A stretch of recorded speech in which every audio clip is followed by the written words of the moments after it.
Assalamu alaikum wa rahmatullahi wa barakatuh. Dear Excellencies, ladies, gentlemen, esteemed experts, and distinguished guests, good morning. My name is Ali Al-Junabi from Trans Research and Advisory, and it is my pleasure to be your MC throughout today's significant symposium. Titled Efforts and Initiatives to Secure Peace and Stability in the Horn of Africa, Assessment of Roles and Interests. This symposium is a part of the events held by Trans Research and Advisory to shed light on key issues and developments in an attempt to present the best possible options and facilitate the rationalization of decision-making processes, as well as to shape the future transformations in various issues and areas of interests, in which that might help mitigate risks and maximize opportunities. Trans aims to collaborate and engage at leading conferences that facilitate knowledge accumulation and sharing. Please allow me to grab this opportunity and give you a brief overview about Trans Research and Advisory. Trans was founded in 2014 with the objective of being an independent research center positively contributing to enhance scientific studies. Trans follows internationally acknowledged scientific standards adopted by the most established think tanks worldwide. Trans has been contributing effectively toward the process of enlightening the regional and international public, especially concerning geopolitical, economic, and security affairs. The Center seeks to continuously widen its network of researchers and experts. The objective behind building this network is to build robust partnerships with global research centers, non-government and government organizations, as well as academic institutions. It aims to benefit from international research experiences to enhance its academic performance at the regional and global level. It organizes lectures, conferences, and symposia such as today to ensure the exchange of research experiences and expertise regularly. Trans' broad array of publications cover subjects of global interest and specialized topics. Today's symposium consists of 4 panels, each of which discusses an important theme as follows. Panel 1 discusses the theme of stability in the Horn of Africa, determinants, causes, and motives. Panel 2 discusses the theme of maritime security and piracy in the Horn of Africa, challenges and mitigation. Panel 3 discusses the theme of efforts and initiatives to secure peace and stability in the Horn of Africa, rationales and interests. Panel 4 discusses the theme of future efforts and initiatives to secure peace and stability in the Horn of Africa, suggested roadmap. Before we start today's symposium, please note that the sessions are translated into Arabic and English. Channel 1 is English and Channel 2 is Arabic. Now, please allow me to introduce Dr. Mohammed Abdallah Ali, CEO of Trans Research and Advisory, who will deliver the keynote speech of today's symposium. Welcome, Dr. Mohammed.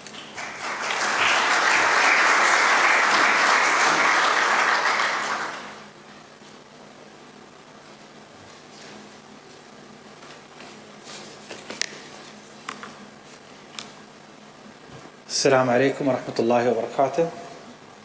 السيدات والسادة. Ladies and gentlemen, our honored guests, peace be upon you all.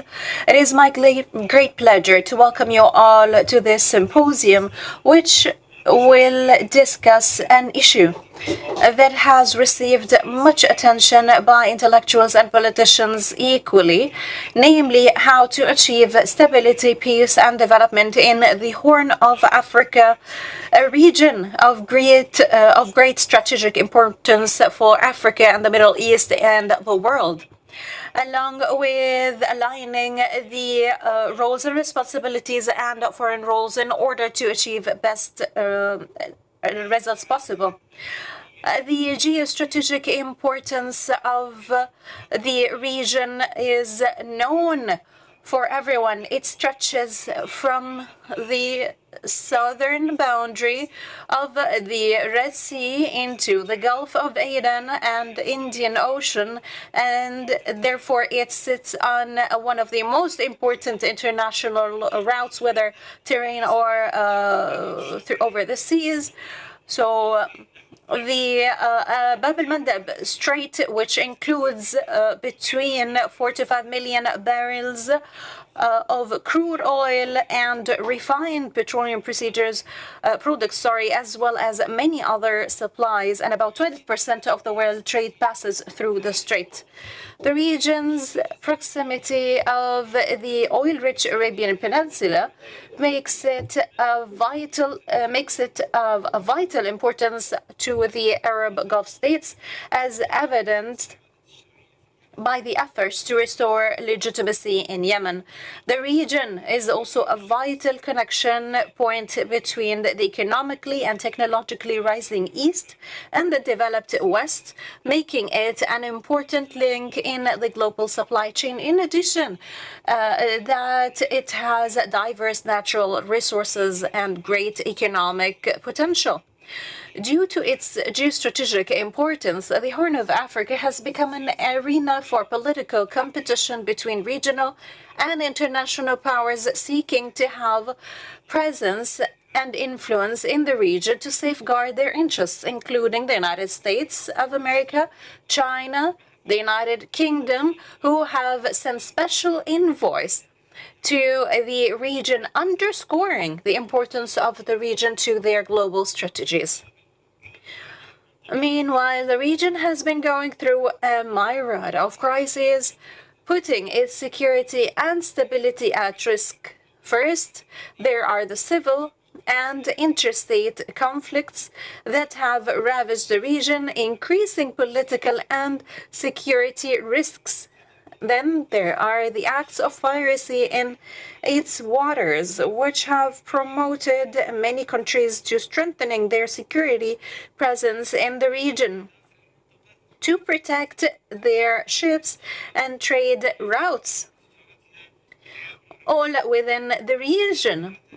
In addition to the threat of terrorist and extremist groups, which is growing in some countries of the region, and that is, of course, is hindering the development in the area. The region is also suffering complex humanitarian and development crises, such as increasing poverty, unemployment, and famine resulting from the drought and climate changes. Ladies and gentlemen, the strategic importance of the Horn of Africa and the multiple crises the region has been suffering has promoted regional and international players to take action and present initiatives aimed at solving the crisis and securing stability in the region.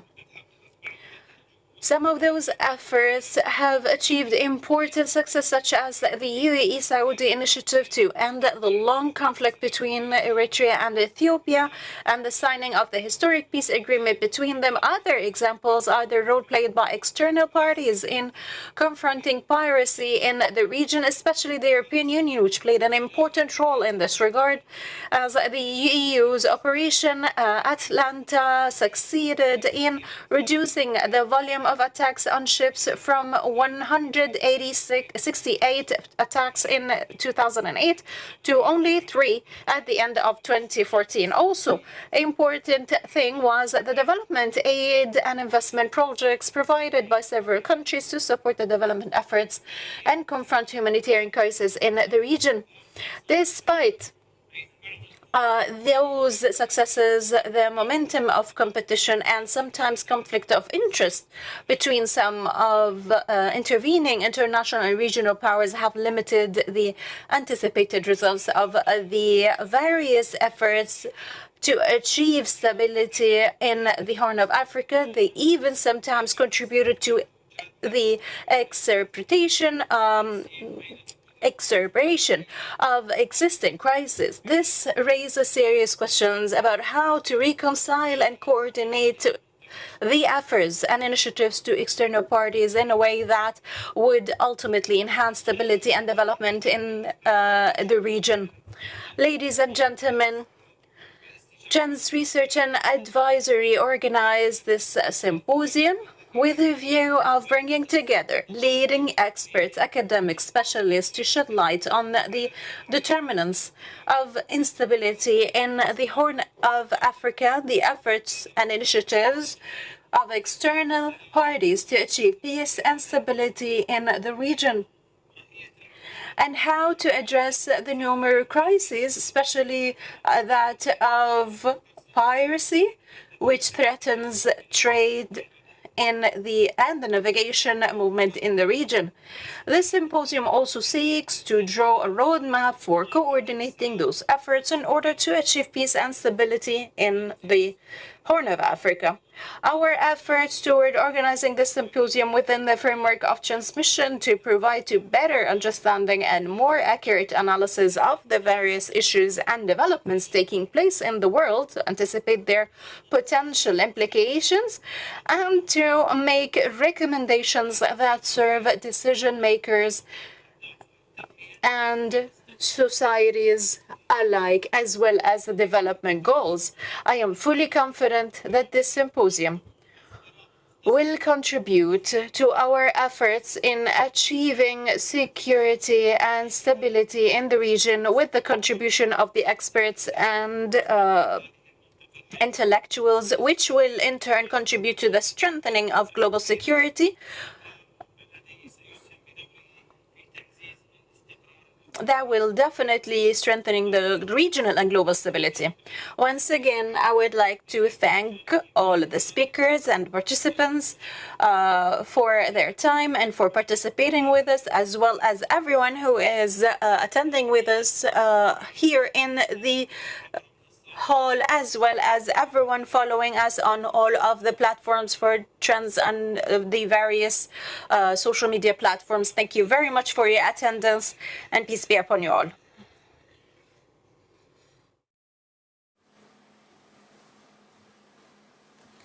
Thank you, Dr. Mohammed, for your insightful speech. Dear Excellencies and distinguished guests, we will now start our first panel titled Stability in the Horn of Africa, Determinants, Causes and Motives. The moderator of this panel will be Rahaf Al-Khazraji, Trans Research and Advisory, UAE.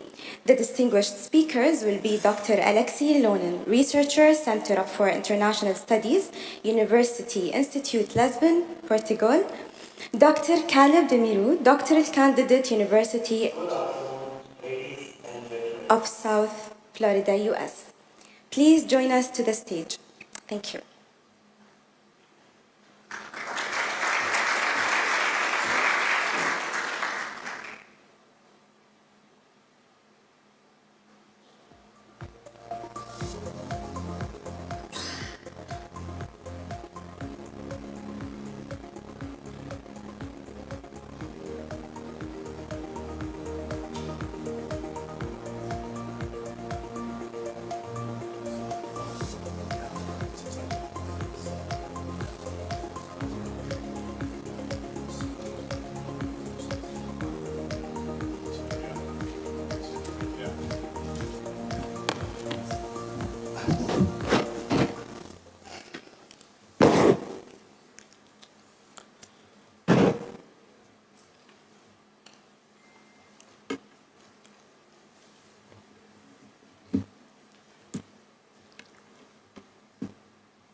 Ladies and gentlemen, my name is Rahaf Al-Khazraji, a researcher at Trans Research and Advisory.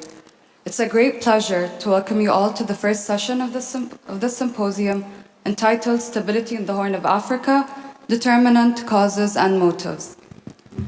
This session discusses the history of violence and instability in the Horn of Africa, its map of current conflicts and crises, and the factors and causes behind instability, whether related to security, political or economic dynamics. It also discusses incentives for achieving stability in this vital region for regional and global security.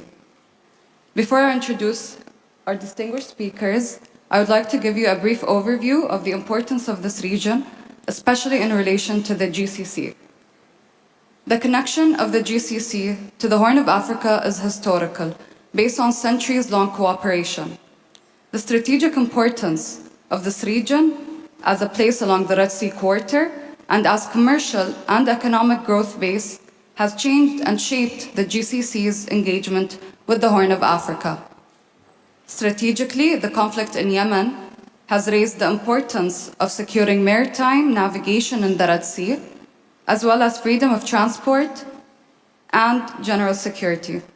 The GCC believe they should and can play a more prominent role in taking on that responsibility.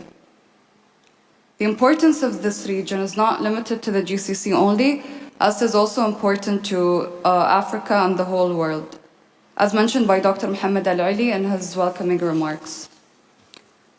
So now we'll let our experts enlighten our understanding of the factors behind the region's crises and challenges that impede its path in achieving development and stability. Joining us today are two distinguished speakers, Dr. Caleb Demirio, doctoral candidate, University of South Florida, USA, Dr. Alexei Lonan, researcher at the Center for International Studies, University Institute Lisbon, Portugal.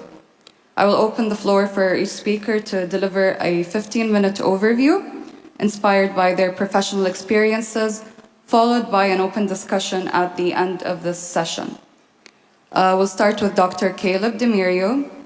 The floor is yours.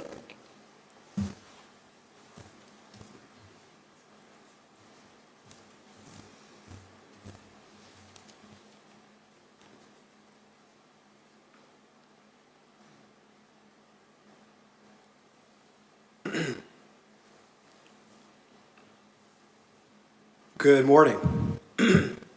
I humbly thank Trends Research and Advisory for inviting me to speak at this important symposium on peace and political stability in the Horn of Africa.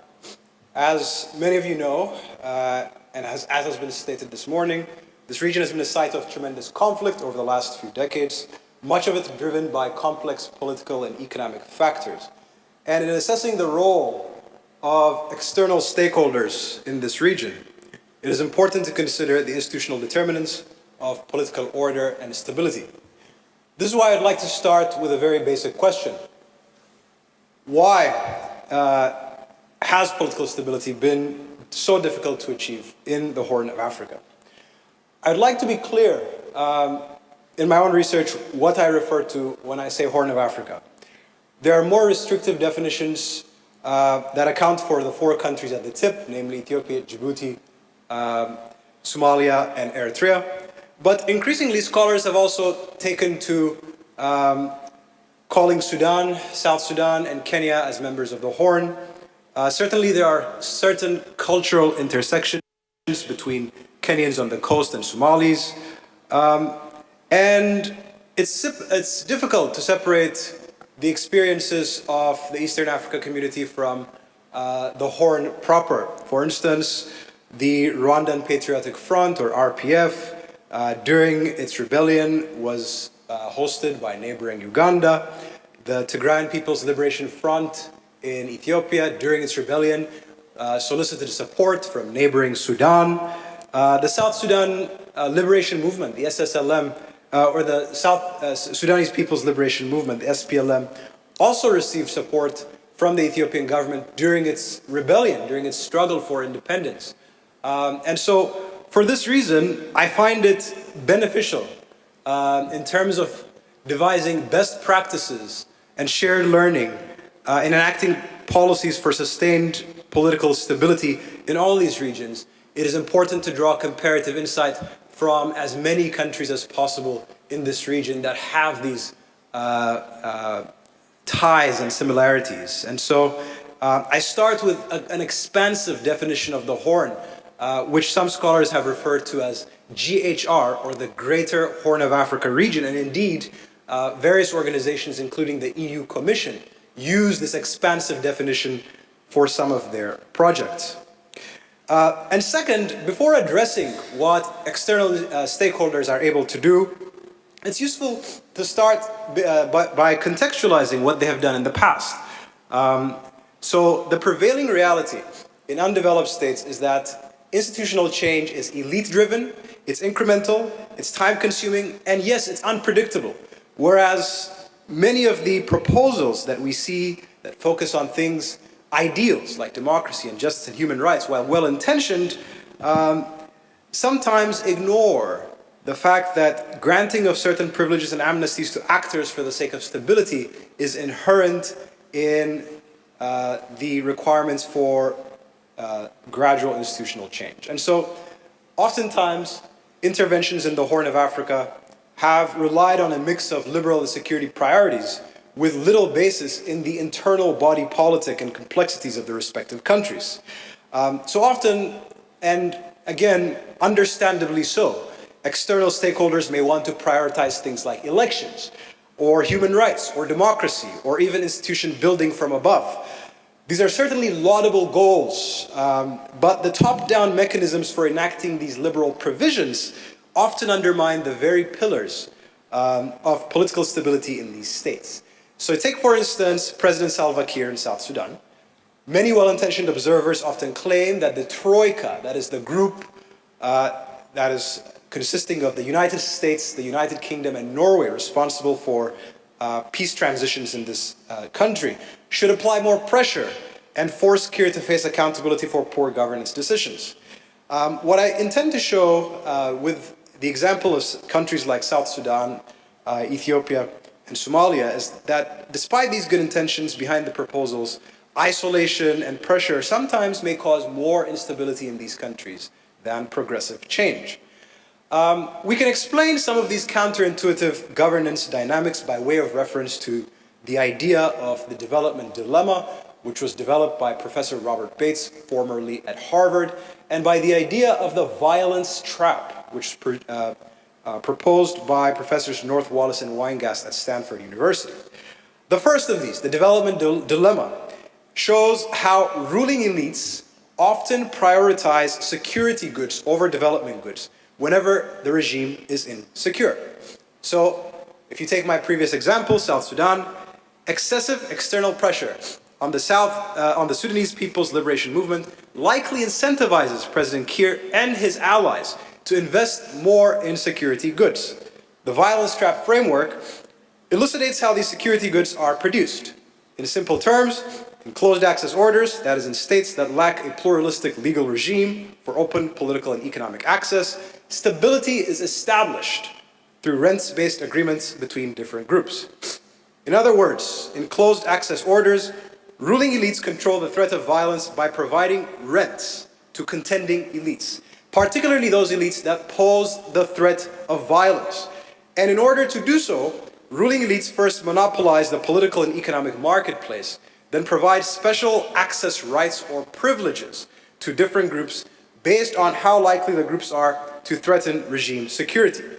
In order to fully understand the workings of this violence trap, it is important to specify what I mean by elites and what I mean by rents. Now, in a traditional society, you may conceive of a group of ruling elites that occupy the top of a familial hierarchy.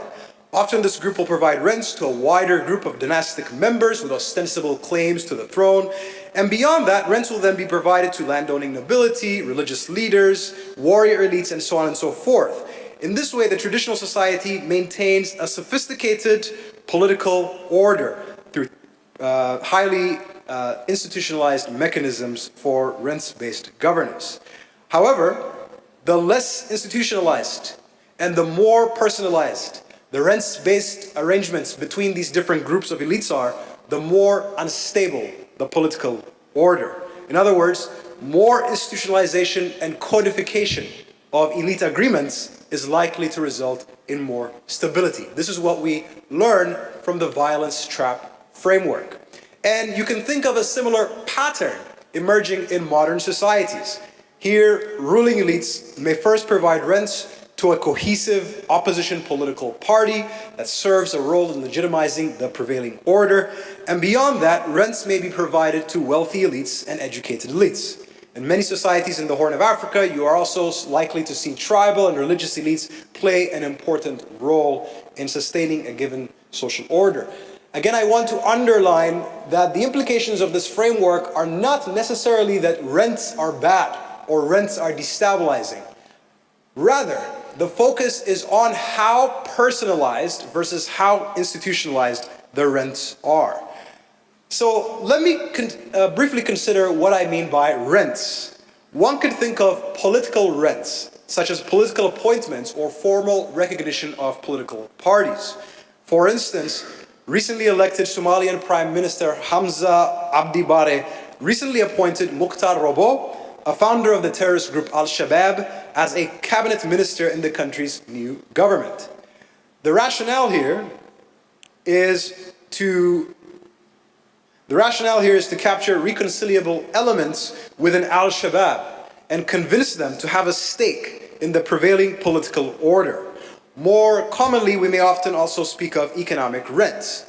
I should note this idea of engaging and integrating reconcilable elements of militant groups is not controversial. In fact, General David Petraeus recently suggested in his article on The Atlantic that one of the United States' biggest failures early on in Afghanistan was its failure to engage with some reconcilable elements, low-level elements of the Taliban, to provide them with an alternative framework for governance. And then in terms of economic rents, you might think of special investment licenses, land grants, oil contracts, aid contracts. All these things may also be purposed as rents to preserve political stability. For example, in South Sudan, President Kiir maintains highly personalistic formal patronage networks, monopolizing oil revenue to distribute rents and investing solely in security goods rather than sustainable development projects. Now, as I mentioned, the level of stability of a given closed access order, and what I mean by closed access order here is anyone really outside of the 20 or so countries that we consider liberal Western democracies, all other states function as different levels of a closed access order, either fragile states or highly sophisticated, mature, natural states. And the levels of stability in a closed access order are determined by three factors. First, level of personalization, which I've mentioned, versus level of institutionalization of rents-based patronage mechanisms. Second, the level of specialization of elite roles. In other words, do the same groups of elites dominate the economy, the military, and the political spheres, or is there such a differentiation of these different elite roles? And finally, the levels of credibility of rent-based arrangements or agreements. This means that greater political stability, and this is where we think about policy relevance, greater political stability requires a three-step process. First, standardization of elite privileges as a rule of law for elites. This allows for a wider coalition of elite groups to have a stake in the system. The history of all Western democracies from the United Kingdom to the United States shows that before a more pluralistic open access order was affirmed, the institutions in those countries first went through this very crucial step of standardizing elite privileges. This serves as a framework for a pluralistic rule of law regime. The second is a credible contracts regime with secure property rights, codification of laws stemming from institutional elite bargains, and formalization of actors. These can easily be reshuffled tomorrow, that this is one of the most important dynamics in terms of undermining political stability. And finally, you have consolidated state control of the specialized political military apparatus. This goes hand in hand with the specialization of elite roles and allows for the emergence of a professional warrior class that answers to a professional political class. And in the absence of these institutional mechanisms, political competition becomes a zero-sum game. This is what we see in many of the countries of the Horn. So in South Sudan's fight for independence, for instance, We see the construction of the Sudanese People's Liberation Movement / army, sometimes driven by external stakeholders as the ruling elites in the country. But remember that there were a number of other contending elites that were already fighting for independence, not necessarily aligned with the SPLM. So you had the South Sudanese Defense Forces and National Democratic Alliance, SSDM and NDA, both of which were based in Asmara and were thus seen as unacceptable to the IGAD-driven process later, and even to the troika of actors who were suspicious about Eritrea's intentions. You had the South Sudan Liberation Movement and Sudanese People's Liberation Movement North. Both of these groups actually rejected the cooperative peace agreement that was signed between Sudan and South Sudan for different reasons. For the SSLM, because they thought the SPLM gave too much concessions to the Sudanese government.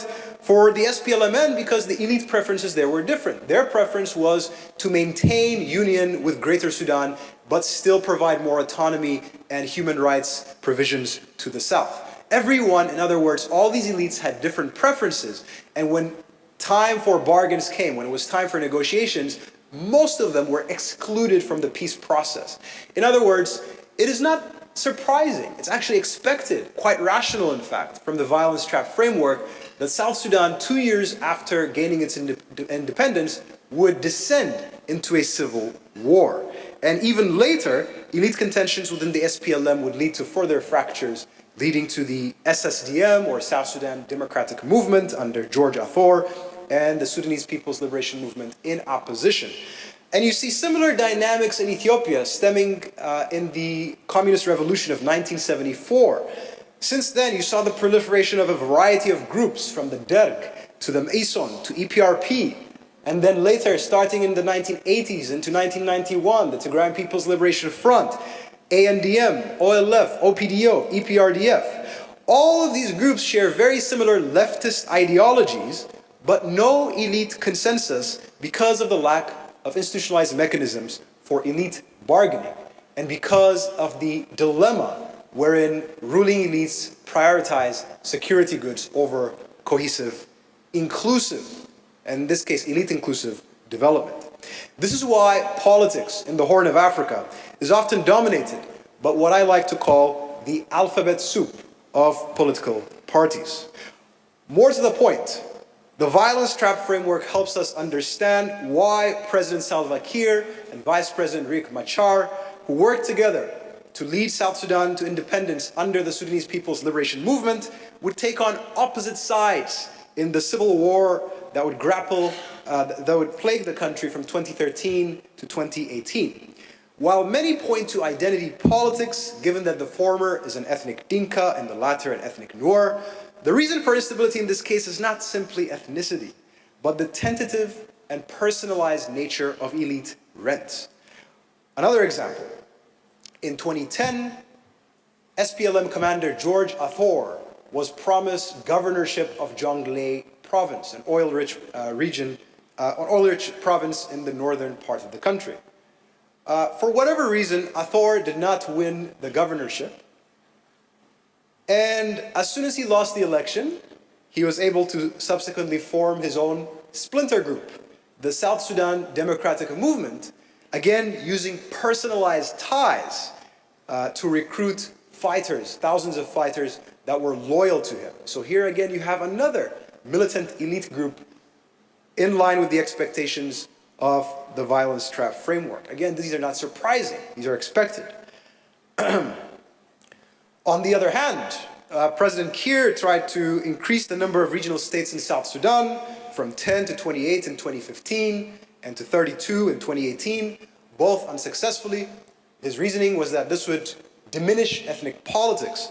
But again, it's clear to see that these changes would have helped President Kiir to increase his personal patronage and personal control over these regions at the expense of the power of other elites within the party itself, the SPLM.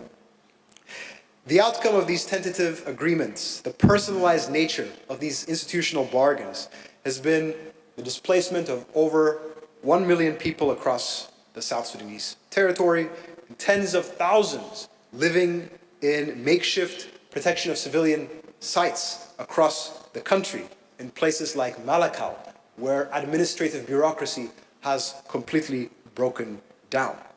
And you see similar regressions happening in Ethiopia after 3 or 4 decades of sustained progress and elite cohesion. From 1930 to 1974, under Emperor Haile Selassie in Ethiopia, you saw the gradual institutionalization of elite rents. You saw the emergence of a new educated elite class who were given important positions in government.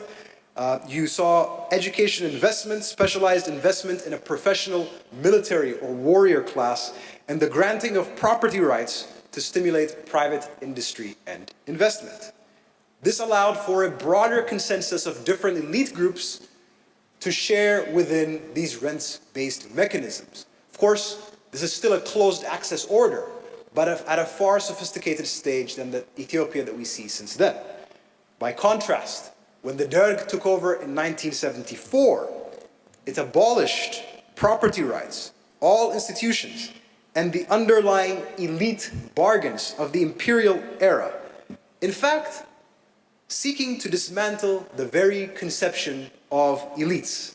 Of course, this only served to enthrone the Derg as the new political and military elites, giving birth to the militarization of politics that culminated in the Red Terror and the deaths of hundreds of thousands of Ethiopians in urban and guerrilla warfare.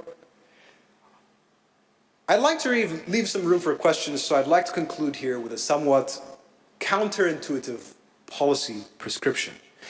We are forced to acknowledge that state building is messy, that development is neither linear nor guaranteed. Therefore, development policy should meet states where they are, rather than try to copy-paste institutional structures from the West. This means working within existing institutional constraints. For example, rather than spending millions on efforts at democratization in fragile states, it might be more beneficial to host symposiums that bring together different elite actors into ongoing and continuous dialogue. Similarly, policymakers can focus on constitutionalism rather than democratization, hosting legal training, scholarships, and exchanges to help local elites develop locally responsive mechanisms for creating credible contracts. These types of policies are likely to create genuine mechanisms for elite bargaining and progressive transition rather than trying to import institutional capacity from abroad. And we hope that the recently signed peace agreements in South Sudan in 2020 and Ethiopia in 2022 are efforts in this direction. Thank you.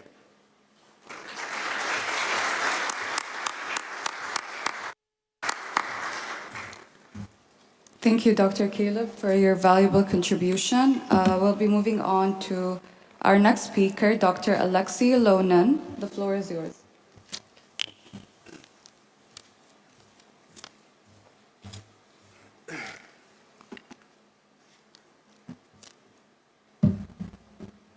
Okay, thank you very much. I'm very happy to be here. Thank you, Trends Research and Advisory, for your wonderful hospitality. I'm truly indebted. I'd just like to mention Abdul Rahman Al Junaidi. Thank you very much for your wonderful organization. And also Dr. Brenda Cannon for possibly referring to me. I really do appreciate that. So I'm happy to be here. I have the slight misfortune to go after the first speaker, so there might be some issues that might be overlapping a bit what I want to touch today. But perhaps one of the aspects that I should highlight a bit more is some of the more historical factors that are relevant today and we should really keep in mind when we think about the issues of stability, instability, conflict, in the Horn of Africa because they're relevant today. And I'm not saying that I would be going back in history to 500 years and to the, let's say, Ottoman times and Ottoman domination of some of the coastal areas in the Horn of Africa. But just to go give a glimpse to go a little bit back to colonial times. So I will give a few remarks about the past first, and before I come to the present. The idea here is also to lay a bit of groundwork for the later sessions. As you can see from the program, we have much more very up-to-date and current issues that will be discussed in the later sessions, and even finally about prospects of the future in the region. So let me just start with a few remarks from the past. Colonialism matters, and it still matters today. There are certain aspects of it, and I think some of us would be, very keen to say, get over yourself, and colonialism is something that's of the past. These countries have, let's say 50 years of independence, 60 years of independence, something like that. So they should get over themselves and actually, not to blame colonialism. It's a very convenient argument, that comes from some quarters. But actually, it does matter. The legacy of colonialism and in the Horn of Africa, and also the imperial order in Ethiopia, and Ethiopia being an imperial power, and actually forming part or taking part in the scramble for Africa in the 19th century, actually also matters still a certain way today. Because in Ethiopia, of course, as many of us know, there continues to be a certain admiration or certain attitudes about this glorious imperial past that still are perpetrated by certain elites today. So how does colonialism matter, and how does this past matter in the region? If we look at some of the indexes that we have today, for example, the Fragile States Index, we can easily observe that some of the most fragile states in the world actually are in the Horn of Africa. Somalia has often been the number one or the most fragile. We also have South Sudan, which the previous speaker was talking about quite extensively, and we have others. So state fragility, even today, or state weakness.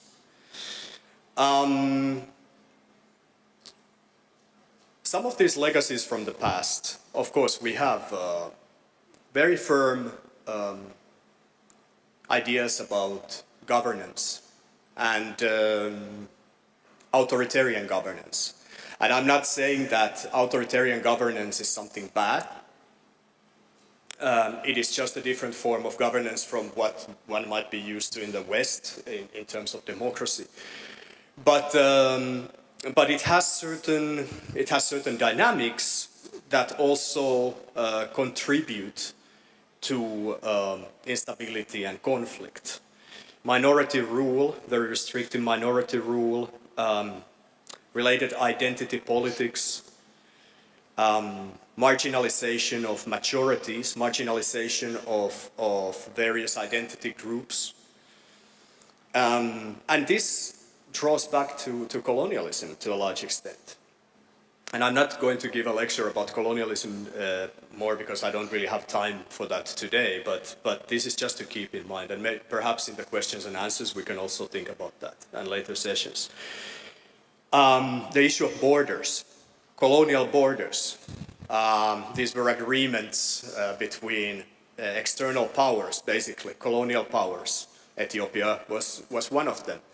Agreeing on borders, actually dividing identity groups, ethnic groups, which now still has a legacy today because of the issues of separatism. The Horn of Africa, of course, if we think about South Sudan, what happened, if we think about Somaliland, these are colonial pasts and issues that emerge from colonialism to a certain extent. The idea of self-determination. Self-determination, which is, important concept in international law. How do you interpret who are the peoples who have the right self-determination? And this is, of course, an important topic still today. These states tend to be also culturally very heterogeneous, and this brings its own dynamics to governance and politics. Now, if we then go from the colonialism to the Cold War, what comes very strongly at this point is that many of these fragile states that emerge from colonialism are intervened on by external powers.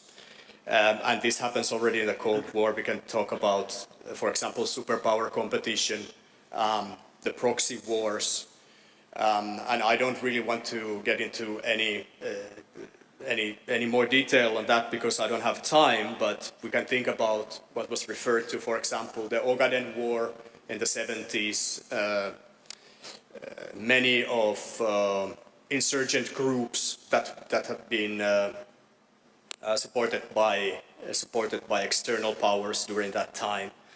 And if you look at the literature on the Horn of Africa from this period, there are several authors who would call it a bad neighborhood in which various regimes competing against each other, supporting rebel groups and opposition groups in neighboring countries, often induced externally by superpower competition and so forth. So these are important things to think about, this external involvement that has been there for a very long time, but particularly in the Cold War and afterwards. So, when we come to today, what we have today is, of course, this legacy and continuity of generally weak states in the Horn of Africa, in which we have a very severe and very peculiar level of political and economic competition among the elites, and this competition tends to be a lot of times in one way or another violent, and that there tends to be, very, very much at stake, zero-sum game, right? That was mentioned before. Very much at stake if you're in power or if you are sort of kicked out of power. And when the state is weak, this competition is very severe. So many of these elites try to consolidate power. They try to maintain the status quo, often by using external alliances for this. So they are very keen on external partners who can support their claim to power.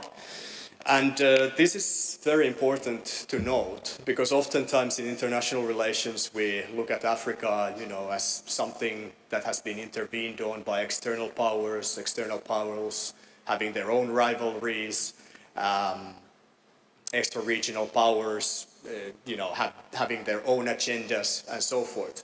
But actually, it takes two to tango, so to speak, right?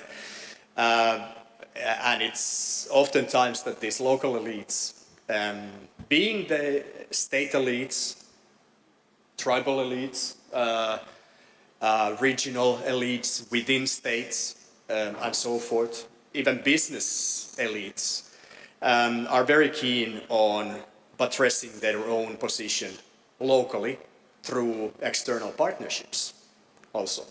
And I think this is very important because this is the internal factor that is, you know, related to this stability or instability.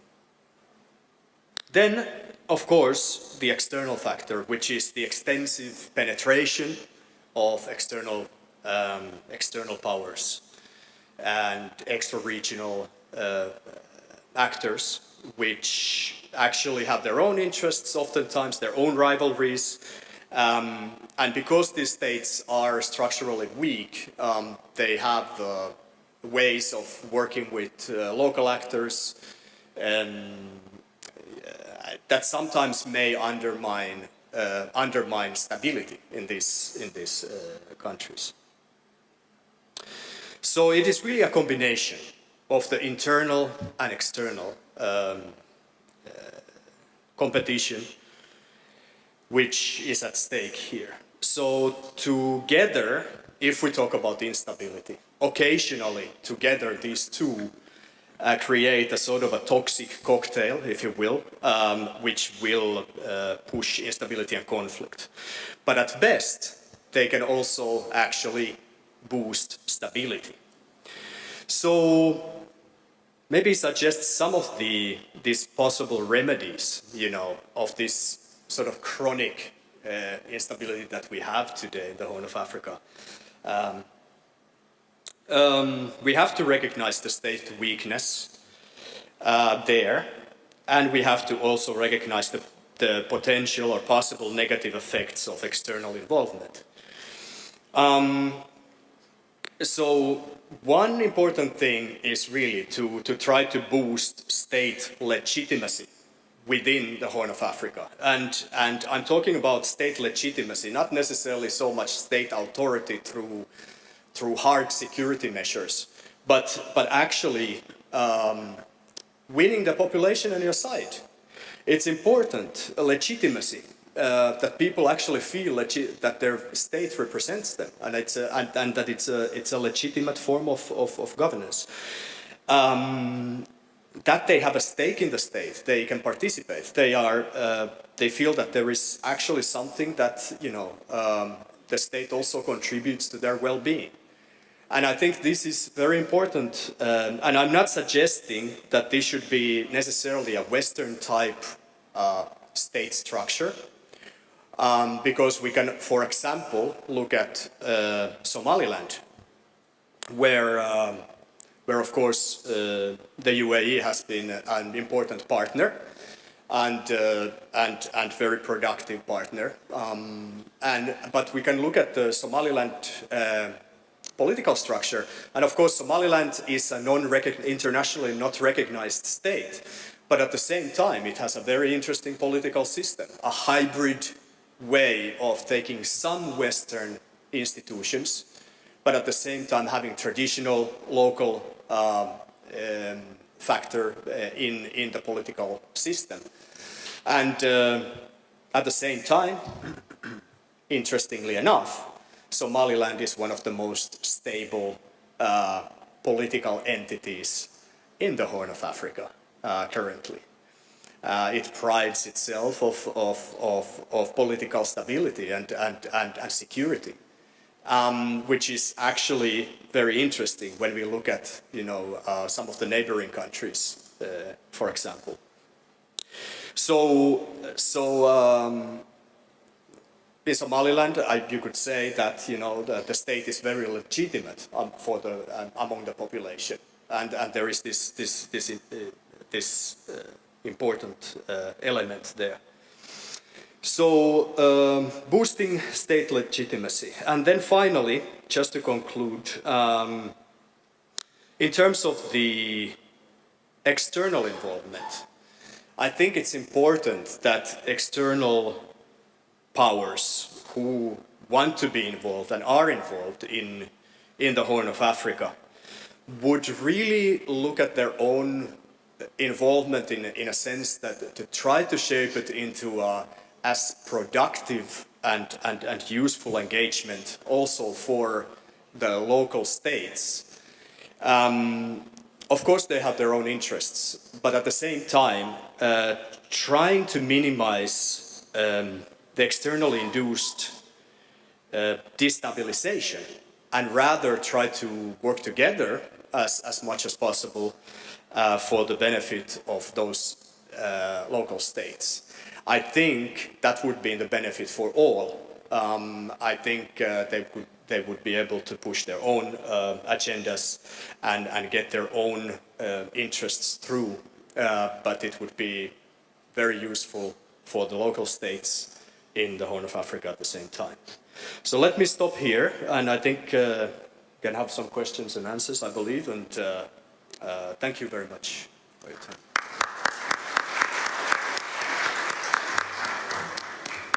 Thank you, Dr. Alexi. Thank you, Dr. Caleb. We'll go on now to an open discussion.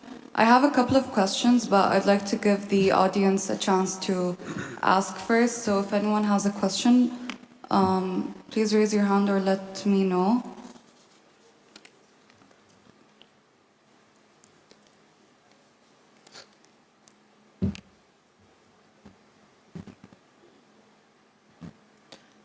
السلام عليكم.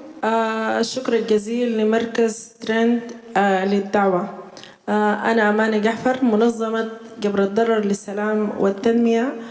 أنا سودانية طبعا، جاية من السودان، وبحيي في البداية كل الشعوب في القارة الأفريقية وأخص شعب السودان لإنجاز ثورة ديسمبر العظيمة. أنا بالنسبة لي Great revolution of December. All that has been said is true, but I have a question, and I also have an intervention. My question is: are the problems the same in the whole of the African continent, especially as the African continent has been colonized and the resources were stolen, and after that there has been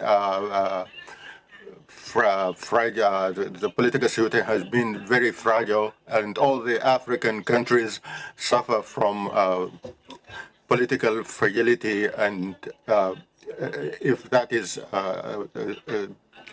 if either a regime that has been going for a long time, or marginalization, or misuse of resources, or misinterpretation of ethnic and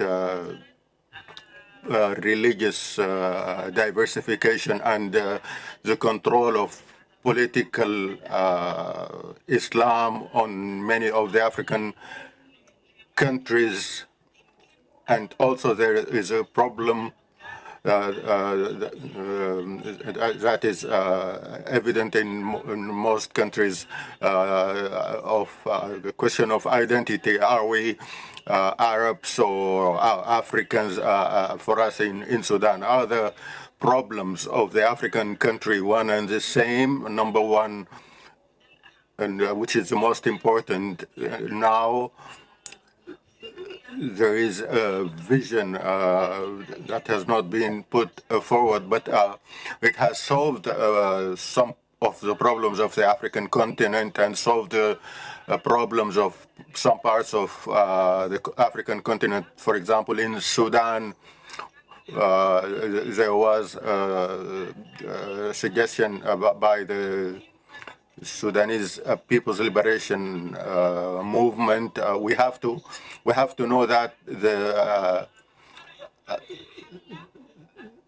liberation movement wanted to solve, wanted to go to the roots of the problems of Sudan, and went to it has reached the liberalized lands, and there has been autonomy my question is: are the problems in Africa one, and what are the shared problems in the African continent, so that there may be a future vision for us to get out of this dark tunnel?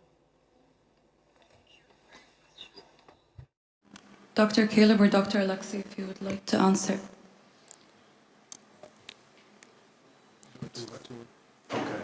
I'll try to respond very briefly. Thank you for the question.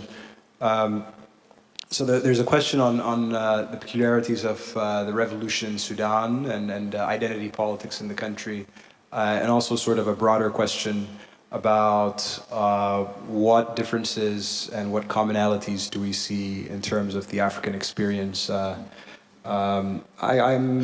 can maybe say a few things about the Sudanese revolution. I think in line with sort of the framework that I tried to explain in my short talk here, the promise of the Sudanese revolution, particularly when Prime Minister Hamdok was in power, was that you did see the springings of a possible elite consensus whereby the political class would be in control of executive power, whereby you'd see a further professionalization of the military under Burhan and Hemeti, maybe along the lines of what you see in Egypt, where there's a strictly delineated role for the political elites, where the military, partly due to years of training by the United States, has professionalized itself and made itself disciplined and subservient to the political class while still maintaining its privileges.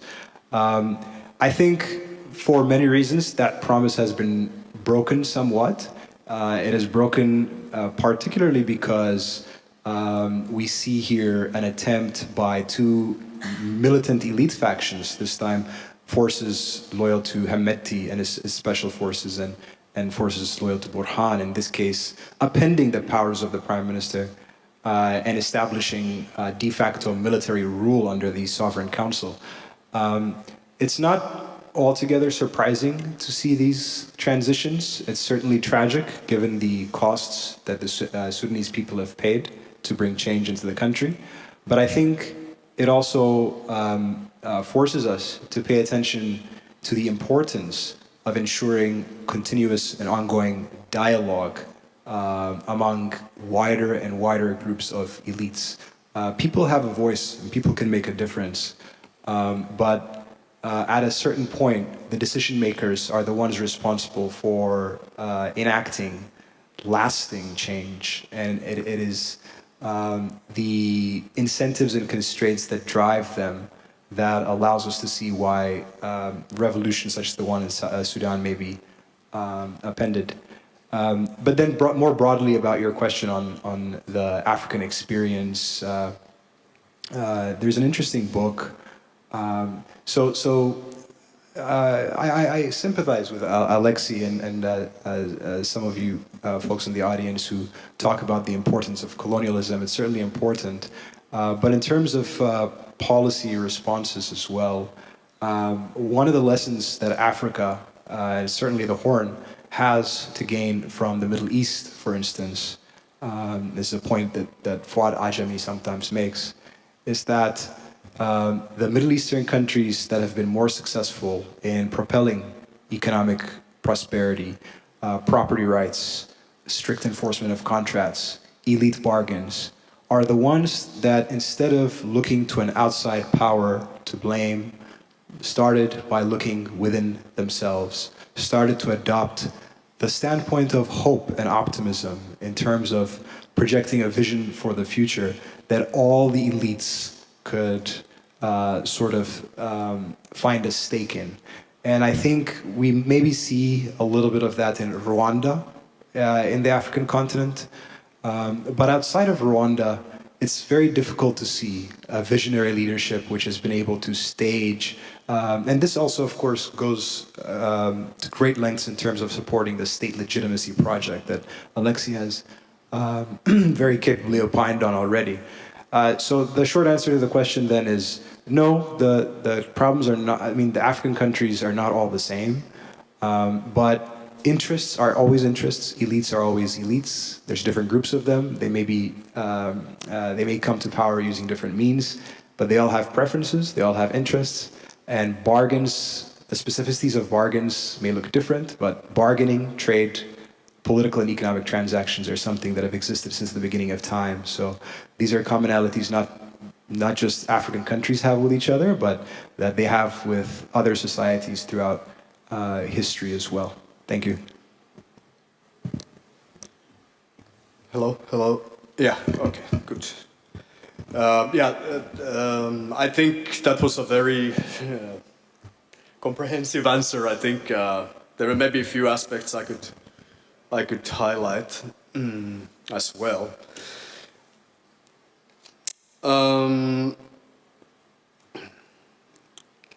There was in part of that question or comment. There was this issue of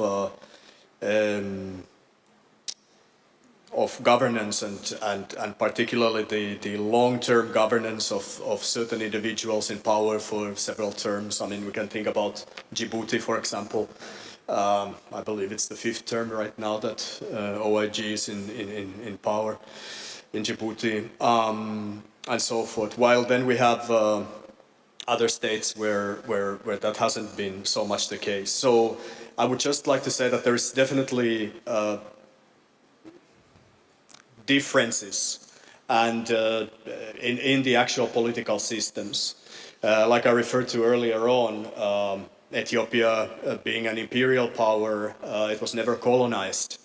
Ethiopians take pride in that, and actually that gives different dynamics also in the politics and the political realities that Ethiopia has today, which is important to also mention. So I think there is immense variability, not only within the Horn of Africa, but within Africa itself.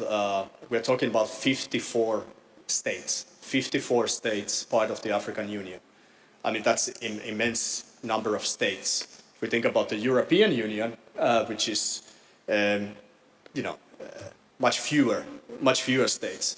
So 54 states, immense cultural differences. And that goes back to also to the comment before. Identities. In the Horn of Africa, are we Arabs? Are we Africans? This identity issue has been an important one, particularly in Sudan, and it was to a certain extent in the as one of the factors in the conflict, the long civil war that led to the independence of South Sudan, eventually. But of course, if we think about African Union, if we think about 54 countries, yes, there are definitely many people who, especially in North Africa, who consider themselves Arabs. In the Horn of Africa, interestingly enough, there are many people who consider themselves African Muslims, and would say, we are not really Arabs by identity. We are Africans, and but we share certain culture, certain religion with the Middle East. Because of the past, because of the present, and most likely because of the future as well. So this gives another sort of complexity to Africa working together. We didn't really mention anything about regional organizations or sub-regional organizations, and I think that's something we should also mention. Intergovernmental Authority on Development in the Horn of Africa has been an important institution in terms of trying to bring stability, resolve conflict in the past. Unfortunately, it has waned a bit. IGAD, I'm sorry to be a bit critical, but IGAD hasn't really had the level of influence it had in lately. So oftentimes we see that conflict resolution, mediation and conflict resolution has fallen to the African Union, like we looked at, like we can see now with the issue of Northern Ethiopia. But also for bilateral talks. and oftentimes external powers engaging in mediation. And that's actually one of these, oftentimes these stabilizing ways of external involvement, which is actually a good thing, trying to end conflicts in the Horn of Africa. And if it's done in bilateral way or if it's done in multilateral way, either way, I think it's just important that we are able to end such conflicts. Now, yeah, I think maybe I should stop there and maybe we can have another. Thank you, doctors. Thank you. Have a question right over there.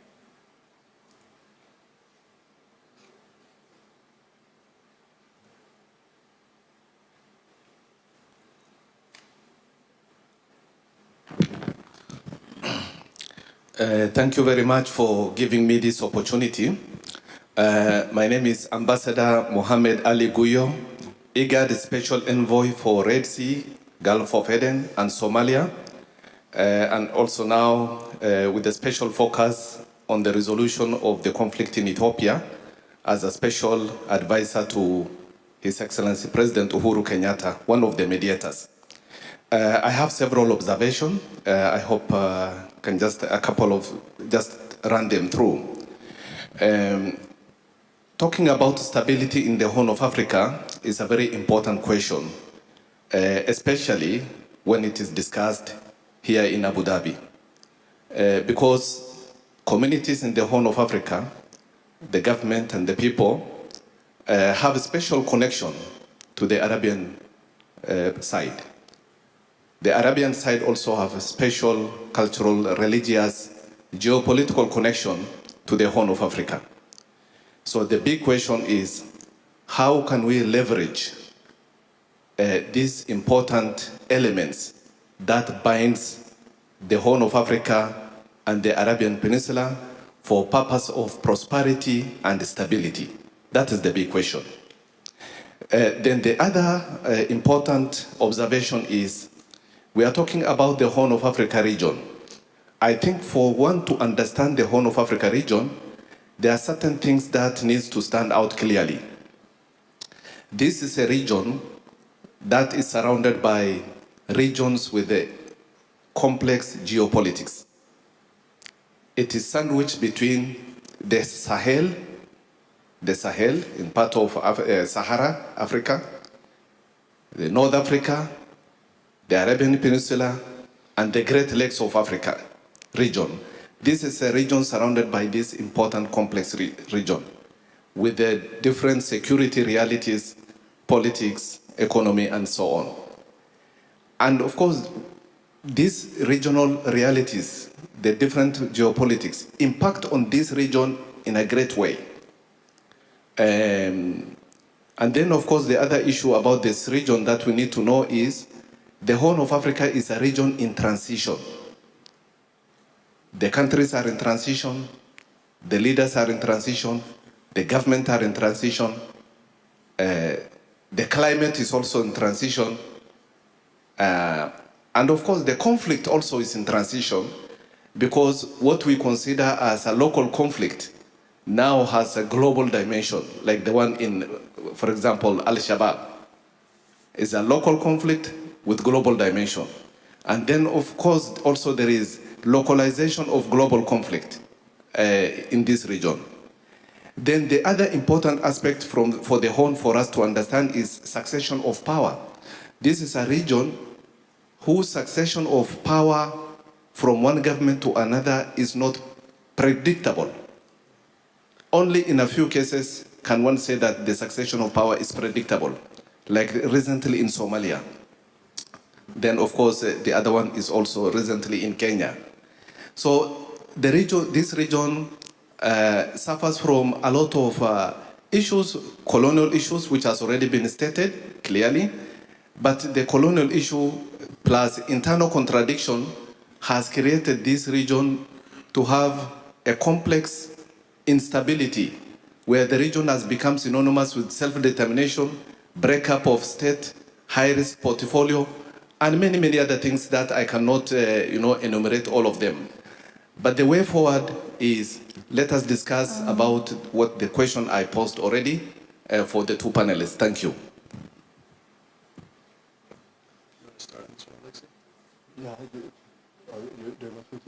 Okay. All right. Yes, I actually got a bit lost with the actual question. I agree with most of the comment part. What you said. Could you repeat if you had a specific question or that I would like to, I should answer? How can we leverage our commonality between the Horn of Africa and the Arabian side going forward for purpose of mutual prosperity and stability? Yeah, thank you very much. And I think this is an important question, particularly because not only because of the recent and current geopolitical and geoeconomic involvement in the Horn of Africa, but also also from the past, rising from the past. But I think we should emphasize here, particularly when we talk about the Horn of Africa, the importance of the Red Sea. And when we think about the Red Sea, I think the Red Sea should not be looked at, as it has, by the way, particularly in the Western academia for a long time, as a sort of a dividing water body between something called Africa and something called the Middle East. But rather, it should be looked at as a bridge and connection, cultural connection, economic connection, commercial connection for a very long time. And then, of course, when we have the Suez Canal that comes, that's opened in the later 1900s, the importance, the geopolitical and geoeconomic importance of the Red Sea even increases. So, so how can we leverage commonalities and sort of from the both sides of the Red Sea? And I think here, there is plenty of potential that we can actually work towards stability rather than instability. I think part of it is trying to, in many ways, to de-securitize both sides and particularly the maritime space and so forth. But I don't want to go too much into that because that will be in the next session. I think we have very interesting experts here for that. But I think the importance of Red Sea in this way, Red Sea is seen as a bridge, logistics bridge, something that unites rather than divides. And I think dealing with conflicts on both sides of the Red Sea in this way, in a common and constructive way, together, is important. Also, if we think about Yemen, I think the Horn of African states should have the opportunity to also contribute constructively in resolving that conflict. And I think that would be very, very useful. That would be very useful way of leveraging commonalities and connections in that way. But I think the potential is largely, there's big economic potential. For example, investment in the Horn of Africa, the local resources there that can be leveraged, that can be, that can serve for both sides in partnership. I think this is important, and I think from this we can really build something positive. But I think it requires external actors in the Horn of Africa to work in some sort of unison rather than emphasizing their rivalries. And it also requires within the states in the Horn of Africa to deal with their local issues so that they can be a more constructive and positive partners to external actors. So I think it's really, again, like I tried to emphasize before, it really takes the two sides to tango and to work together in this way. I think there's a lot of potential, and I think a lot can be done. And I agree completely that the Horn of Africa, the Red Sea space, they're in transition. Yeah, they're in transition, but let's try to make the transition a positive one for everyone as much as we can. Thank you. Thank you. I'm sorry, Dr. Philip, but you have a couple of Do I have a minute on this one, or? concluding remarks, just because we need to start the other session. Okay, I'll be very Any quick. concluding remarks, so... Okay, thank you again for having me on this panel, and I'd like to reiterate my thanks for Mr. Abdurrahman and Brendan for getting me here. Just very quickly on Mr. Ambassador's comments, I agree with most everything he said, but and with Lexi's point on the need for desecuritization, but the cultural ties, we haven't really spent time on them, and you could have a separate symposium on the cultural ties alone. And the potential for utilizing that as cultural capital for peace building.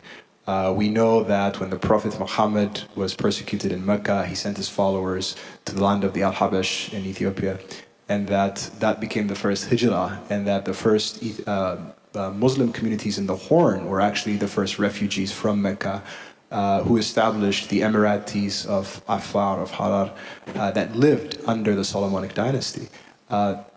Peacefully. This is tremendous cultural capital. A lot of it hasn't been utilized, and it seems over the last decade, countries from Israel to the Emirates to Turkey have sort of woken up to the influence they could muster in terms of bringing about positive change in this region. And I think, like Alexi said, there's tremendous opportunity in economics and security, but also in cultural engagement and interreligious dialogue as well. So I thank you, Mr. Ambassador, for your comments. Thank you. Thank you, doctors. Thank you so much for sharing your insights. I had a couple of questions, but unfortunately, due to time, maybe we'll have a conversation later. But thank you so much for sharing your insights. That concludes the end of the session. On behalf of Trans Research and Advisory, I'd like to thank the speakers and the audience who joined us today. Thank you, everyone.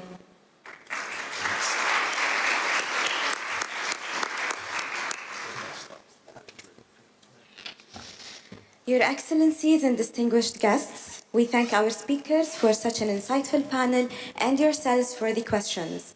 Now, we invite you for a 10-minute coffee break, and then we'll proceed to our next panel. Enjoy.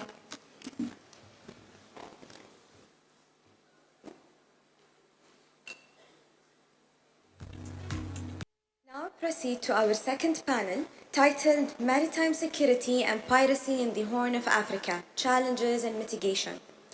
The moderator of this panel will be Leonardo Jacopo, researcher at Strategic Studies Department, Trans Research and Advisory. And our experts this time will be Dr. Ali Pekka, Assistant Professor, Homeland Security Program, Rabdan Academy, UAE, and Professor Tim Edmonds, Professor of International Security at University of Bristol, as well as Dr. Vijay Sakuja, co-founder and trustee of the Peninsula Foundation. Dear panelists, please join us to start the second session.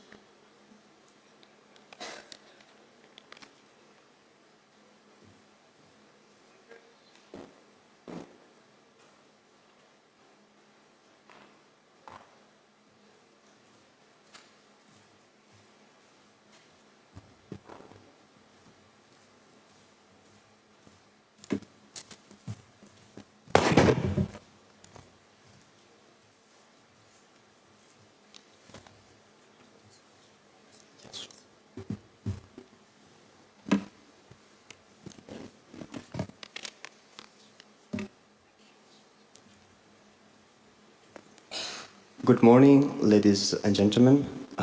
Masai Khair, Saidati Sadati. I'm glad to welcome here today. I'm Leonardo Mazzucco, researcher at the Strategic Studies Department at Trends Research and Advisory. And I will be the moderator for this session. The panel is titled Maritime Security and Piracy in the Horn of Africa, Challenges and Mitigation. And it features three stellar speakers who have decades-long experience in studying, analyzing, and dealing with security threats emanating from the maritime environment. If I may, I would like to briefly share with you a few comments before entering the core of our discussion. Last week, representatives from EU NAVFOR Operation Atalanta and the Combined Maritime Forces convened in Manama, Bahrain, to have the 50th meeting of Shared Awareness and Deconfliction, SHADE. Starting in 2008, SHADE is a forum bringing together states, maritime affairs-focused international organizations, and shipping industry stakeholders, and I'm referring to shipping companies, port operators, and private security agencies. All parties acknowledge that the promising achievement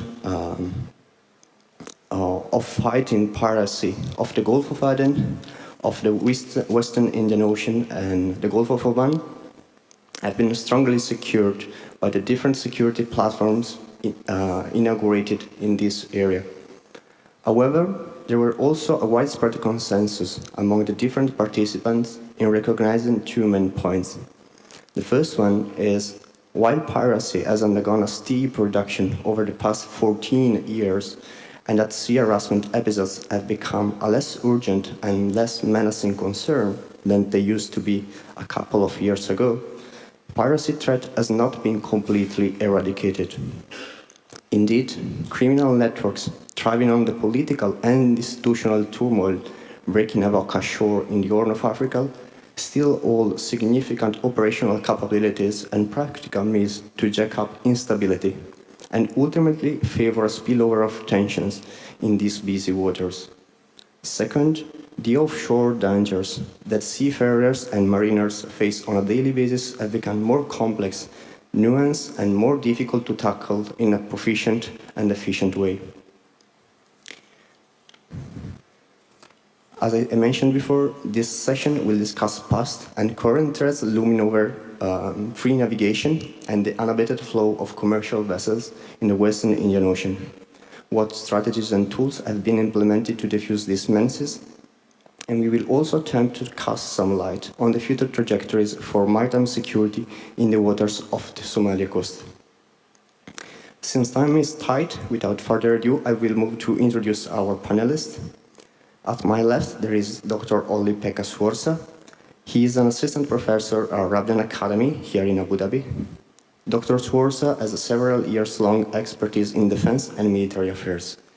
His research interests are primarily focused on maritime security, modern navies, air power, defense technology, and the role of small powers in international relations. Then we have Professor Timothy Edmonds.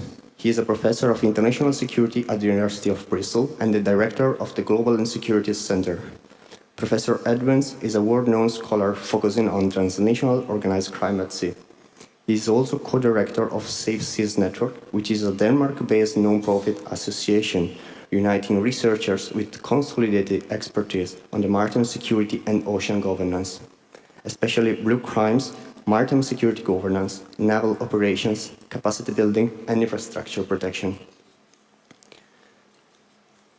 The third speaker is Dr. Vijay Sakhuja, the director of the School of Integrated Coastal and Maritime Security Studies at Raschinga University in the Republic of India. Dr. Vijay is a former Navy officer who served in the Indian Navy for more than 2.5 decades. Unfortunately, he will not be able to join us in presence today due to academic teaching commitments, but still we will be able to enjoy his presentation through a pre-recorded speech. Before diving into this fascinating topic of discussion with our esteemed panelists, I would like to briefly highlight just a few ground rules. Each speaker has a time slot of around 15 minutes to give his presentation, and after that we will open the discussion with the public. So without further ado, I will now leave the floor to Dr. Holly.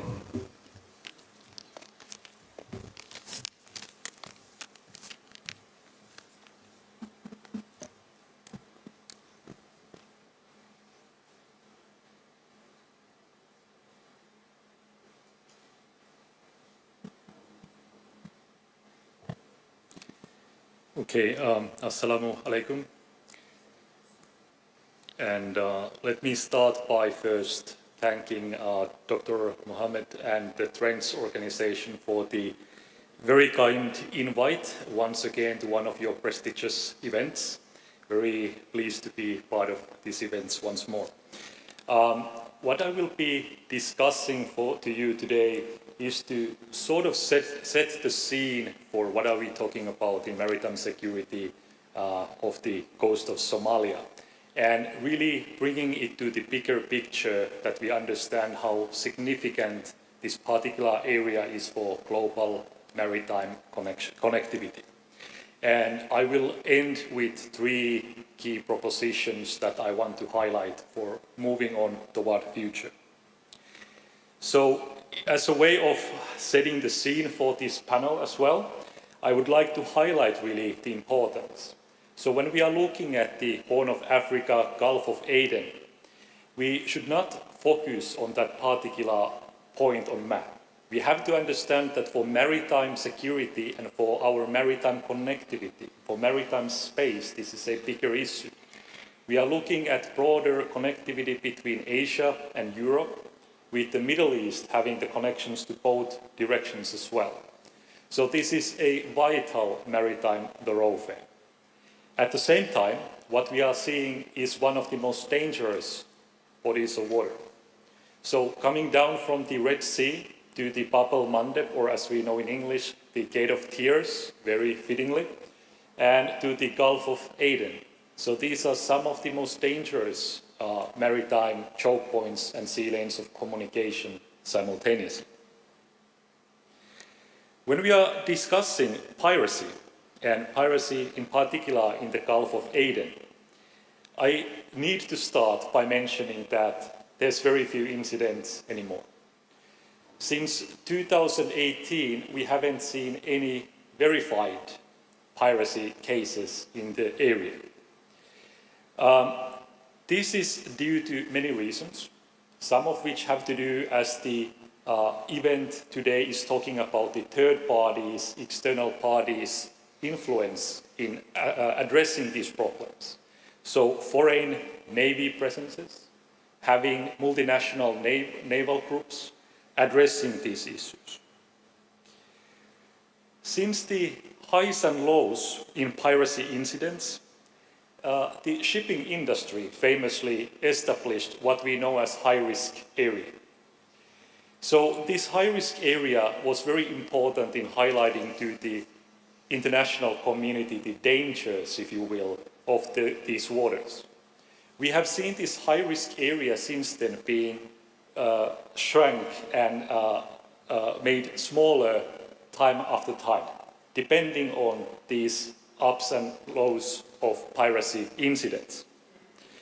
Famously in 2015, the high-risk area was reduced quite substantially to something that covered a big part still of the Western Indian Ocean. So still we are talking about very large area. Now, very recently, in September 2021, the high-risk area was further reduced to primarily cover now indeed the areas around Horn of Africa. And as we know that the industry is planning to altogether remove the high-risk area on January the 1st, 2023. So very soon. And I will be sharing some observation whether this is premature move. And importance here is to point out also that this high-risk area and its reduced size, even removal, comes from indeed the shipping industry itself. So this is one of the key stakeholders that we see in the region, of course. This reduction of the high-risk area reflects the dramatic decline in actual piracy incidents and also verified attempts. No attacks on merchant vessels have taken place, like I mentioned earlier, since 2018 in this area. Piracy remains rampant in other parts of the world, but in the area of interest, not anymore so. Contributing to this decline in incidents has been really those international navies, starting from those of the United States, UK and France, the more powerful and active Western navies, but very quickly expanding to include large and diverse group of other navies from around the world. And very prominently, but not altogether surprisingly, many of the bigger Asian navies, including especially China, Japan, and South Korea, but other increasingly active powers, if you will, like Indonesia. Now, all of these unilateral actions, if you will, of countries coming to protect their own commerce against piracy and also having their self-interests around the region. But on top of that, we have many international, multinational naval coalitions. The European naval operation Atalanta was mentioned very famously, and there is the world's largest maritime coalition, the Combined Maritime Forces, that was scrambled to address the piracy problem, especially during the uptick, the high point around 2011. Now, besides these more unilateral and multinational initiatives, we've seen many commercial organizations, the private military companies coming online. These kind of organizations are not necessarily anything new, but they became very prominent during the uptick of piracy. These companies come on board the vessels to provide something we can call close-in protection for the vessels against pirate attacks, but at the same time, they themselves have proven very controversial due to legal and humanitarian problems often associated with their actions. So this has led to the steady decline in piracy incidents, but we need to also recognize the fact that not all of this contribution to the lowering numbers come from the actions at sea. So I would always like to highlight this fact that even though in the industry and in the maritime security industry itself, a lot of the interest is often in what we can do at sea, patrolling and protecting the shipping lanes. But the problems themselves really are on land. So that should be also the starting point and where our efforts in dealing with these challenges should heavily be focused on. So the question very quickly becomes that, is the removal of the high-risk area premature? So we can see that we have big discrepancies between the different stakeholders. We can see that the shipping industry itself looks at the numbers of actual incidents. So we see declining incident numbers, which means for the shipping industry that there's less risk. That should mean less cost as well in terms of protecting those vessels. Now, if we look at foreign navies then, important stakeholders on their own right, they see increase of different types of threats around the region. And we have seen even militarization of that area due to the other threats, not just piracy. And in between these two different stakeholders, we have the insurance companies.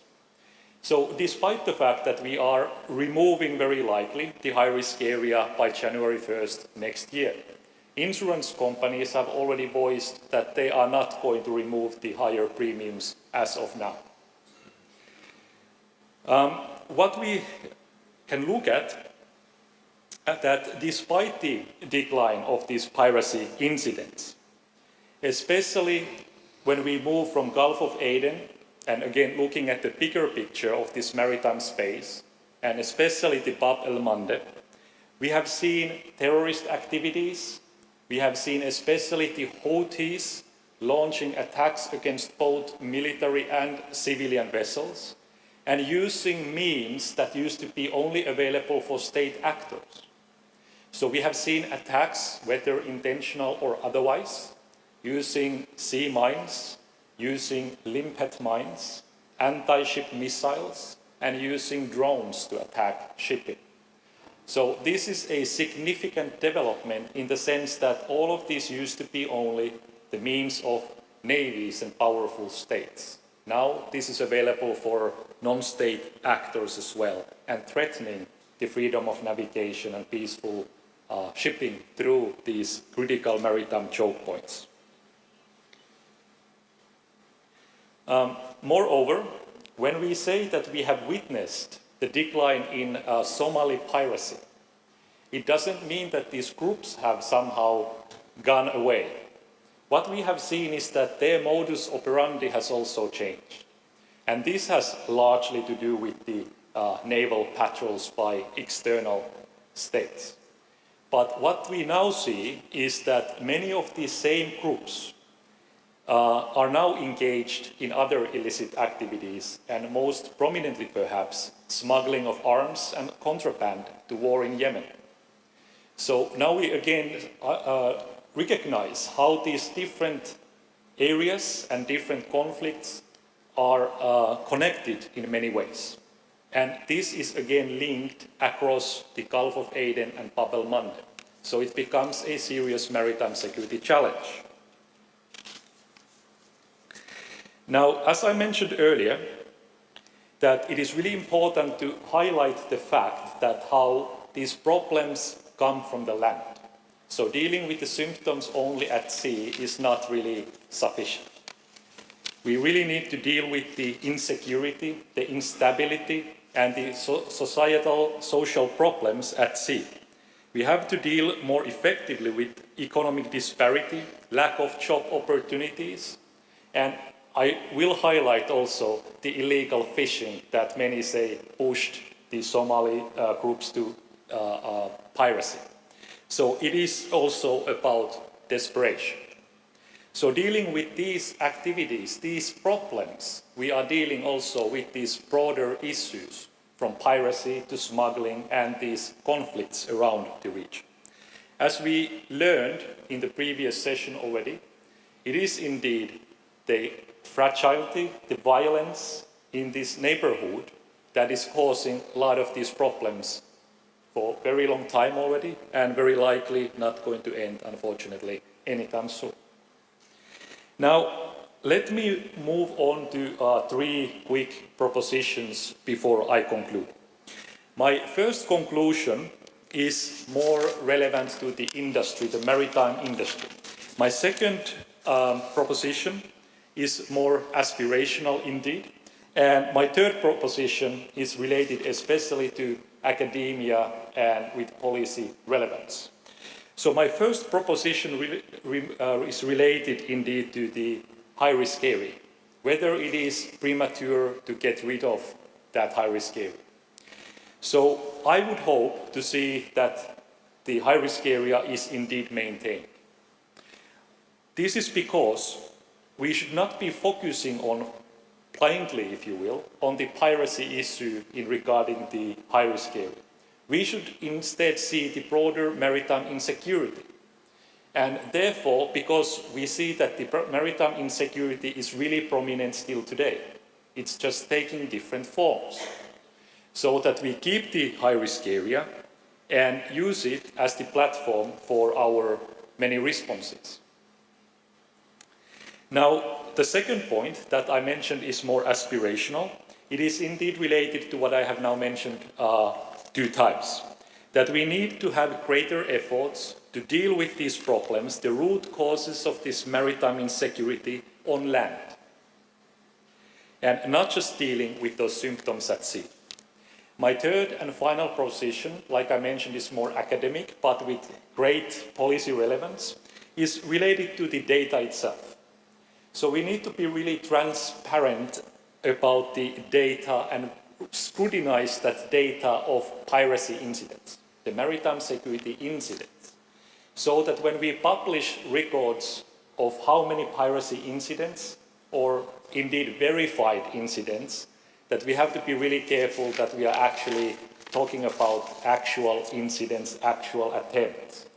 Because we have seen then different stakeholders using this data for various purposes, highlighting the risk or downplaying the risk.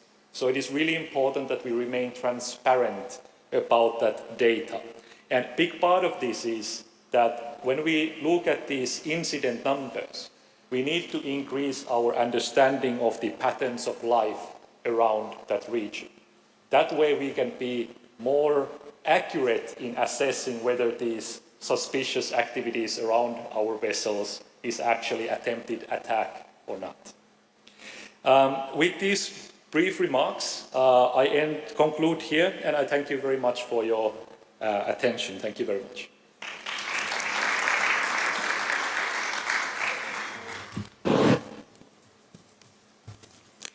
Thank you very much, Dr. Swarza, for sharing your thoughts with us, especially your concerns regarding the potential removal of high-risk area. And if I may, I would like to join your call to pay closer scrutiny on the symbiosis and deep correlations between onshore and offshore security threats. Now, I'm very glad to leave the floor to Professor Edmonds. Thank you, Leonardo. And good morning, everybody. I think it is still morning. I've still got 5 minutes left to say good morning to you. First of all, I'd like to thank the organisers for inviting me here today. I'm very honoured to be speaking to you on this topic here in Abu Dhabi. My name is Tim Edmonds. I'm Professor of International Security and Director of the Global Insecurity Centre at the University of Bristol in the UK. I'm also co-director of the Safe Seas Network on maritime security alongside my colleague Professor Christian Buger at the University of Copenhagen. And if you want to find out more about Safe Seas, you can do so at our website, which you can see on the screen there, is at www.safeseas.net. I want to do three things with my remarks here this morning. First, I want to give you a few introductory observations on the nature of the maritime security challenge off the Horn of Africa and in the wider Western Indian Ocean region. Second, I want to reflect briefly on how regional states and third-party actors have engaged with maritime security issues in the region to date.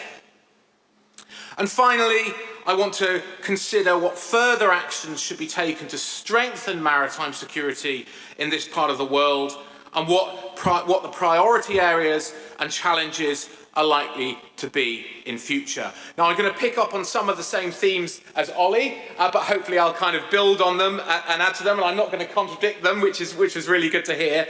I also want to look from the sea rather than land. Because we're talking about maritime issues, I want to start out by looking from the sea. And that means taking a slightly broader perspective to think about the Western Indian Ocean more widely. So I'm going with an even more expansive approach than Caleb did in his presentation, but I will zoom back into the land at the end. So let me start off by saying a few things about the current maritime security picture in this region today. On the one hand, there is much positive news.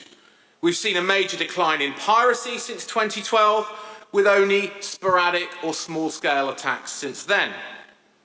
That is in part down to international and regional counter-piracy efforts, including naval patrolling and piracy prosecutions, but also due to strengthened ship security measures, the use of armed guards on vessels, and an increasing intolerance of pirate activities amongst local coastal communities and actors in Somalia itself. Indeed, in many ways, the wider Western Indian Ocean has functioned as something of a crucible of innovation for maritime security responses, including the development of novel coordination, cooperation and information sharing mechanisms amongst state actors, as well as with private interests like the shipping industry. But it's equally clear that while piracy may have been contained, that is not the same thing as saying that it's been eradicated. Many of the underlying drivers of piracy are still in place. Few of the pirate kingpins have been prosecuted and imprisoned. And many of the socio-economic conditions that led to the rise of piracy in the first place, including deprivation and insecurity in coastal communities, have not gone away. In that context, there's always the risk that piracy could return in future if the conditions become favourable to allow it to do so. At the same time, the region continues to face a series of wider maritime security challenges which demand attention. In our research at Safe Seas, we identify three broad dimensions of the maritime security problem, which are illustrated in the triangle on this slide here. The first of these are interstate disputes and conflicts, for example, over maritime territories or marine resources. The second relates to maritime terrorism and extremist violence conducted at, from, or across the sea. Finally, there are multiple types of blue crimes, including piracy, of course, but also smuggling activities of various types and environmental crimes such as illegal fishing. All three dimensions are present off the Horn of Africa and in the wider Indian Ocean region. At the interstate level, we see maritime border disputes between Somalia and Kenya, as well as between the UK and Mauritius over the Chagos Islands. And, looking further north, hybrid threats in the Strait of Hormuz are an ongoing threat to freedom of navigation. At the same time, the region is a subject of increasing geopolitical competition between major external and regional state actors.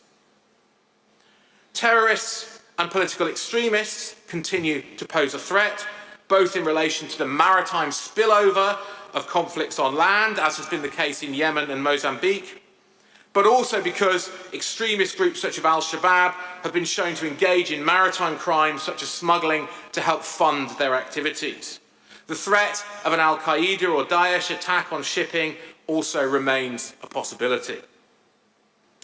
Finally, the waters off the Horn of Africa are home to multiple forms of blue crime beyond piracy. These include smuggling activities of narcotics, of arms, of people, as well as goods such as charcoal, sugar, and illicit wildlife products.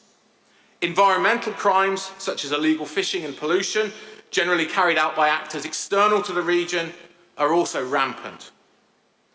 What's more, maritime criminals are adaptable. It is easy to transfer the skills and organisation needed for one type of blue crime, like piracy for example, to another, like smuggling, something that seems to have happened in the Somali case.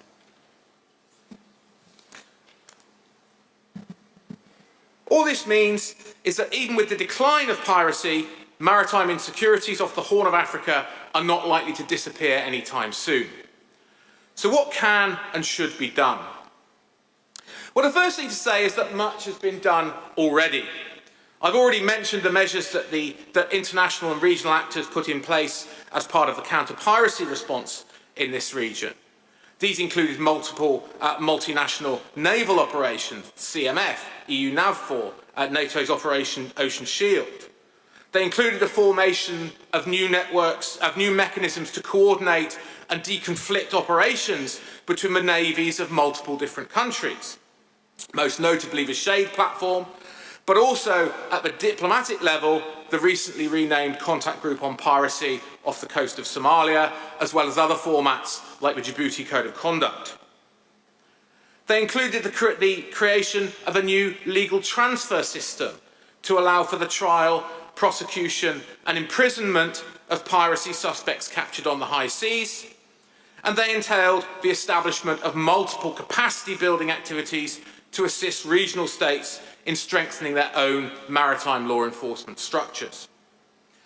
Regional organisations have also turned their attention to maritime security issues, including the AU, the Indian Ocean Rim Association, the Indian Ocean Commission and SADC.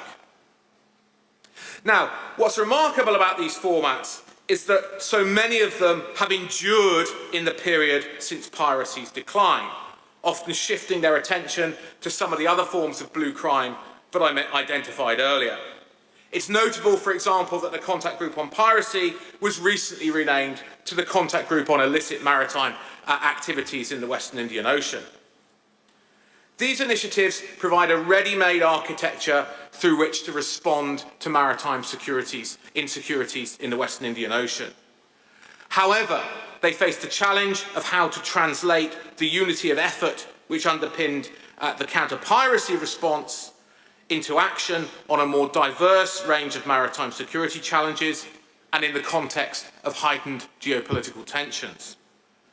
They also need to work to translate declarations and strategies into action and outcomes. So what are the key considerations and challenges that need to be borne in mind if we are to build on these foundations for the future? The first is the challenge of maintaining unity of purpose. Counter-piracy responses worked in part because multiple different actors, not all of them natural allies, recognised that they shared a common problem.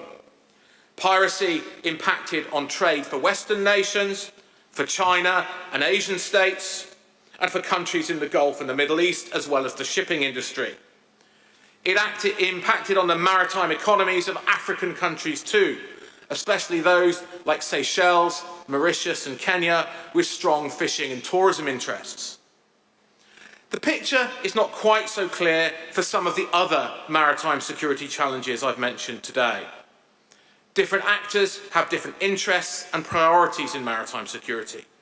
Not all issues are seen as major security threats justifying a concerted international response. In my view, that's a mistake. One of the distinguishing features of maritime insecurities is that they interconnect with each other. Insecurities in one area exacerbate those in another and can have impacts that spread far beyond the region alone.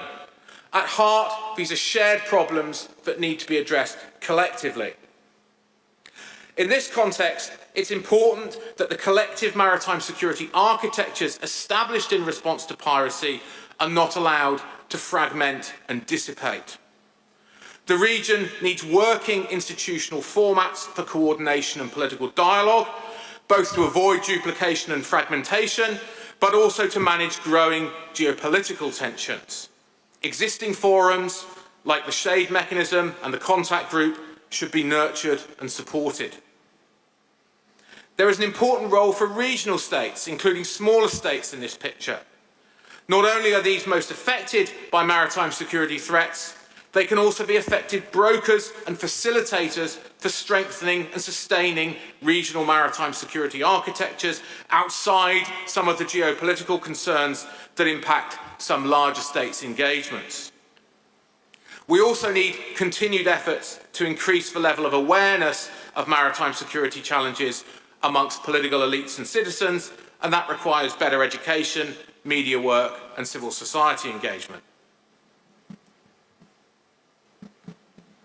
Second, it's important to recognise that maritime insecurities are not just problems of the sea. They often have root causes on land. That means it's important to ask what kind of problem we're dealing with when we try to formulate a response. Maritime security is a multifaceted challenge involving issues of security, development, and law enforcement. And there's a danger that focusing too much on traditional security responses, that is military or naval ones, means we simply end up managing the consequences of the problem rather than addressing the problem itself. Now, part of the issue here is in working to address some of the wider issues of governance, development, and insecurity that we're talking about in this symposium today. But it also means understanding the causes and organisation of maritime threats better. In that respect, we need better data, more systematic data collection efforts, and better information sharing on the full spectrum of blue crimes in the region. While we know a lot about piracy, for example, and have some data on smuggling and illegal fishing, at least some types of smuggling, much less is known about other crimes. This is important because it can point us towards the underlying organisational structures, supply chains and profit logics underpinning maritime criminal or terrorist networks. They can help us identify, help us develop responses that can target the often land-based organisations and enabling structures that lie behind the actual manifestation of these threats at sea. Finally, that tells us something about where we should focus capacity building. Capacity building remains critically important to the maritime security response because it helps regional states to develop the structures that will allow them to tackle maritime insecurities in their own backyards and over the long term. However, too many capacity building efforts fail because of short-termism, a focus on easy-to-implement projects, top-down approaches, and a lack of attention to local needs and context, and too much politicisation. We need to work towards a more locally owned and long-term approach to capacity building. Now, clearly, the at-sea response is important here. Developing maritime patrol, surveillance and coordination capacities can have an important deterrent effect. But a longer-term solution requires a wider approach as well. It means building infrastructures and capacities to support legitimate livelihoods in coastal communities. It means developing legal infrastructures to enable the proper prosecution of criminal network organisers, or the development of stronger investigative and intelligence capacities for the suppression of organised criminal networks on land. It also means giving a greater voice and influence to the receivers of capacity building. Not all offers of assistance are helpful, and it's important that regional states have a clear sense of their own problems and priorities and, as far as possible, are given the chance to shape the international assistance programmes they receive. None of these responses are magic bullet solutions on their own, and none of them offer a quick fix. But maritime security is a complex challenge and requires a complex and multifaceted response too. It is in addressing these deeper structural challenges that longer-term solutions to the challenges of maritime security in the waters off the Horn of Africa are likely to be found. Thank you.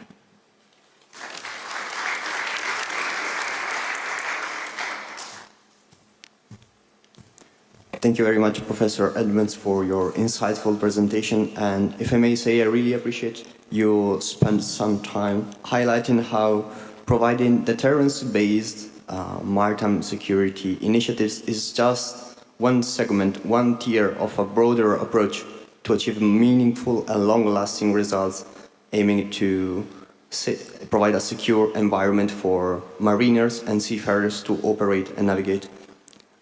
Without further ado, I would now proceed with the speech provided by Dr. Vijay. So feel free to launch the speech. Good afternoon, ladies and gentlemen. It is an honor and privilege for me to be invited by the Trends Research and Advisory to participate in the symposium titled Efforts and Initiatives to Secure Peace and Stability in the Horn of Africa. I am unable to join the symposium physically due to administrative constraints, but the organizers have very kindly allowed me to pre-record my remarks and share it with the participants. The title of my presentation is Maritime Multilateralism, a tool for mitigating piracy in the Horn of Africa. Ladies and gentlemen, allow me to begin with a very good news. A few days from now, and the clock strikes midnight and we usher in the new year on 1st January 2023, the Indian Ocean Piracy high-risk area will be removed. It was established in 2010, and by 2013, its size and extent had been shrinking after successful hijacking fell drastically. However, shipping has been advised not to lower guard, and the threat and risk assessment remain essential when following best management practices filed. Looking back, over a decade ago, sea piracy raised its ugly head in the Horn of Africa. We had all consigned it to the silver screen. We had seen a lot of movies about it. But the Somali piracy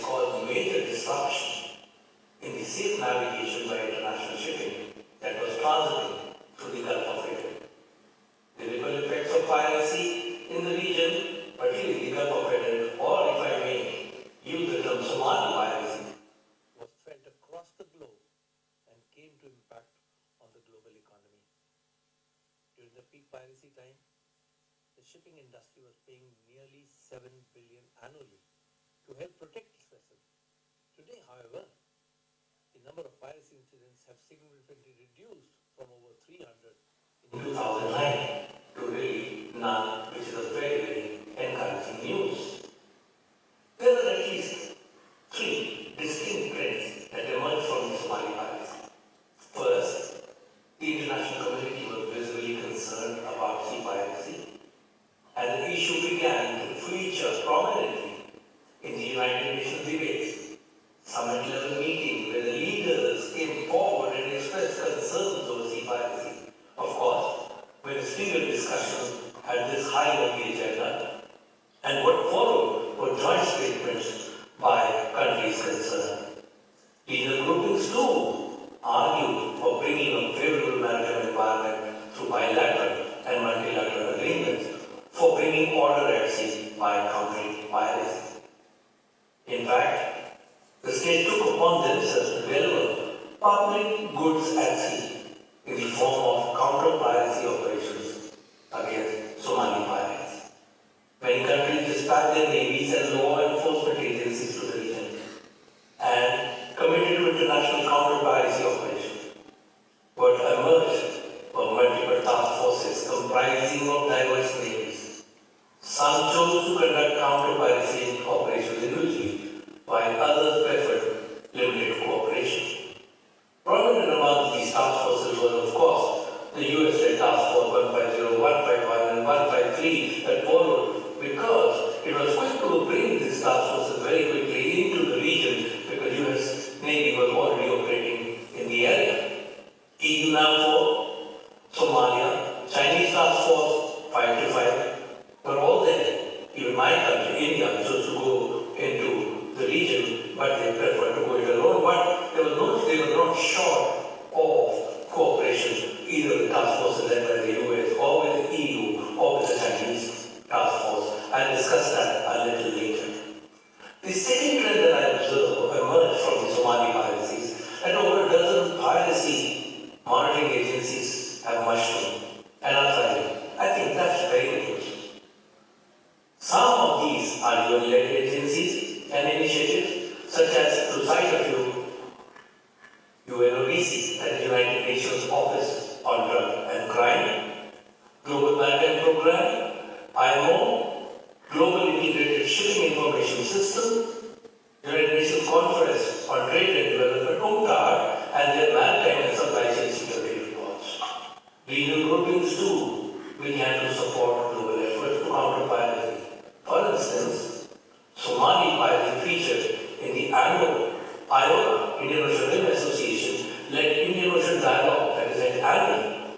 The ASEAN member states were particularly worried about their shipping because they do not possess the capability and capacity to dispatch their navies to escort vessels that far into the Gulf of Aden. The EU dispatched ships to the Gulf of Aden, and China, India, Korea, and Japan established the internationally recommended transit corridor, or the IRTC. May I venture to suggest that the IRTC was an innovative Asian initiative and involved China, India, Japan, and the Republic of Korea. A Chinese official has observed, commenting on the IRTC, we share common views, but we also have differences. So we reached a consensus to patrol the IRTC according to set areas of responsibility. I think that's a hallmark of cooperation amongst diverse navies. Or of course they came from Asia, but have their different philosophies of operation, both in terms of where their governments come from. The Maritime Security Center Horn of Africa, MSCHOA, Shared Awareness and Deconfliction SHADE program, Contact Group for Piracy off the Coast of Somalia, CGPCS, are some of the other multilateral initiatives that continue even today. Ladies and gentlemen, these multilateral initiatives are partnership driven and involve the governments, industry, and a number of stakeholders, thereby facilitating an interface to share perspectives, ideas, and help develop strategies to counter piracy. For instance, Under the SHADE program, country force commanders share tactical intelligence, information on threats and challenges, and of course, deployment of forces, where they are deployed, which ships are available, who would be flying in, particularly in the context of aircraft, and other operational details relevant to counter-piracy operations. I think that's commendable in terms of, because navies themselves are generally suspicious of sharing such information with even partners. Likewise, the CGPCS was a platform or is a platform which enables the military, industry, legal experts, and other interest-based groups to deliberate and share information relating to counter-piracy. The third important outcome of the Somali piracy was the globalization of security responsibilities and duties. The security of the maritime domain has traditionally been the responsibility of the state and its arms such as the navies, the coast guard, and other law enforcement forces. These agencies are tasked to undertake operations to provide maritime security. However, the engagement of private maritime security companies, or PMSC, as one of the many responses to piracy in the Gulf of Aden, I think is a new phenomenon at sea. These agencies or these companies, comprising of handful of sailors who are armed, these offer a number of maritime security and anti-piracy services, helping the vessel make a safe and secure voyage. The PMSC personnel carry weapons and ammunition and offer shipping companies attractive options to counter piracy, particularly in the context of Somalia. They have successfully provided security services to hundreds of voyages, often effectively battling the pirates.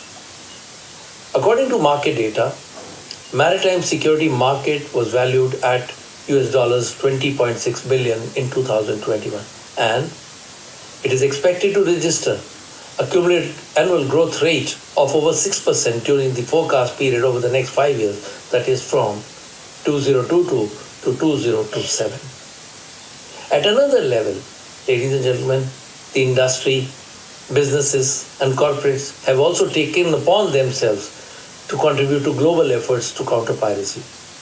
There are several examples, and these are really good examples of such initiatives by the industry, such as the Langkawi International Maritime Aerospace Exhibition, Lima, held annually in Malaysia, the International Maritime Security Exhibition, IMDX Asia, which is held in Singapore, or the IDEX, or that is International Defense Exhibition and Conference in Abu Dhabi. These are all annual features, involve not only exhibitions and display of to attract stakeholders such as military, government, industry, and academia, but conferences and seminars are designed to address contemporary maritime security threats and challenges. And in these, whether it was Langkawi in Lima, in Langkawi, IMDX in Singapore, or IDX in Abu Dhabi, they all had a generous contribution in terms of the threats and challenges posed by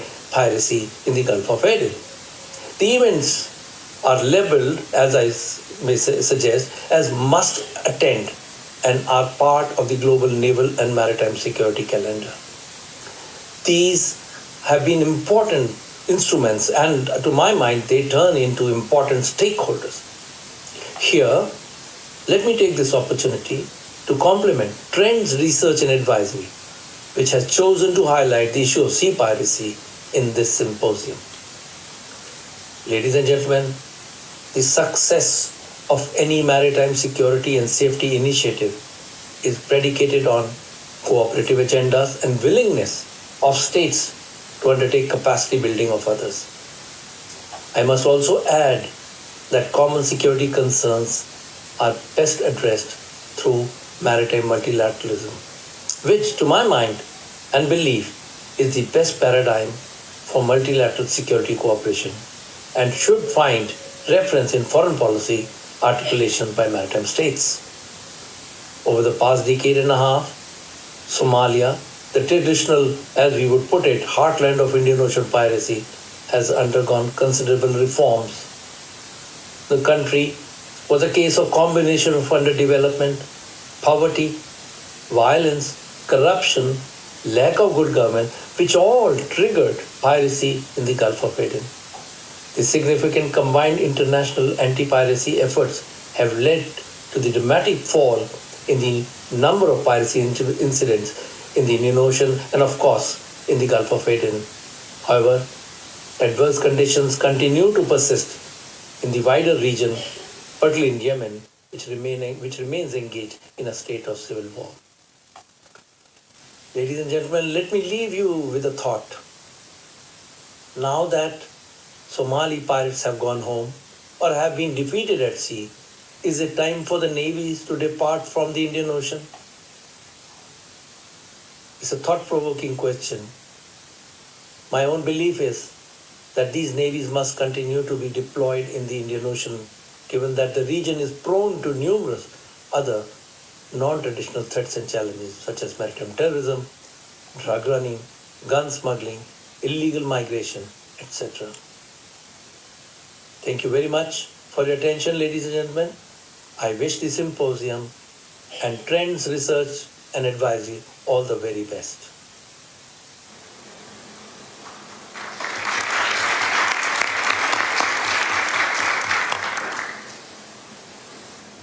We are sincerely thankful to Dr. Vijay for joining us, although not in person, and we appreciate the effort he did and highlighting how we collectively enjoy freedom of navigation and safe routes for commercial ships and vessels to navigate between east and west, north and south.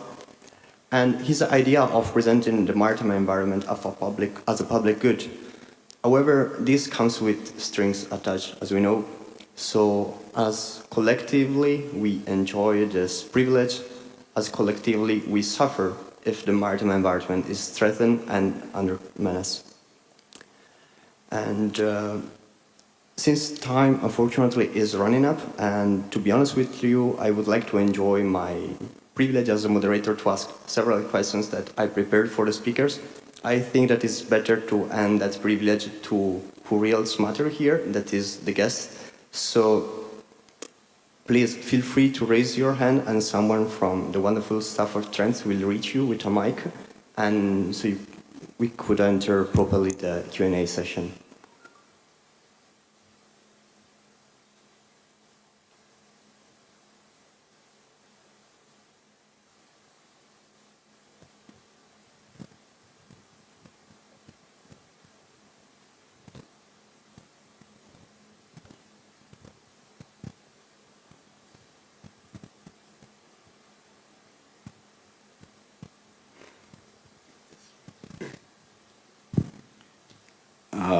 Good evening or good afternoon. Abdel Junaid, I'm a columnist, geopolitics, security and defense. Thank you, interesting presentation, the first sessions, and now we've been hearing about the impact of, piracy on the freedom of navigation, trade, and also support of, let's say, terrorism and other aspects. But personally, we've been hearing this for quite some time. What is the impact of continuous destabilized or failed geography that will always lend to, continuous status of lawlessness in the Horn of Africa and somewhere else? If we want to address this issue, I believe we need to do a little bit of reverse engineering, go and address the issues of stabilizing those failed geography to start with, and then move collectively. We've seen how prolonged crisis or failed geography like Somalia have aided the flourishing industry of piracy. Piracy in the Horn of Africa, it's not a phenomenon. It is an industry that needs to be addressed. But to do that, we need to address the actual root cause. Okay? we've seen how important the lack of regional player to galvanize regional will. We need that as well. And we need to as well ask the Africans to step up and to take responsibility and not just to play the victim all the time. We need to address models like what the UAE with the coalition had achieved in the island of Sumatra. That model have invigorated certain aspects that did aid in restabilizing the group of islands surrounding Sumatra and also the waters. And finally, if we're going to address the issue of the top of the Indian Ocean maritime security, I believe we seriously need to address what Jah Bahar in Iran represent in terms of aiding this state of lawlessness.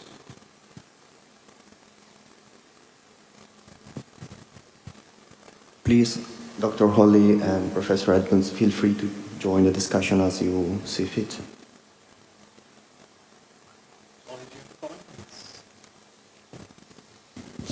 Hello, can you hear me? Yes, very good.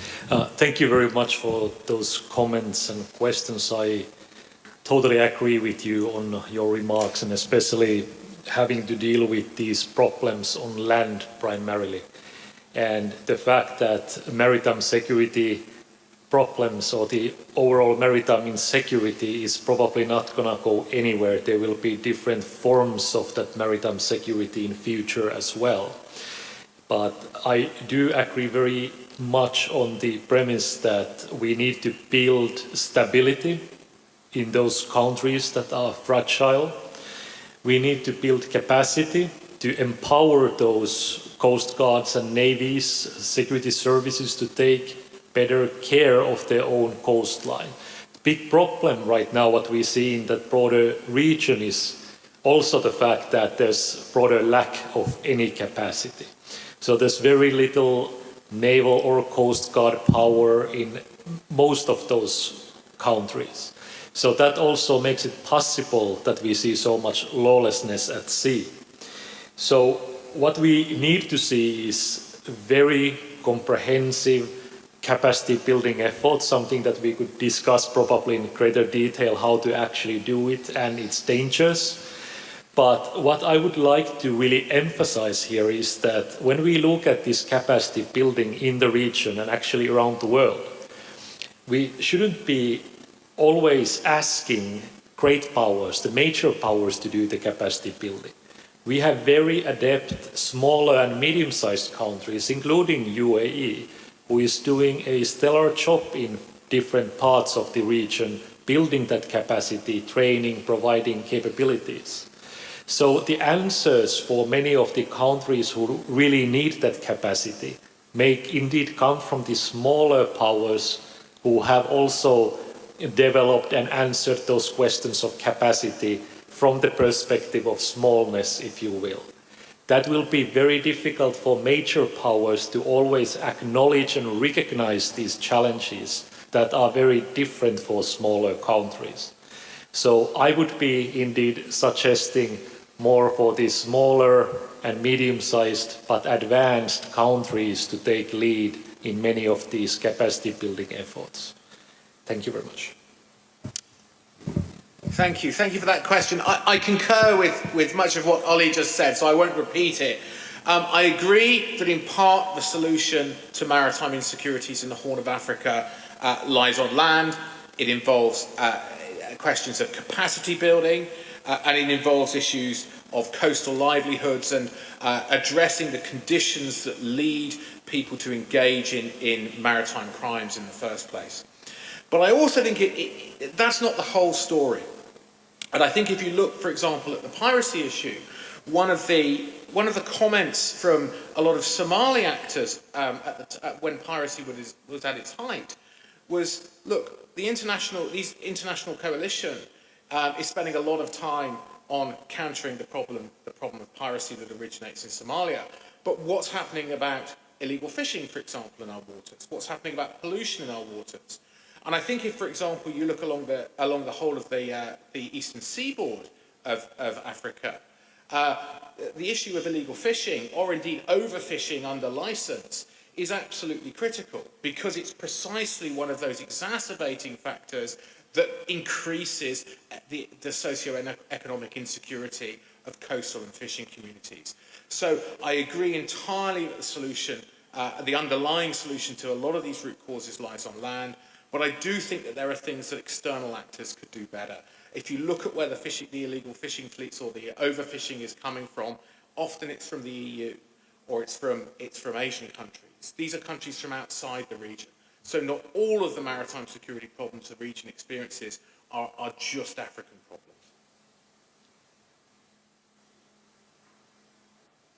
Many thanks. I've been told that there are other questions, please. Yes, we have one question. Please proceed. What are the limits of the international responses to piracy in the region?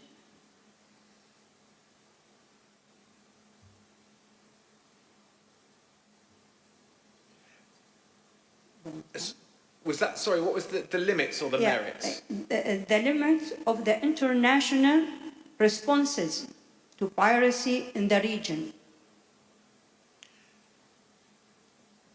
So I think, well, one of the limits, or one of the challenges, is I mentioned in my talk, of how to sustain the structures that were set up in response to counter-piracy to deal with a wider set of maritime security challenges.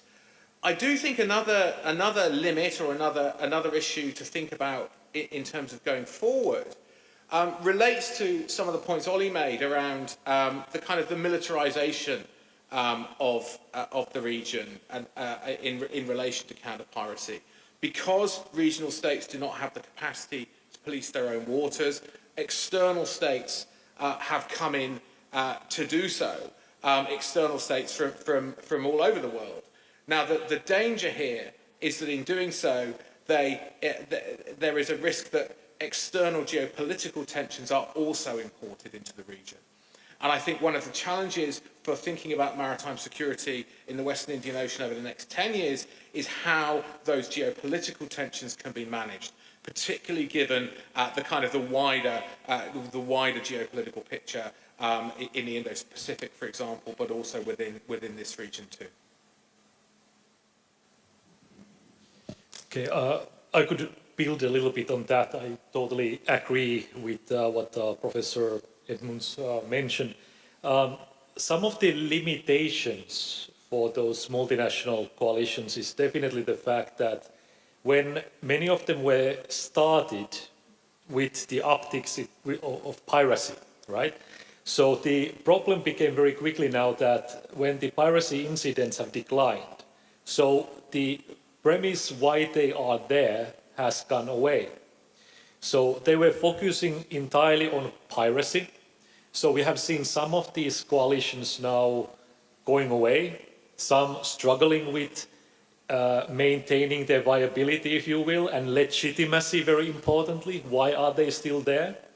And on the other hand, we have seen new coalitions being established, like the Task Force 153 in the Red Sea, Bab el-Mandeb and Gulf of Aden, which is addressing again more broadly the maritime insecurity, but with greater focus on these extremist violence and using these, what I mentioned earlier, state-like weapons attacking shipping. Now, a big problem, what comes to the geopolitical tensions, I would be personally rather concerned indeed about the fact that these, in academia we often call them non-traditional security challenges, but in actual fact you could call them everyday security challenges, versus then this rising geopolitical tension between different regional and extra-regional powers, that any of these tensions flaring up around the world will have immediate effects in this region as well. So we have to start also thinking about mechanisms to deconflict in one way or the other these navies spreading their influence, if you will. And this all comes to all the other forms what we have discussed of cooperation. Capacity building becomes immediately competitive capacity building between these major powers. So it is now not just anymore about simply helping out those who need the assistance, but it has these countries and regions become part of this broader geopolitical competition between the major powers. And this is actually one of the underlying reasons why I proposed earlier this, that we should have the advanced, smaller and medium-sized countries perhaps taking a lead in many of these initiatives and capacity buildings to avoid getting entangled in this geopolitical dynamics.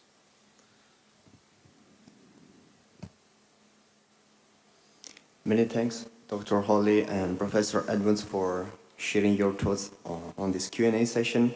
Since, unfortunately, we are running out of time, I would like to leave you with one final comment on one concluding remarks on the question of limitation. And I would also add to all the points raised by our esteemed speakers that while deterrence-based security answers to different arrays of threats at sea have proven effective in curbing piracy, still both regional and international security platforms has unfortunately revealed suboptimal levels of interagency integrations. Although SHADE, the forum we spoke about earlier, is still a promising initiative to bring together navies with different backgrounds and, as Dr. Vijay highlighted, different philosophy of conducting security operations, still interagency cooperation is not at the optimal level that we would like to see in a region that is that important to coastal and littoral states, but also the entire world. Other than that, if it was for me, I would like to continue this discussion for hours, but I do realize that there are other panels that are equally important and equally interesting. So before leaving the floor, just letting me to thank you again, our esteemed speakers, and the best of luck for the next panel.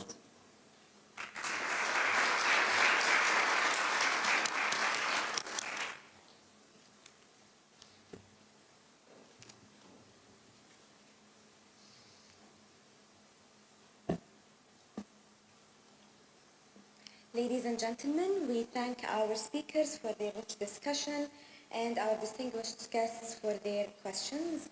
Please allow me to welcome our experts to the next panel, which will discuss efforts and initiatives to secure peace and stability in the Horn of Africa, nationals and interests.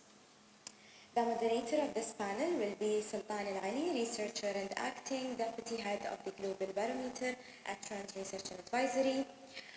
Dr. Marco Deledo, Head of Analysis Unit of the African Desk Center for International Studies in Italy. Dr. Federico Donelli, Assistant Professor in International Studies at the University of Trieste, as well as Dr. Brandon Cannon, Assistant Professor, Khalifa University, United Arab Emirates. Dear experts, please join us to the stage.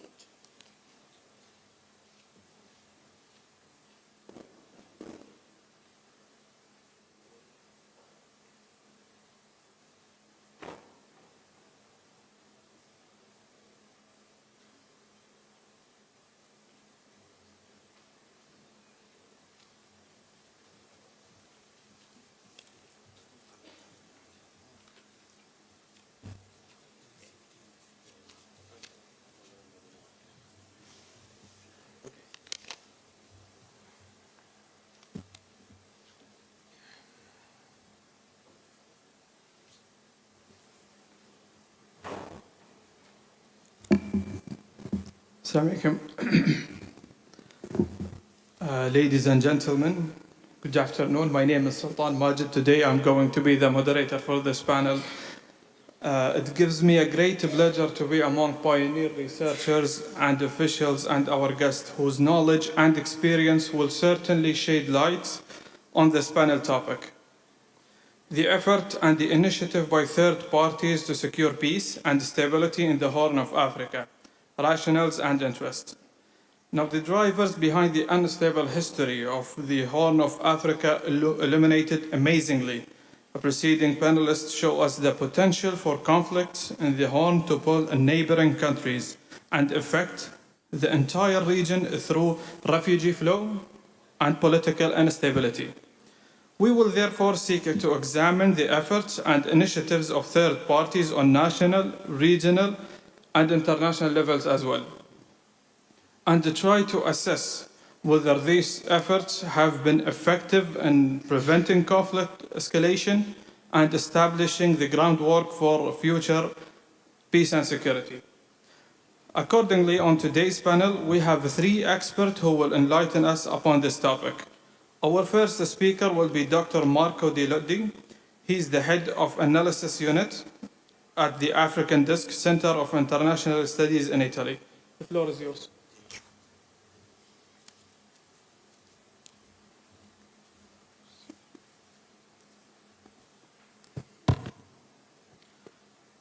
Ladies and gentlemen, good morning to everybody. First of all, I would like to thank you, Trends Advisory Research and Advisory, for the invitation. For me, it's the first time here in Abu Dhabi, and it's an honor to attend this wonderful event and conference. I think it, and I hope it will be only the first of a long series in the future.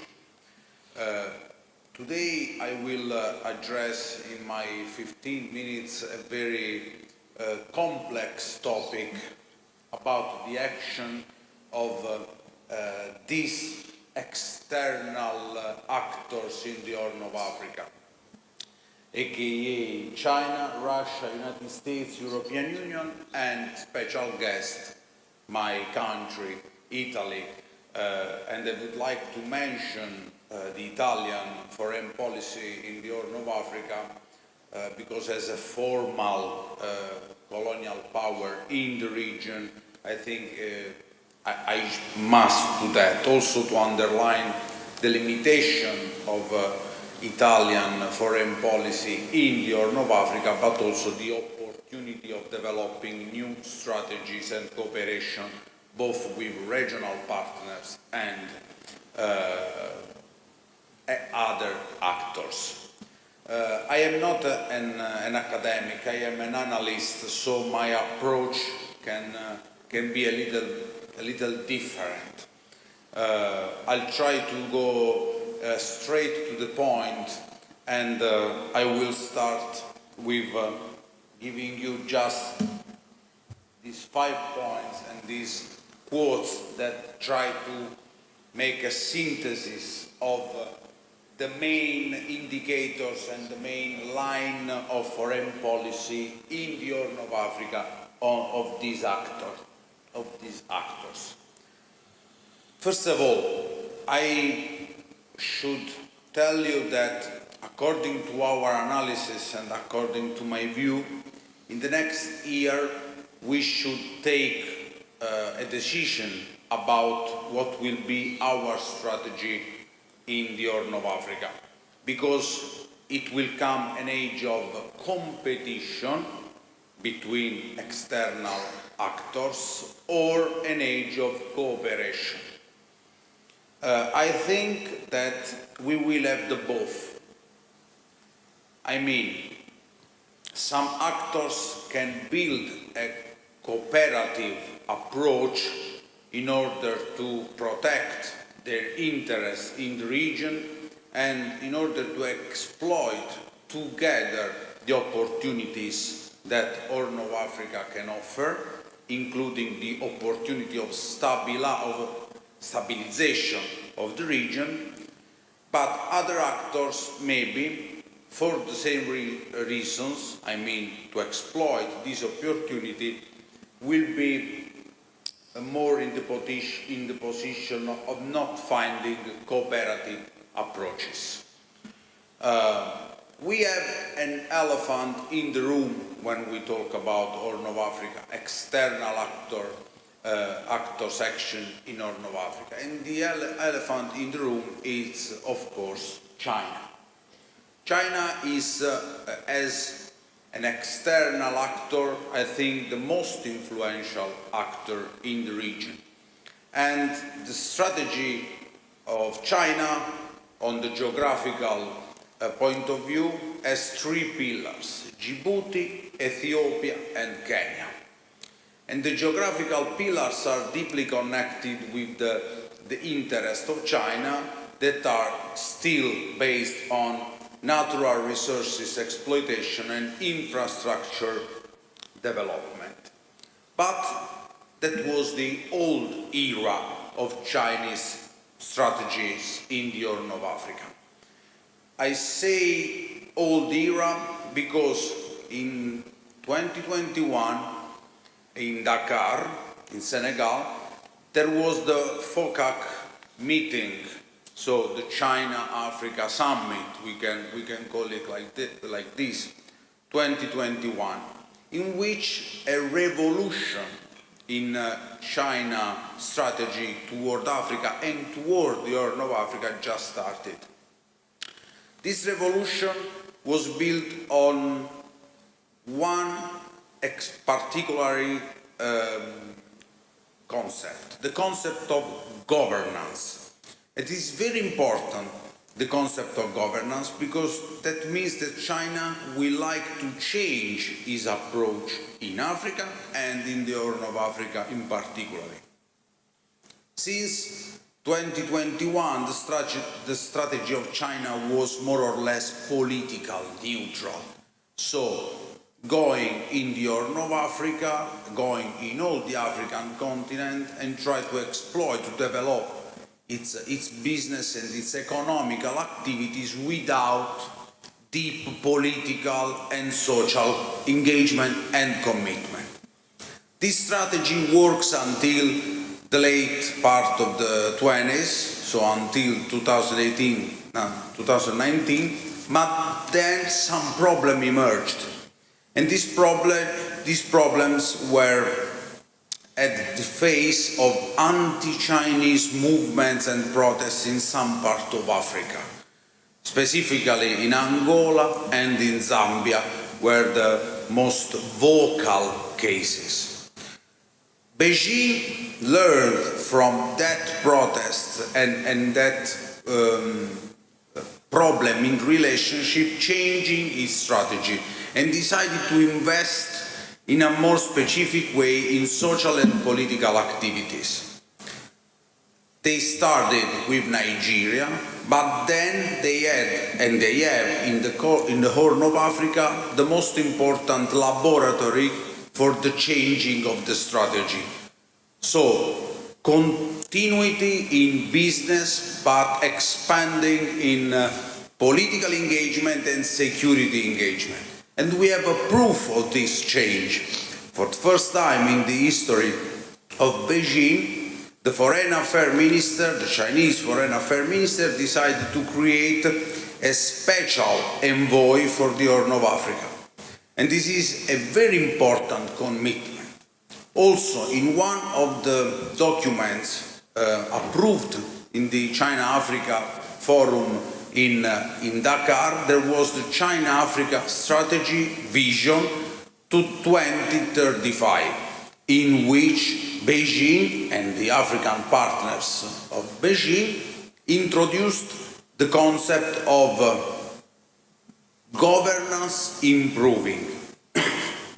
And that's very important, because one of the topics that will lead China action in the Horn of Africa in the future will be growing and investing in stability and committing in a more deep and explicit way in political engagement. I think that we got the first sign of this new commitment also in the Ethiopian civil war. I believe that China had a significant role, maybe not very clearly, I mean not under the light of the sun, in facilitating the peace deal between the Tigray and the Tigray Front and the Addis Ababa government. The interests of China in the Horn of Africa are very concrete, and they are connected to the freedom and the protection of SLOCs, so sea line of communication, and the protection of Djibouti strategic port. In the future, this need for security, for naval and maritime security will increase because huge Chinese investments are also in Kenya and in Ethiopia, which is in the mind of China's strategies the place in which in Africa China will relocate part of its industry.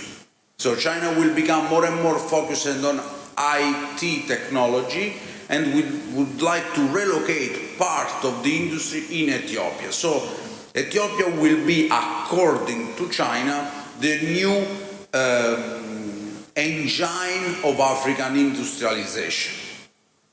But as you know, Ethiopia is a landlocked country, so it needs the ports to connect to the world. So Djibouti plus Ethiopia plus Kenya.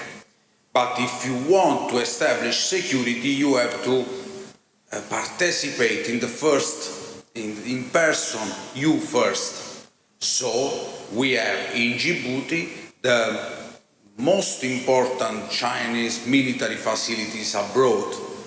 The naval base that now will provide security for the sea line of communication, but in the future will provide also advisory and will provide all the activity of training for local forces. And for Chinese mind and for Chinese strategic thinking, this is a revolution. This is something like, from day to night or vice versa. This is something that they never did with this approach. It's something revolutionary for them. And if you take an example of Ethiopia just now have inside the naval military committee of their country a department of naval studies connected with China Department of the Army of Naval Studies. So they are thinking about that. And the revolution in governance will be something very, very important, because for the first time China, that considers itself a developing country and can use this kind of diplomacy, actually used this kind of diplomacy for engage deeply with African country, will grow more and more and more and more influential. It will be like a heavyweight boxing champion that has to fight with medium weight boxing champion. It's like, if I decided to fight Mike Tyson in his prime, I had no chance to win. And maybe we should face this kind of scenario in the future. Second country, and so for that reason I use continuity, strengthening, expansion. Second country, Russia. I use counterattack diplomacy strategy in football lexicon. I mean, Russia, after the Cold War, loses a lot of position and influence in Africa and the Horn of Africa. Today, the only two real partners of Russia are Sudan and Eritrea. And Russia has shown itself able to exploit our weaknesses, or I should explain better, the weaknesses of other actors. When they find a void, they fill it. It happens with Sudan, it happens with Eritrea, and they try to do it with Ethiopia, but they fail because the void in Ethiopia were not so wider. The strategy that Russia uses, you know it very well, it's the Wagner diplomacy. So they give this box of services to some governments in which they provide security for very few assets in the country, the political elite, and some mine or some industrial or natural resources site, and they try to sustain the elite of that country in the international forum. This kind of diplomacy helped Moscow to obtain a huge support in the international arena, but after the Ukraine war, maybe they have to rebalance their capabilities, because many of the assets of the Wagner group that were in Africa were redeployed in Syria right now, so they are fighting. An example is Mali.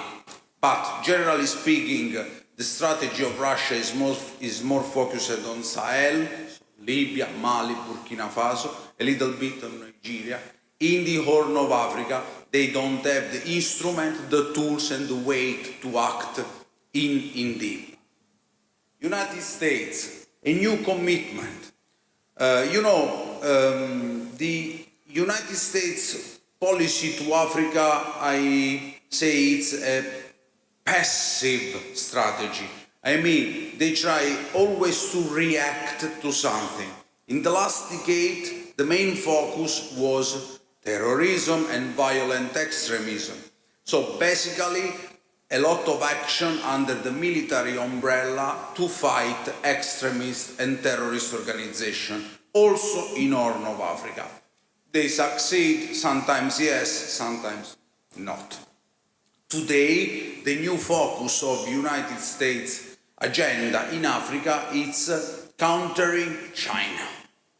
Because China, the pivot to Asia, it's the key of US foreign policy, and all the other action in other parts of the world will be built on the mainframe, and the mainframe is the pivot to Asia. So the action in Africa will be the one to counter Chinese strategy. But for the US will be not easy, because US has not African states, a lot of African states and a lot of African people has not a good perception of US and of US foreign policy in their continent and abroad, despite of the very good perception of Chinese actions and Chinese foreign policy. So it will be a huge mountain to climb. European Union. I should include European Union in the actors, but it's a little bit a provocation. Because as you know, one of the top problems of European Union is that we don't have a unity on unitarian foreign policy. But we try to balance the foreign policy of France, Germany, Italy, Spain, and it's very, very difficult. For that reason, when you come to Horn of Africa, the common points of the European Union action are three: maritime security, as you see with Atalanta mission in the Western Ocean and Indian, countering crime, transnational crime and illegal migration, and countering terrorism. Of course, it's not easy to do that. We are dealing with a huge phenomenon. And the real problem is that now European Union has not enough resources to deploy in the Horn of Africa. The focus is Sahel, it's West Africa, so Gulf of Guinea, Mali, Burkina Faso and Libya.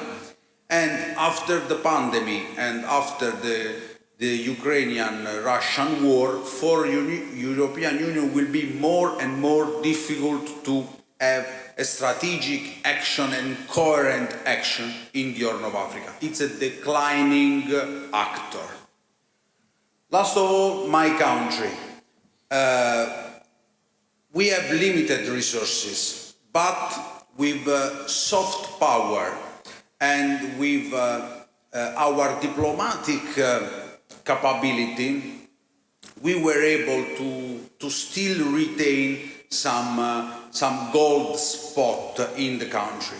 As you know, Italy has only one permanent base, a military base abroad, and this only military base abroad, it's in Djibouti. For me, it's a very particularly military structure because I was there when they opened it in 2013. It was a pleasure for me. But the focus of our activity it's more military in sense of cooperation, in sense of training and advisory to Djiboutian forces, to Somali forces, than economically and politically. For that reason, I think that now, and I'm going to conclude, now that we are entering, I think, a new phase of international relations, especially in Africa, a phase characterized by multilateralism, my country should and probably will looking for new partnership in the Horn of Africa. And now we are here in Abu Dhabi, and I truly think that one of the partnerships that my country should think of with more attention will be the partnership with UAE. We have a lot in common when we think about Africa, and we have, according to my view, convergent interests. For that reason, as far as we can, let's talk about that. Thank you very much.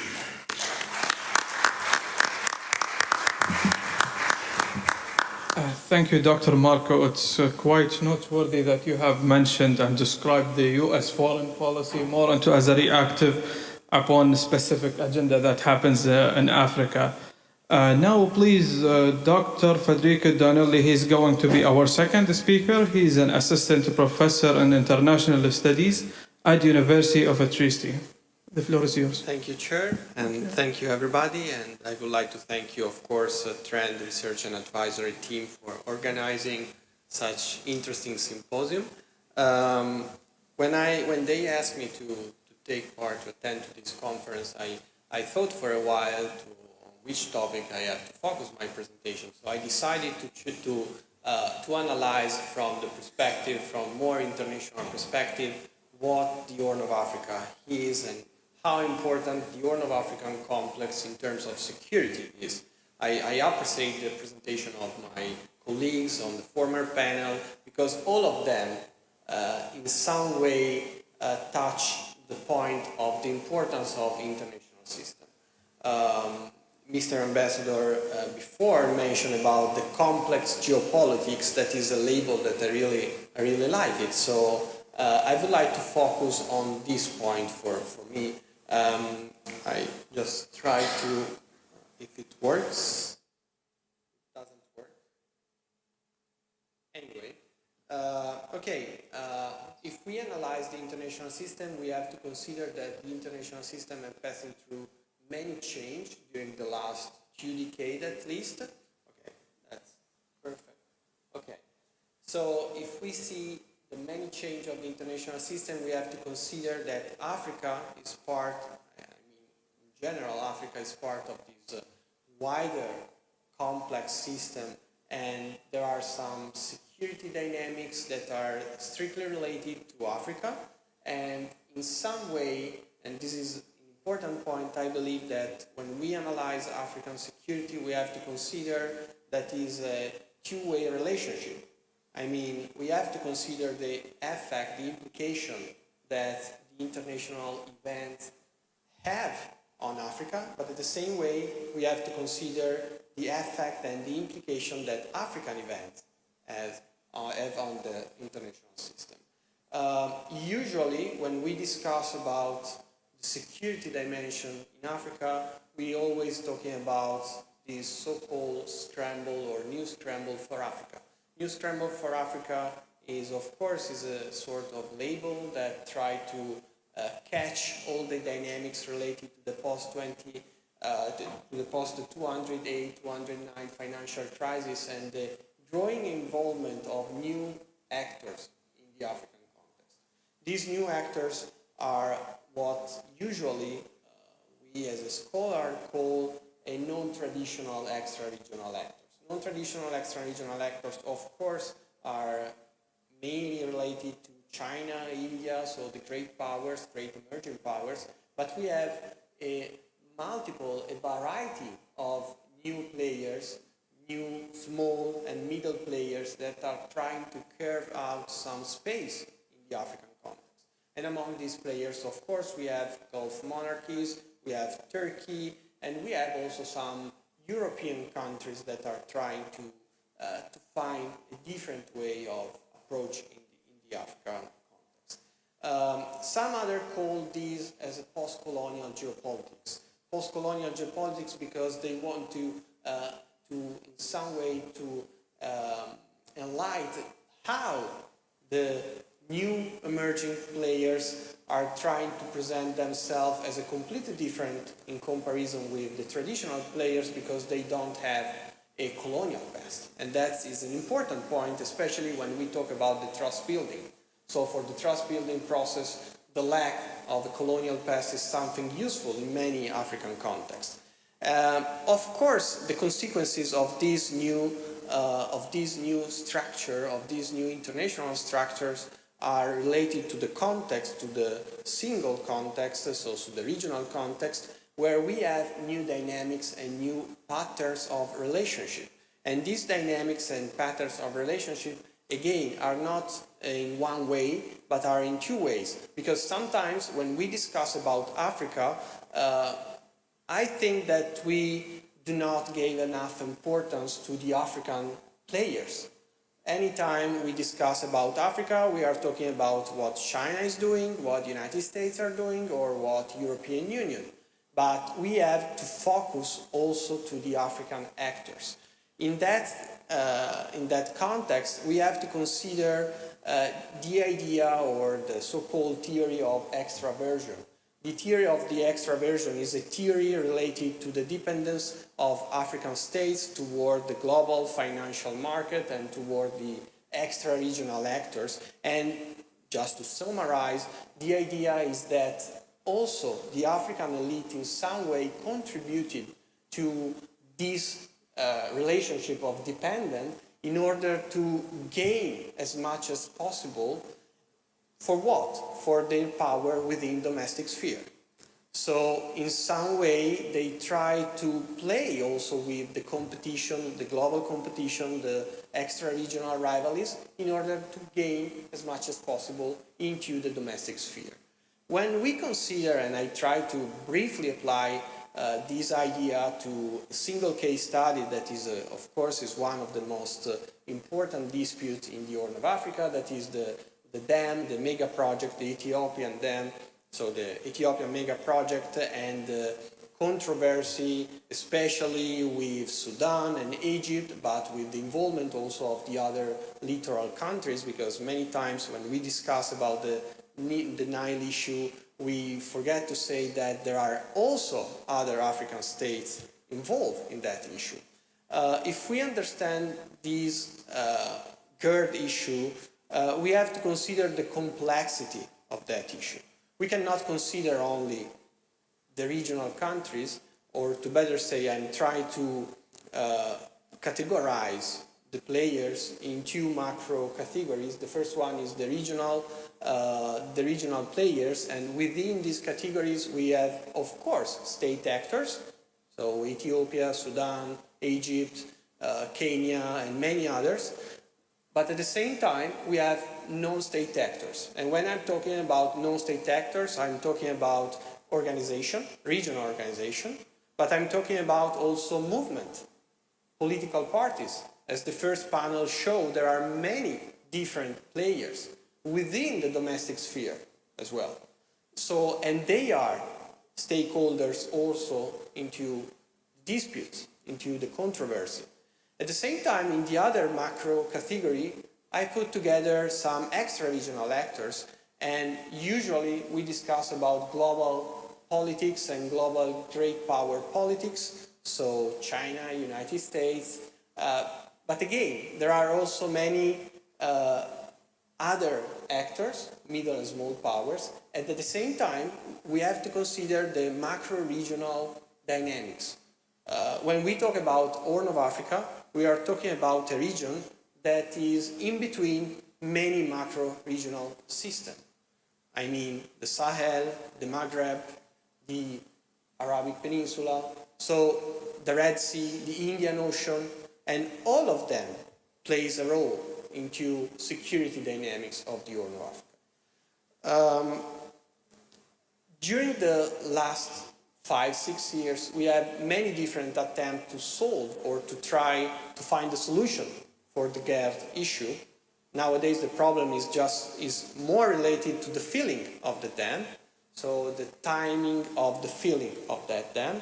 And we have two different approaches, but that in some way gave something new to the discussion, to the debate, and also paved the way for a new context also in the dispute resolution, in African dispute resolution.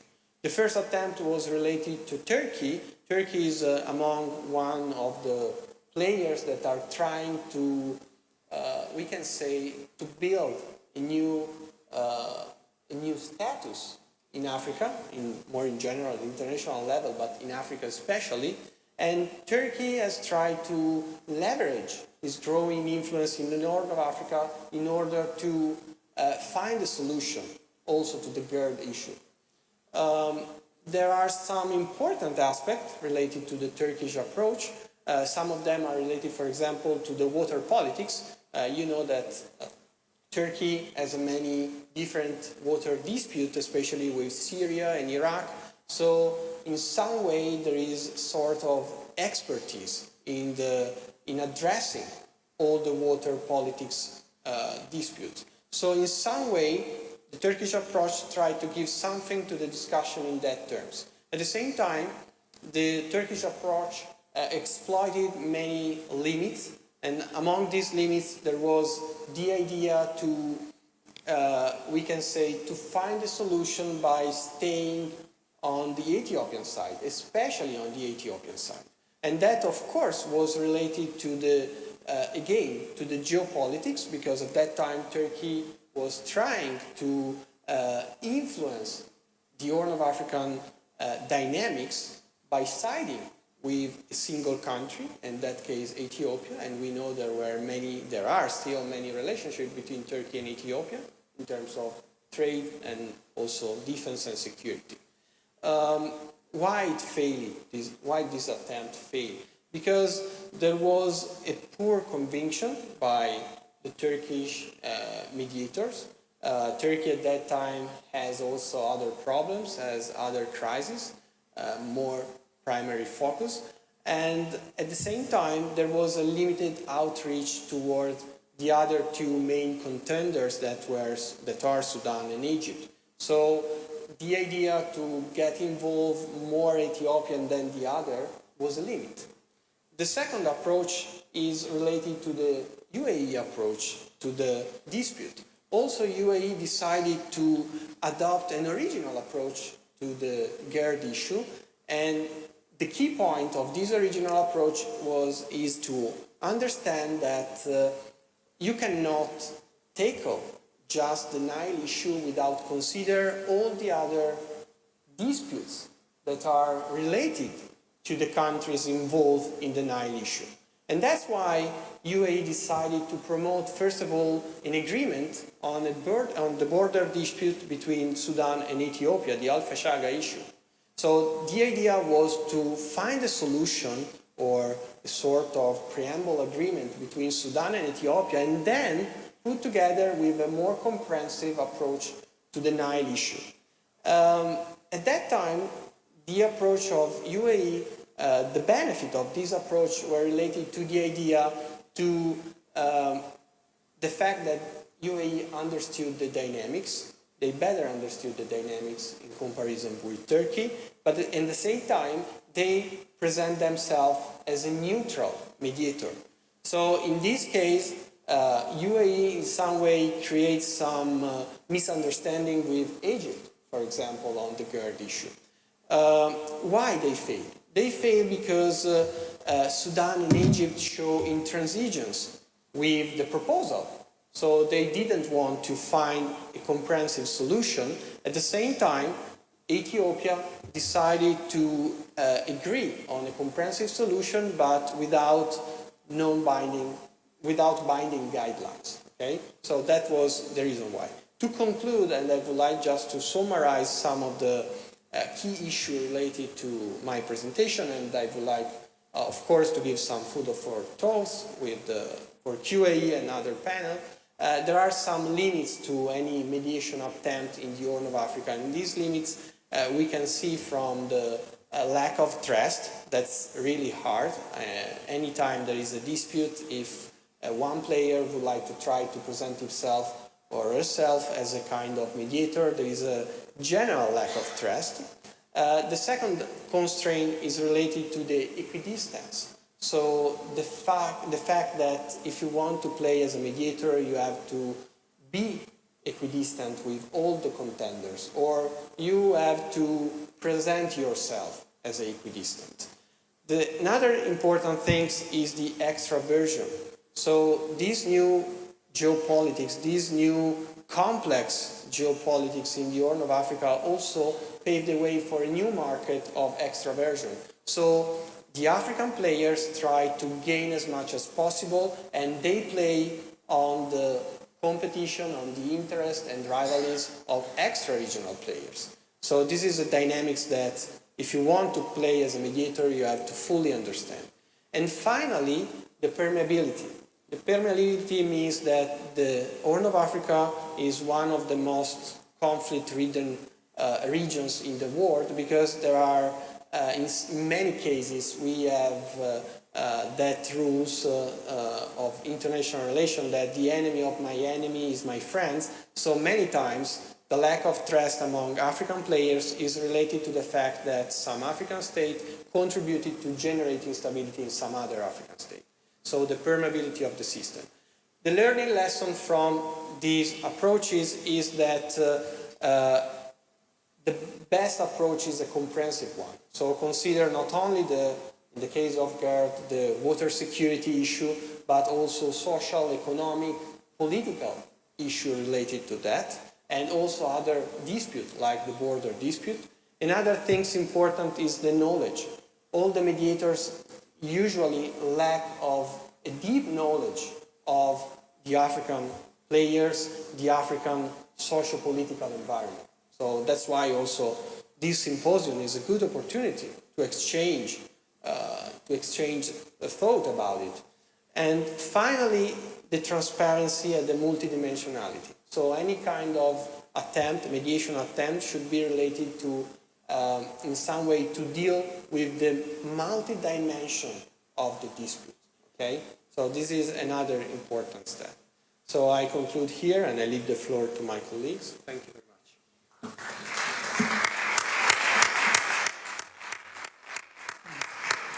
Thank you, Dr. Federico. This is quite a fruitful presentation, and I think it's quite important also to see this idea that you have mentioned, that today Africa has become an arena where several players have been started to involve in different levels and approaches. Now we have our final and third speaker, Dr. Brandon Cannon. He's Assistant Professor of Khalifa University at the United Arab Emirates. Please, the floor is yours.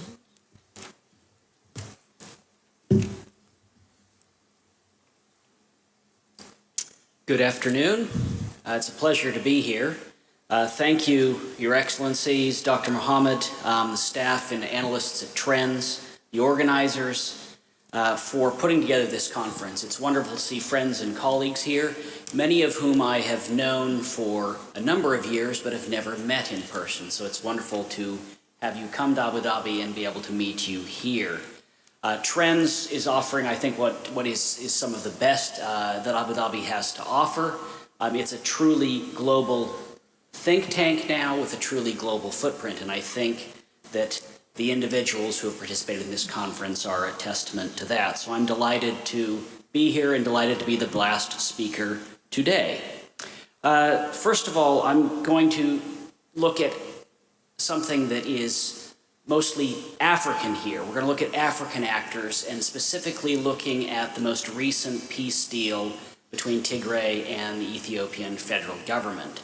But first, let me just reel off a list of the litany of failures or tragedies that have beset the Horn of Africa since independence in 1960 or the late 50s, early 60s for most of these states. 1961, December, the Somali Union between former Italian Somaliland and former British Somaliland begins to fall apart 1.5 years after it joined. Late 1960s, you have the era of irredentist struggles that moves into the 1970s, with the Shifta War between Somalia and Kenya, and culminating the Ogaden War in the late 1970s, as Alexi spoke about, as well as Dr. Caleb. Haile Selassie is overthrown in 1974. 1981, the Somali liberation movement's founded in London, as Somalia begins to truly fall apart. 1983, South Sudan's struggle for independence really kicks off. 1988, the bombing of Hargeisa, the capital of Somaliland, by Somali Air Force on the orders of Mogadishu. 1991, Somaliland declares independence and Somalia falls apart, never to be put back together again to this day. 1993, you have Ethiopia fall apart in the Eritrea-Ethiopian War, with Eritrea declaring its independence in 1993, and the Tigrayan Liberation Front taking control in Addis Ababa and ruling in the form of Prime Minister Meles Zenawi until very recently with the election of Abiy Ahmed in 2018. 2011, South Sudan declares independence after a long struggle. 2014, South Sudan falls into civil war. 2018, you have the overthrow of the Omar al-Bashir regime in Khartoum. 2020, the Ethiopian civil war begins. And how do we get here? How do we get out of this? All right? So what I'm about to talk about is a truly African story as opposed to external state interaction that we've spoken about in this panel. And it's about attempts to solve these African problems. Now, this is not to say that things like civil wars or intrastate conflicts are unique to Africa. They're certainly not. But it's to show that there are moves afoot by formal intergovernmental organizations in particular, many of which have been around for decades, to solve these crises and how these came about. Okay. The Ethiopia-Tigray truce that was begun in March of 2022 of this year saw this lull in fighting that had raged since 2020. It was declared unilaterally by Ethiopia's federal government in Addis Ababa at a time when the world's attention was focused on Russia and Ukraine. It was, as the Tigray People's Liberation Front, or the TPLF, said, only a cessation of hostilities, and no formal agreements were ever signed. It was rather a gentleman's agreement, if you want to call it that, with no written documents, no proper talks between warring parties, and thus no monitoring mechanisms. Now, fighting resumed in August of 2022, and next door Eritrea, which shares a long border with Tigray, quickly intervened militarily, effectively sandwiching Tigrayan forces between the Ethiopian and Eritrean armies. While the Tigrayan Defense Force was under increased pressures, they continued to be able to resist the offensives against them, and for a variety of reasons, many of them having to do with stockpiling of arms, ammunition, and other military supplies during the Tigrayans' control of Ethiopia for the decades after 1993. And so Tigray achieved a victory of sorts, some would say, in that it simply remained engaged in the battle for 2 years. Now, a multiplicity of African states and African intergovernmental organizations have attempted to promote a ceasefire during this 2-year-long civil war, almost 3 years now. The Intergovernmental Authority on Development, or IGAD, whose ambassador is here, a regional organization, has the legal norms and institutional arrangements that give it a mandate to address these complicated economic and security problems in the Horn of Africa and East Africa regions. After initially holding an emergency summit in December 2020 about the Ethiopian civil war, IGAD had reportedly been unable to bring the warring parties to the table.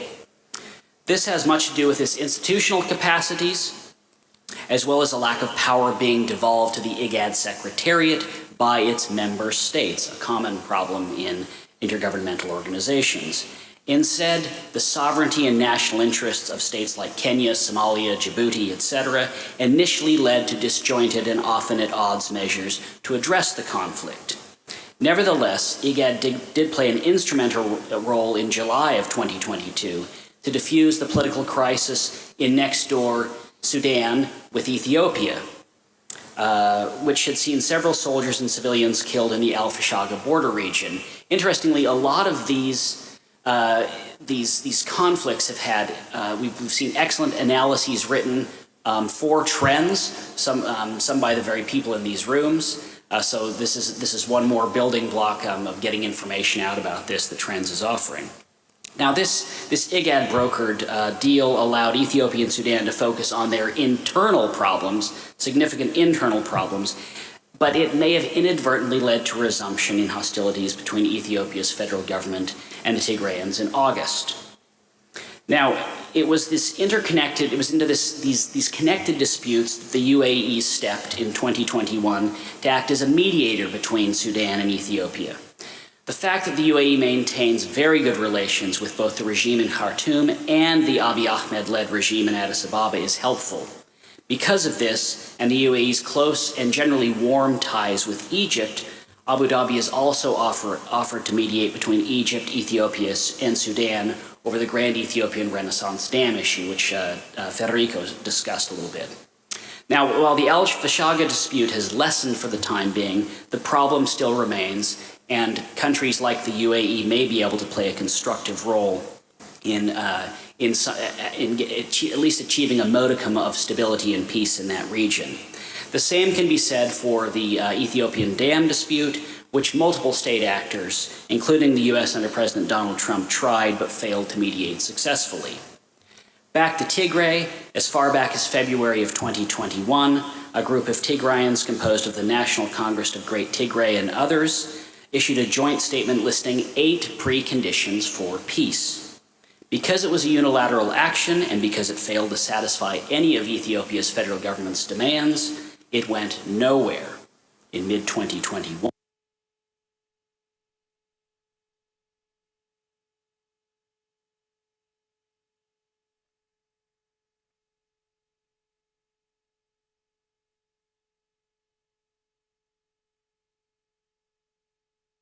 To lift the terrorist designation of armed actors to allow for direct contact and negotiations with armed actors opposing the government. Because Tigrayan groups had been labeled terrorists, according to the mediation group, it would be next to impossible to bring them to the negotiating table.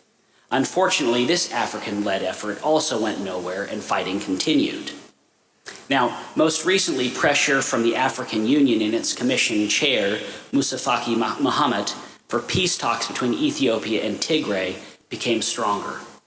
Ethiopia's government signaled its intention to sit down if the AU's Horn of Africa envoy, former Nigerian President Olusegun Obasanjo, could lead the talks. The Tigrayan government, the Tigrayan People's Liberation Front, strongly opposed Obasanjo as a mediator because they viewed him as being too close to Ethiopia's current Prime Minister Abiy Ahmed. On the other hand, Thabo Mbeki, South Africa's former president, was rejected by Addis Ababa reportedly for being too close to former Ethiopian Prime Minister and Tigrayan elite Meles Zenawi, who died in 2012. The TPLF then called for talks in Nairobi, in Kenya, overseen by Kenya on the one hand and reportedly with the US playing a mediating role.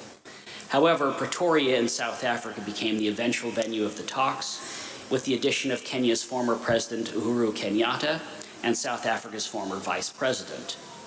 Interesting, Washington does seem to have played a supporting role in ensuring Kenyan and South African voices were present, perhaps to balance what the Biden administration felt were Obasanjo's overtly pro-Abiy views. Indeed, it was apparently while Obasanjo was away on other business in the Democratic Republic of the Congo that the most progress was made between the warring parties. I'm sure the ambassador has an inside view on all of this. It'll be interesting to see if this reporting is actually true. And so it was Kenya's former president and South Africa's former president who took the lead in some of this negotiation, negotiating, the result of which was an African Union brokered peace accord signed on the 2nd of November by the Ethiopian government and the Tigrayan leaders, with the African Union acting as mediator. It agreed to the, quote, orderly, smooth, and coordinated disarmament, end quote. The agreement was made effective the next day on the 3rd of November, marking the 2-year anniversary of the war. This was promptly followed on the 12th of November in Nairobi with an agreement on the arrangements for the implementation of this cessation of hostilities, including the disarmament of the Tigrayan Defense Force and humanitarian access. The first humanitarian shipments reached Tigray's capital, Mekelle, on November 15th.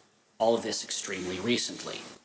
What's the upshot of all of this? We have an African-led, African-processed, African-mediated peace deal right now. We don't know how long it will last. It could last in perpetuity. Okay, I'm not going to make any prognostications on that right now. But what can we learn from this? Well, one of the things is that IGAD, in particular, was playing a role. It could have played a quicker or more instrumental role perhaps earlier if there is more sovereignty ceded by the state members to IGAD to act as a conflict mediator in the Horn of Africa. Revitalizing the African Union, importantly bringing a chairman with the political will, broad support, and qualifications is necessary. We see this with Musa Faki Mohammed. He's been very, very active in this, and so I think this is a promising sign here. Statespeople of stature, such as the former Nigerian president, the former Kenyan president, etc., their roles as leaders of their own country is checkered, to say the least. However, they have proven themselves to be actually very able negotiators and facilitators. And this, I think, speaks to something that Dr. Kellen was talking about bringing elites together for some kind of constructive conflict resolutions or dialogues, because most of these leaders did have an interest in actually seeing a cessation in the hostilities. This brings me to another point about something called informal intergovernmental organizations. This is something that is quite prominent in the Asia-Pacific and now in the Indo-Pacific in the form of things like the Quad with the US, India, Australia, and Japan most prominently. Informal intergovernmental organizations are a potential venue or seedbed for future conflict resolution and, as importantly, pooling security, economic, and political and capital resources. The point of informal intergovernmental organizations is that there is no headquarters, there is no sitting president. It allows the parties, in this case it would probably be state parties, to sit around the table together, negotiate behind closed doors. There's generally no readout or minutes of the meetings themselves, although there could be a joint statement issued depending on the role. And so informal intergovernmental organizations are taking baby steps in sub-Saharan Africa and the Horn of Africa right now, but we don't see the same level that we do in other parts of the world. So that's one other thing I might mention there. There's the important role of external states here, but they're not critical in the latest peace deal. As Marco mentioned, though, China has appointed a special envoy to the Horn of Africa. Japan has done the same thing, by the way.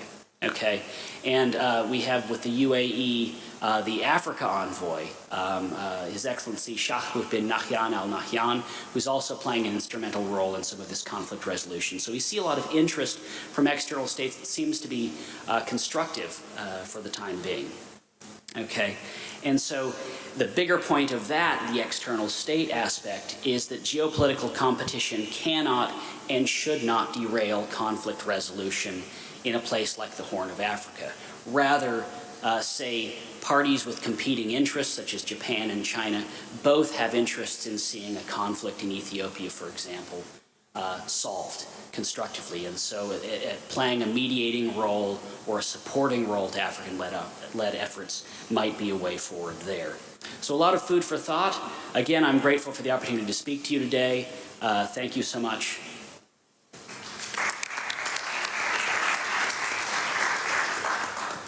Thank you, Dr. Cannon, for the illuminative explanation about this topic.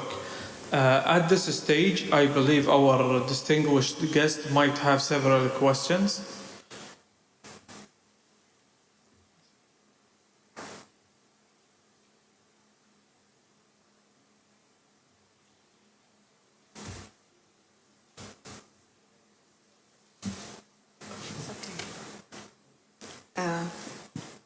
Assalamu alaikum. My name is Ni'mat Abdullah Rajab, PhD in Sociology and Social Anthropology. Now I'm working as a part-time with Arabs Academy of Maritime in Khorfakan. That's why this topic is attracted me. Actually, I have no special question, but I want to add some information about the conflicts of Horn of Africa.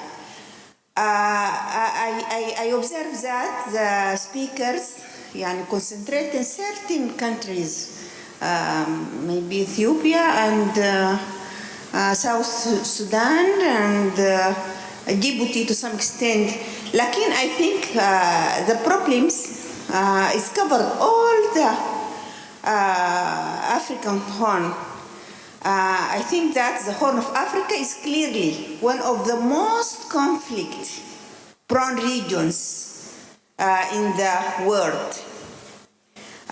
There are three main types of conflicts affect these regions. First is interstate, such as territorial and borders disputes, for example, between Eritrea and Ethiopia, and still. And the second one is interstate, involving rebel groups and civil wars, usually linked to the outcomings and political competitions. For example, the struggle between the Uganda governments in the past and Lord resistance, Jaish al-Rab. And the third one is intercommunal, involving violence between ethnic and class groups. And this is what is really the real problems now in our African countries, on these regions, which is cover Eritrea, Ethiopia, Kenya, Djibouti, Sudan, South Sudan, Somalia, and all these countries of Horn Africa. If we go to Sudan now, South Sudan, and even Sudan, the ethnic conflicts in Sudan now is come out. ظهرت في this is the most problem now in Sudan. Ethiopia is possibly now becomes the most country in East Africa region today. It's become stable to some extent, and it is faster growing and even relatively stable with democratic elected governments. Kenya, Somalis, and all, for example, Somalis al-Shabaab, terrorist attacks, Somalia. South Sudan is the most affected area in the regions, the three regions. I think that now the most problems which is appear to us now in Sudan, that our government now in Sudan after Umar al-Bashir gone, lakin still Muslim brothers is govern Sudan still up to date, and they are working there, and they are create ethnic troubles now. Now Sudan is clearly become really threatened by ethnic troubles, and even East Sudan, because it's we can count it one of the problems of the Red Sea region. Now we are threatened by this Zagawa kingdom, which they are going to come from Chad, Libya, and Sudan, this triangle, and then they are trying to reach Port Sudan and change the population. البنية التحتية أو ethnic groups. Now they are changing the ethnic groups there to bring Zagawa from Chad to demographic infrastructure, they're changing, and to bring the Gawa from Chad to Port Sudan, and which is important points in the east of these troubles in Horn Africa. Thank you. I just want to add certain information. Thank you. Do we have another questions? Yes.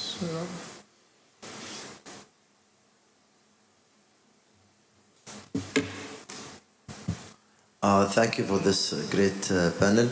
My question, as you mentioned that there are a lot of initiatives from regional power and international power.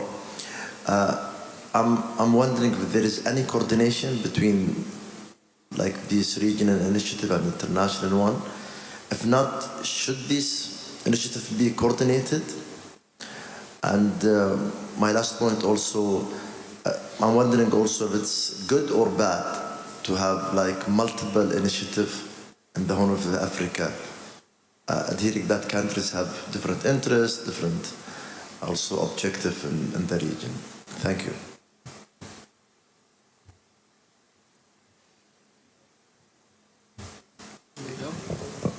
I'll take a stab at this first. Thanks a lot for that question. My understanding is most of these are not coordinated. If you look at the peace talks, for example, between Somalia and Somaliland that have occurred over the past 10, 12 years, in general, there's some level of an understanding by Gulf states, for example, the UAE, Turkey, the European Union, the UK, to bring the parties to the table, and they'll host these talks in different locations, whether it's Dubai or London. But in general, beyond that, what these actors are doing in Somalia itself is not coordinated. These are generally unilateral efforts, and therefore they don't end up necessarily bearing fruit. I don't know, though, that getting actors involved in a coordinated fashion is going to solve the issue. And I'm purposely being provocative here by saying this, but I do think that what we saw in the most recent peace deal in Pretoria and then followed in Nairobi is this supporting role that was played by apparently the U.S. and a couple of other external states in supporting an AU-led effort. And so I think this African solution to African problems, a much stated dictum, which we actually see coming into practice more commonly, is probably the way forward. But I'll turn it over to my colleagues.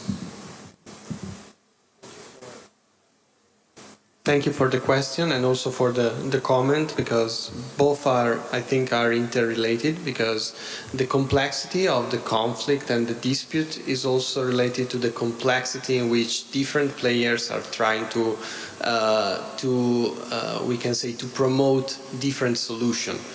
We have to consider that many of them are following self-interest, so there is a kind also competition in the way in which they try to mediate among different contenders. At the same time, we have to consider that, for example, European Union try to work together and recognize the importance of the Gulf monarchies in the GERD issue. When European Union promote the idea of compensation, so to fill the dam, or to better say, to fill the dam in 10 years or 12 years and compensate Ethiopia for the difference between the 5 years expected by Addis, European Union recognized that Gulf monarchies like UAE or Saudi Arabia would be an important partner in order to create a common dialogue among the different contenders, especially Ethiopia, Sudan, and Egypt. But then that attempt failed, so I think that it was also sort of first attempt of cooperative approach among different players to common problems. It would be different from my point of view if the key player would be a regional organization, so African Union or IGAD or the Nile Basin Initiative, for example. That would be different from my point of view. Yeah, thank you for the question. Unfortunately, the level of coordination is very low because, as my colleagues just said, there are different interests, different agenda, different tools, and different goals of the action. When you talk about major power like China, of course the coordination is not possible because China is able to fulfill their interests alone. So Beijing doesn't need to coordinate or to share the agenda with other partners. I mean external actors. Even with Russia, there is now one of the, I don't want to say the term ally because it's too large, but one of the most important partners at global level. Focusing the attention of the European Union, yes, I absolutely agree. European Union tries to coordinate with local and regional partners, but the problem is that sometimes we would like to accomplish different goals and results with different methodologies. From my point of view, sometimes one of the greater ambition of a European Union action in Africa was the conditionality formula. So every step of the cooperation must be linked to some achievement in terms of human rights, governance, rule of law, etc., etc. That is, generally speaking, a wishful and good approach, but sometimes as European we forget that our model is not the only model that can be realized in the politics abroad. So according to me, sometimes we should make a step beyond and try to imagine and think new models of governance that can be applied in regional level and that can we support in the same mood and in the same level in the past, changing our perception and also our tools for act on the ground. Thank you. Thank you, Awad, for sharing this idea. I think it's quite critical to mention it. I think there is one more question, Your Excellency. Thank you very much for giving me this opportunity again. I want to thank the panelists, especially Dr. Marco, for giving us the global picture about the Horn of Africa. Dr. Federico for providing us the need for comprehensiveness, knowledge, trust building, confidence building. Thank you for that. And of course, Dr. Bremson for giving us a tour of the Ethiopia Peace Talks, the recent one.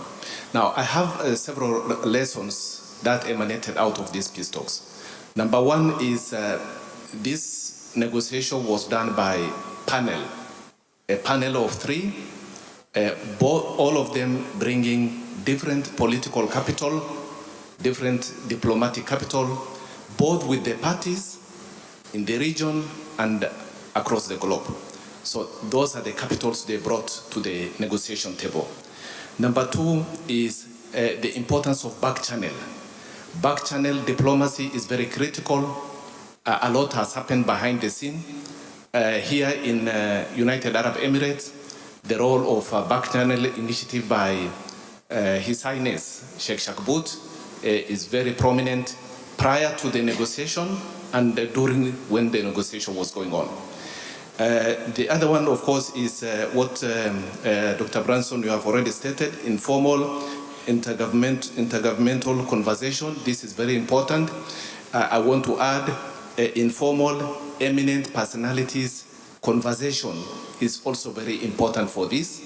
Then number 4 is the role of observers, international partners, is very critical. United States, IGAD, and others also supported this effort. These are all, they brought many things to the table. There is, of course, many times these initiatives like this one suffers from lack of common understanding, lack of communication, and of course also lack of coordination sometimes. But if those 3 ingredients are put into play, then of course sky is the limit for this kind of engagement. Then last but not least, when we talk about safety and security and stability in the Horn of Africa, we cannot complete this without stating the fact that there is high level of militarization in the Horn of Africa and the Red Sea region. This high level of militarization in the Red Sea requires some kind of framework of cooperation. We don't know where this framework of cooperation will come from, but there is need for mitigation of this unregulated deployment of militaries with different philosophy, different concept of operation, and different doctrine. Any kind of slight freak mistake can ignite something that was not intended at all. So the question is, can Red Sea cooperation be a solution to this kind of a problem? For instance, we have Baltic Sea cooperation, we have Arctic Sea cooperation. Is it possible to benchmark the Red Sea cooperation along this line? Already we have IGAD, Task Force for Red Sea and Gulf of Aden. We also, on the Arabian side, we have Red Sea Council. So is it possible to have some kind of a greater Red Sea economic and security cooperation that will enjoin both the Arabian and the whole of Africa? Thank you.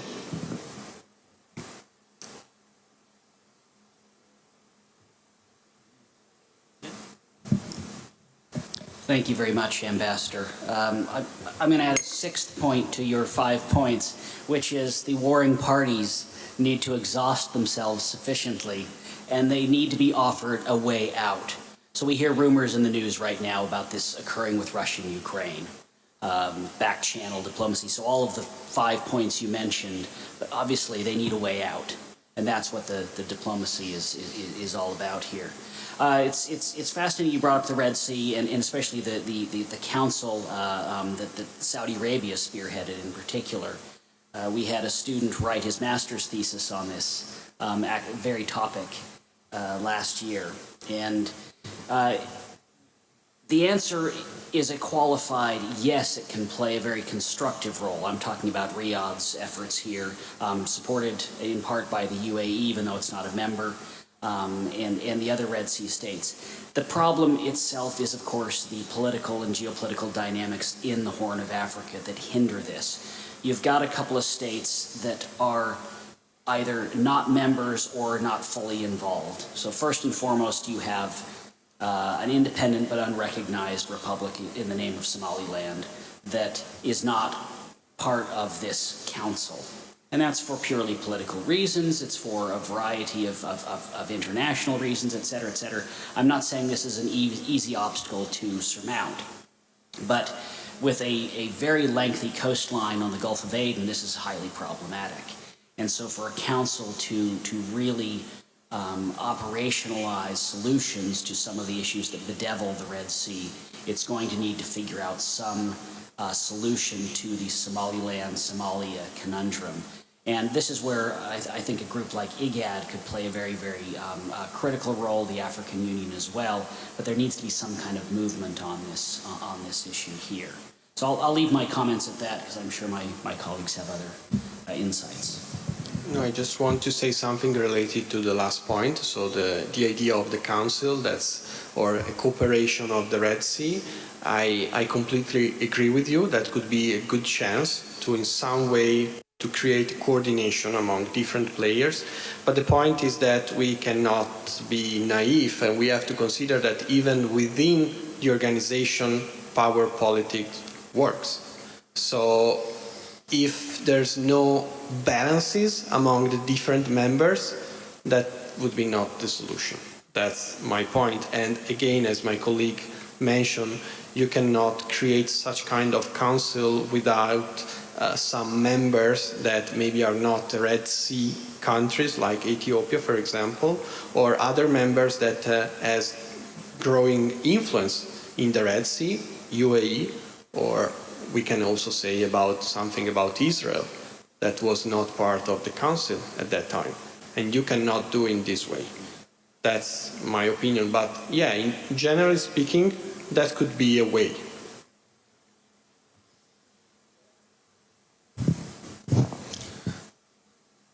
Theoretically speaking, it can be a great idea. The problem is always up to the political agendas. Before creating such an organization, I think that local government, local states must be underlined and stress the point of convergence of interest rather than the point of divergence of interest. So this is the first step that must be done. Otherwise, creating new summit in which the concrete effort for coordination will be obstacled by different agendas or the stretching of divergent interests rather than convergent interests will be not useful. So I think according to the first step is proceeding with memorandums, with other kind of meetings and conference in which the actors should underline the point of convergence of interest, and then building such an institution based on that point of convergence of interest. Thank you. Do we have other questions? We have reached the end line of this session, and we have learned a lot from the officials and the academics in this session. In closing, I'd like to thank our panelists for their insightful perspective and their emphasizing certain critical aspects of third-party involvement in the Horn. Namely, such intervention should be regionally focused, cooperative, and should also target the underlying governance. Economic and development conditions driving the conflict. Again, gentlemen, thank you for your views, and we look forward to continuing the conversation in due course. Thank you very much.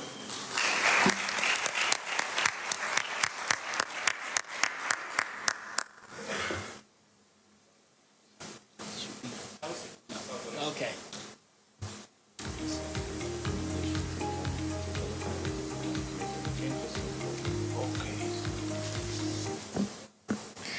Ladies and gentlemen, we thank our speakers for such an impactful conversation and, of course, our audience's much appreciated engagement. Please bear with us as we have much more amazing information to share. Please welcome our experts with me for the last session titled Future Efforts and Initiatives to Secure Peace and Stability in the Horn of Africa, Suggested Roadmap. The moderator of this panel will be Mr. Benjamin Davis, economist at Trends Research and Advisory, and the speakers are all the distinguished experts who have participated at the previous 3 sessions. Kindly allow us 2 minutes for setup. Thank you. Trends Research and Advisory, I'm an economist. So I come with a slightly different background to the panel here, and I think that what I wanted to do when we unpack initiatives that could potentially be implemented going forward is to just go back to why the Horn of Africa is important from an economic as well as social, cultural and political perspective. So I just wanted to drop some numbers. The first one is that Ethiopia is now going to be the second largest, from a population perspective, country in sub-Saharan Africa, 117 million people.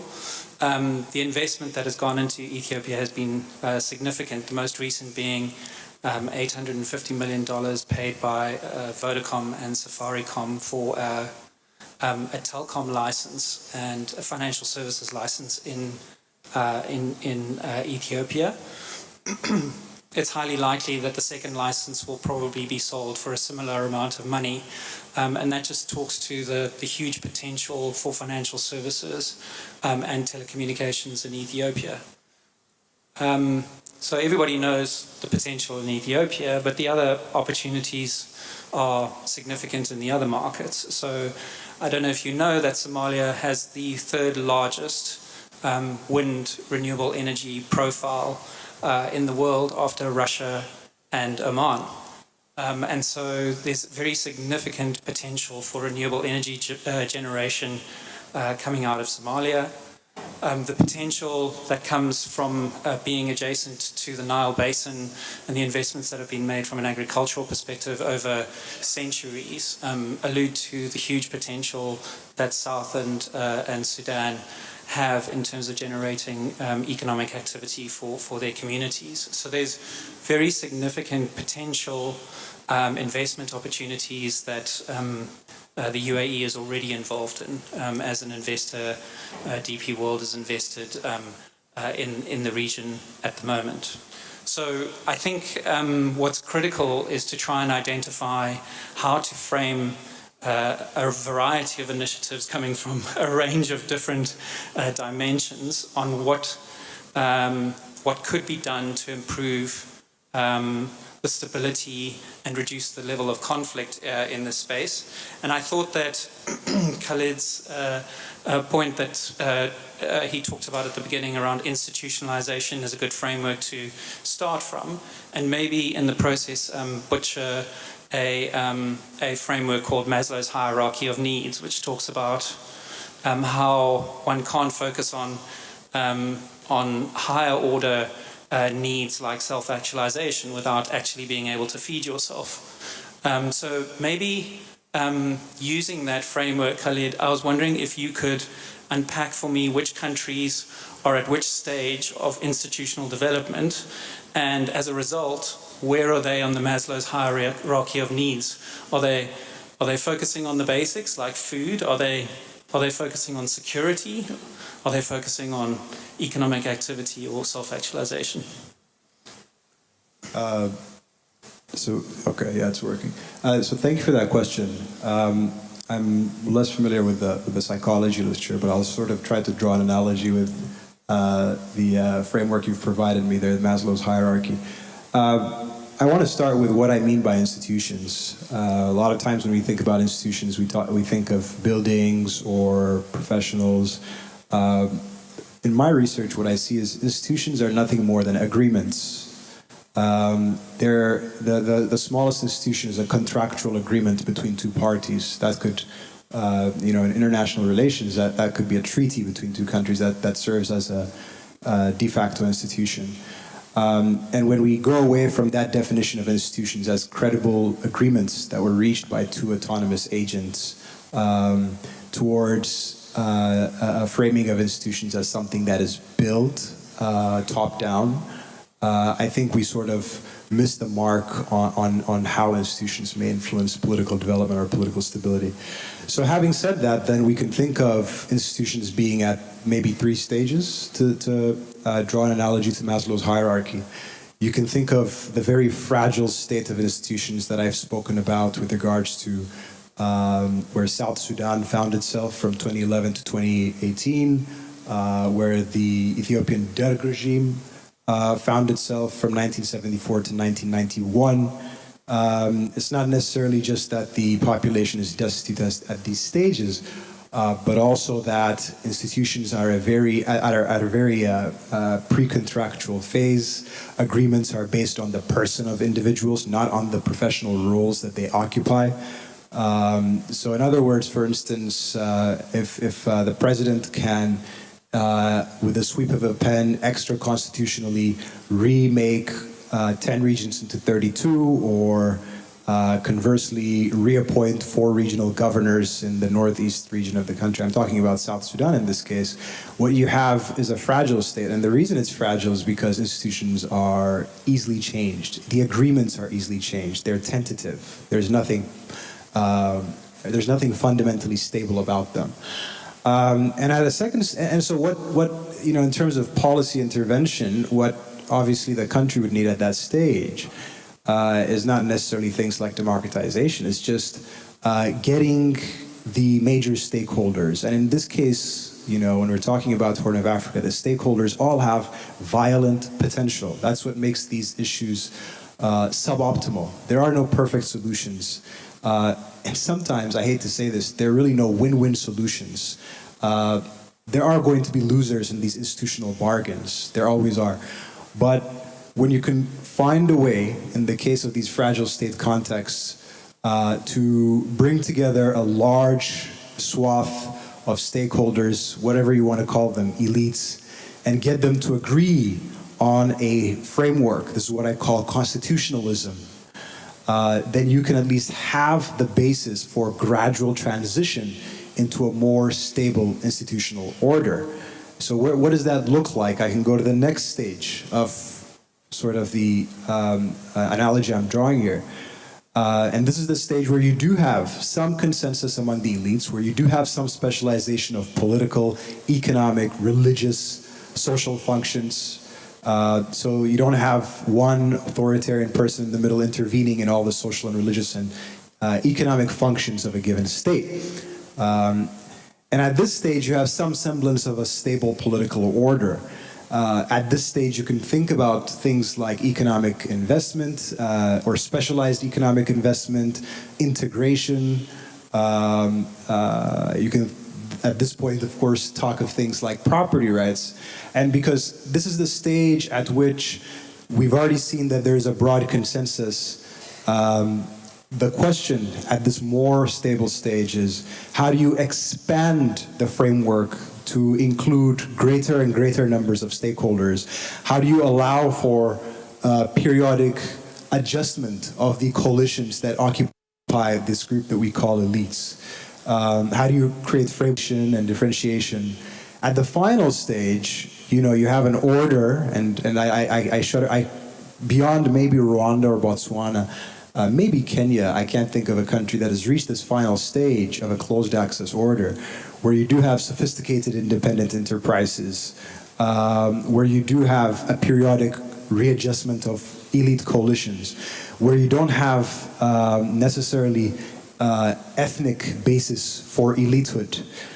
So if you asked me to name examples on each stage, I can talk of Rwanda, for instance. One of the reasons that allowed Rwanda to come out of genocide, and in the space of 2 or 3 decades, build a vibrant polity, virtually free of corruption, virtually free of crime, is because there was a concerted effort by the new regime to broaden the basis for social mobility, to elevate women to positions of leadership, to elevate urban elites to positions of leadership and administrative bureaucracy. Not just elevate them, give them actual power. If you're trained in a particular administrative task and you're assigned to southern Rwanda, then you're entrusted with some power to take care of affairs in that region.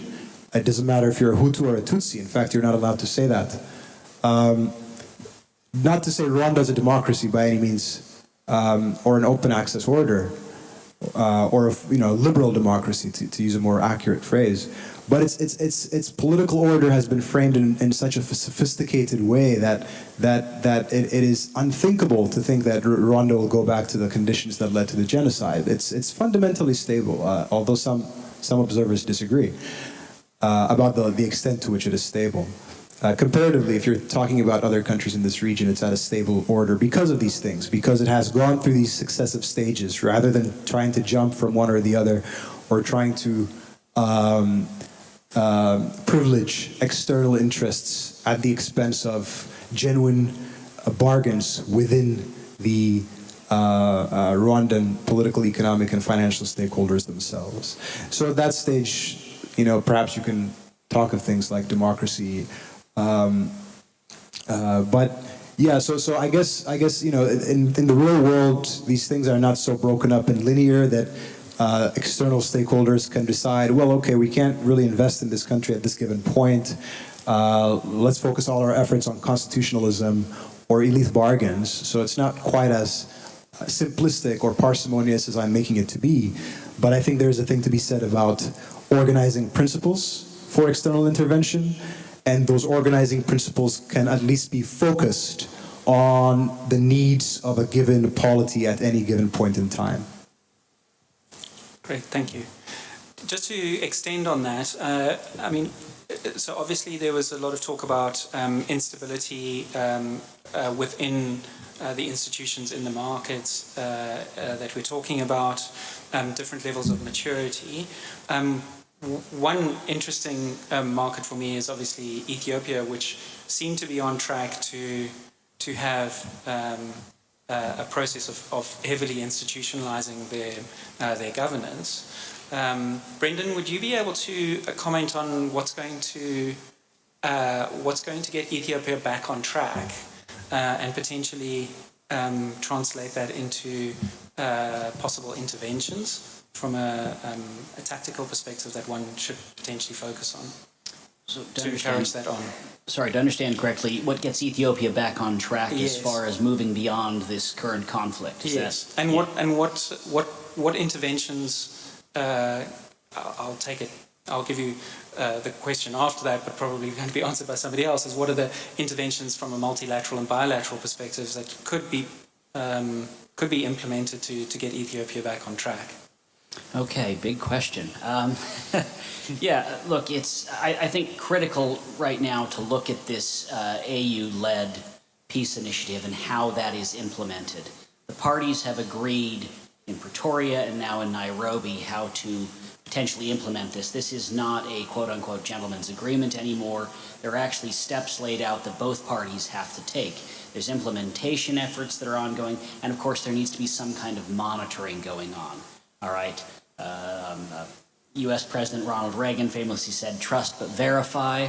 Okay, so we've got parties that have extremely low levels of trust, basically no levels of trust right now. They've been fighting each other for 2 years.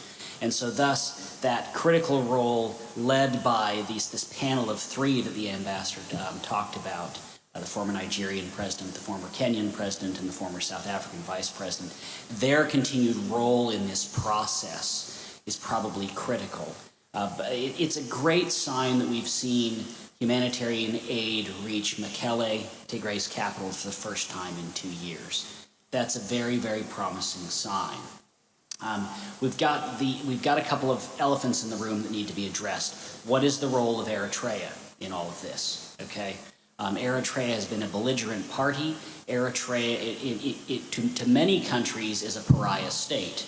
Importantly, you need to bring in negotiating parties that have some kind of working relationship with Eritrea and its president, Isaias, to get them on board in this peace process. And I think this is where a country like the UAE or a country like Saudi Arabia could play a very, very constructive role. Both of these states have good relations with the regime in Asmara as well as the regime in Addis Ababa, and they look to be neutral parties to the Tigrayans. And so this is a role that countries like the US, for example, or China cannot play. And so I think that's really critical for this intervention to succeed. I've just got us to maybe the first month or two, but I'll let some of the others comment on the rest of this. Great. I just wanted to get your view on what the percentage probability of success is going to be over the next 6 to 12. Come on, give us a figure. 100%. I'm not quite sure. I'm actually cautiously optimistic given the way the deal was hammered out. So let's give it at least a 50-50 right now. This is the most promising sign we've seen out of the Horn of Africa. Let me just add a quick comment here. As I was thinking about this today and all of these panels, the time is quite ripe for some significant changes, I think. We've had a recent presidential election in Somalia. We have a new old president coming in, but there seems to be a modicum of stability, at least with Somalia's relations with neighboring IGAD states that's come into play now.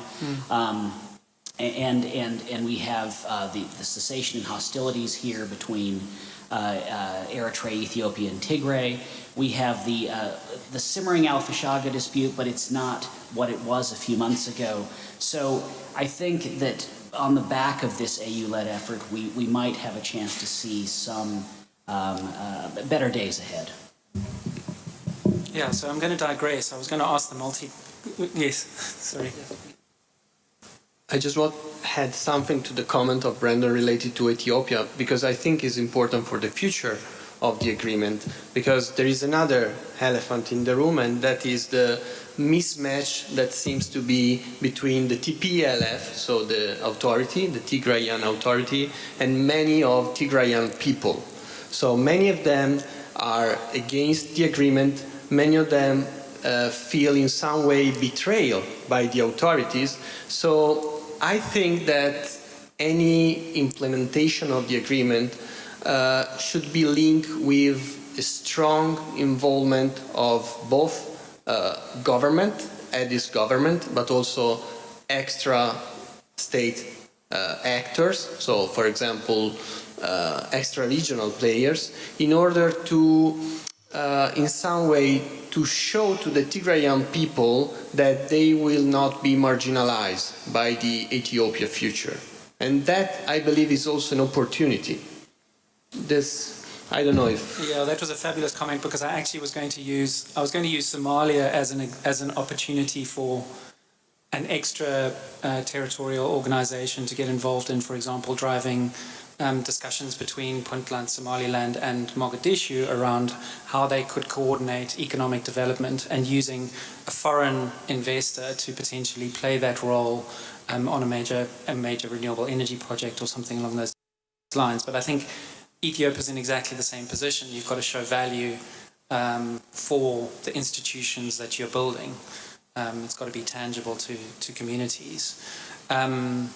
I think that, did you want to add to Mark? Yeah, and I think we have another little problem. After a situation like the one that we have seen in Ethiopia, the risk in a country like Ethiopia, the risk is that if the agreement is good and brings to something positive for the Tigray front, the risk is that other armed movement and ethnic-based movement may think that that kind of armed struggle can actually conduct to positive results. So maybe they can try to do the same. And of course, I'm thinking about the OLF, that it's increasing a lot its activities in a parallel way to the Tigray conflict. So I think we should not underestimate this domino effect that the agreement can start. I think that's a very good point to make.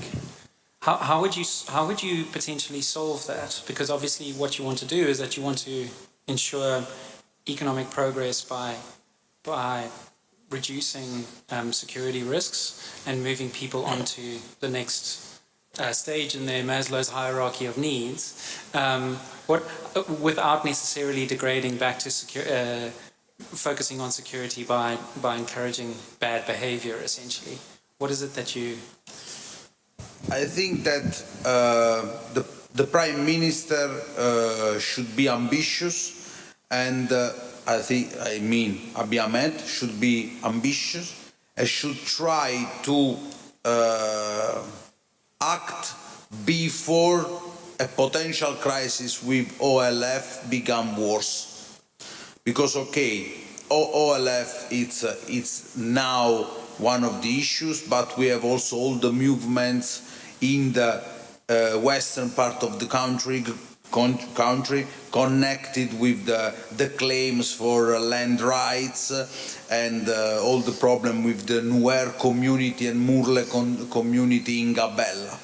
So I think that it should be ambitious and act before the crisis erupted on a general scale and try to bring the representative of all these critical and critic movements to the table before having a new wave of violence like the one in Tigray. Of course, the situation is very different because I think that OLF and other political movement has not the same political and military weight like the Tigrayan people, but we should not underestimate the tremendous effect that a kind of pinpointed violence in the countries can bring. I think that the eyes of all Africa and all Eastern Africa are on Addis Ababa and on the project, starting with the GERD project, but also the industrial parks that surround Addis Ababa. So I think the future of Ethiopia is crucial for all the ambition of development of all the region.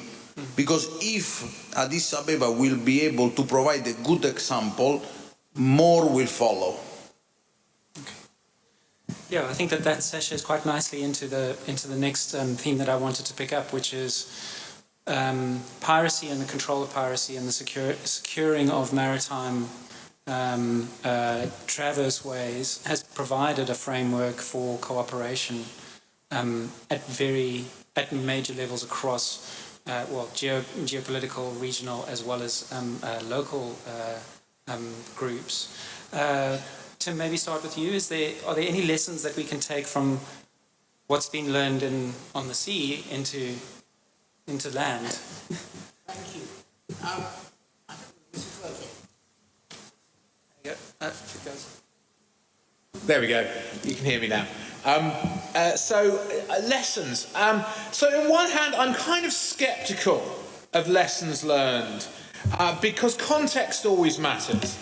And one of the things that's often asked is slight divergence from your question, Ben, is, what can we apply from, say, the experience of counter-piracy off the coast of Somalia to the Gulf of Guinea? Well, that's kind of a tricky question because the context, the business models and so on are really very different. So when we think about lessons learned, I think we need to be cautious about how we apply them. We need to recognise that the kind of problems that we might face on land in the Horn of Africa are different in lots of ways than perhaps those at sea, not least because they involve potentially existential issues of political power and sovereignty and so on. That said, I do think there are some potential lessons learned, or some potential promising practices perhaps that we can take from the experience in counter-piracy and maritime security in the maritime region to thinking about how we onshore those for the kind of problems we've been talking about today. One of those actually picks up on a comment that Brendan made earlier on in his remarks, and that's about the importance of informality. Informality as a facilitator for both cooperation and for action. When we look at some of the key formats in the Western Indian Ocean region, they were developed on the basis of as informal institutions, as informal formats. They don't have standing headquarters or secretariats. They're not the product of. They're not a kind of formal United Nations mission. But because of that, they have a number of advantages. It means they can be very inclusive. So if you look, for example, at the contact group on piracy, the sheer number of different actors who engaged with the contact group over the years is really impressive. It included state actors, all kinds of different state actors. It included representatives from the shipping industry. It included NGOs. It included academics. And the contact group was able to provide a forum for those different actors to come together to discuss and to work on shared problems around counter-piracy. The other advantage of informality, and there are some disadvantages too that I'll come back to in a minute, the other advantage of informality is that it lowers the political stakes of action. Because it's an informal format, there is a space for failure, or at least the stakes of failure are lower than they might be with, for example, a more formal operation or a more formal sort of arrangement. In the Western Indian Ocean, what that allowed was experimentation with various different sorts of counter-piracy responses. Because piracy, modern piracy, was a novel problem, it wasn't something that the international community had really dealt with prior to the mid-2000s. The UN Convention on the Law of the Sea had provisions for piracy, but perhaps struggled to address some of the implications of its manifestation in waters off the Horn of Africa. New solutions, new things needed to be tried. So one example of this is the way that is the creation of a prosecution system for pirates. One of the original problems in counter-piracy operations is what to do with pirates when you caught them on the high seas. Under UNCLOS, they should have been taken on board the vessel that apprehended them and taken back to the flag state country for prosecution. Now, most countries just didn't want to do that, or it's very difficult. You don't necessarily have the space on board to do that.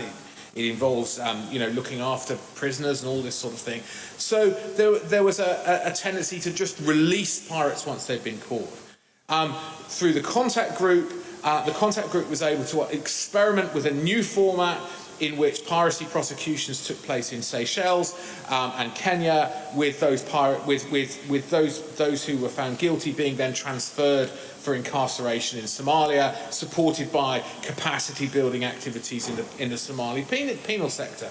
That was an example of a successful experiment that came out of the informal context, and I think there's a lesson there that could be applied elsewhere. That said, there are some disadvantages to informality as well that I think we need to be aware of. One is about longevity and sort of sustainability. So one of the problems these institutions face, these arrangements face at the moment, is precisely that because they're informal, the question then, it becomes easier for them to dissipate, perhaps, once the core mission changes or whatever. And perhaps we see that a little bit with the contact group at the moment. But the other issue is that there can be lots and lots of different informal formats. And we've talked about today about whether we should be introducing new formats, new arrangements, and so on. I think we need to be quite careful of that, because one of the things you see when you look at maritime security arrangements, both in this region and the wider Indo-Pacific, is that there are just so many of them, often addressing quite similar issues, although with sometimes different constellations of actors. So there is a problem potentially of fragmentation that happens. And fragmentation is an issue both because of the risk of duplication between activities, the risk of duplication of effort, different organisations trying to do the same things with the same partners. Also even of contradiction. One organisation might be doing one kind of thing, one might be doing another. And there's also an issue of forum shopping. That is, that different actors pick and choose between the arrangements they like best or that suit their interests best, and that, if you like, this constellation of arrangements then becomes a new framework, a new kind of vehicle for other kinds of competition, geopolitical competition, or even interagency competition at some levels. So in some ways, certain formats are preferred by some agencies and some by others, even within the same state. So we need to be a little bit careful of fragmentation and forum shopping. The final thing I'll say is also to learn from the failures of the counter-piracy response, or at least where it has struggled. And I think one of the areas where it has struggled has been in relation to actually implementing capacity building in a way that has been sustainable and receptive to local needs. Again, there's been perhaps too much of a tendency to take a top-down cookie-cutter approach to try and impose models of best practice from capacity builder providers' own countries to contexts that are very different. So I think the lesson there, for me at least looking at it, is the importance of incorporating local agency and voice into the planning, implementation and evaluation of projects. Context comes back to context again. Context is really important, and it perhaps picks up on some of the comments that Caleb made earlier on around the kind of the nature of political order in some of the countries we're talking about.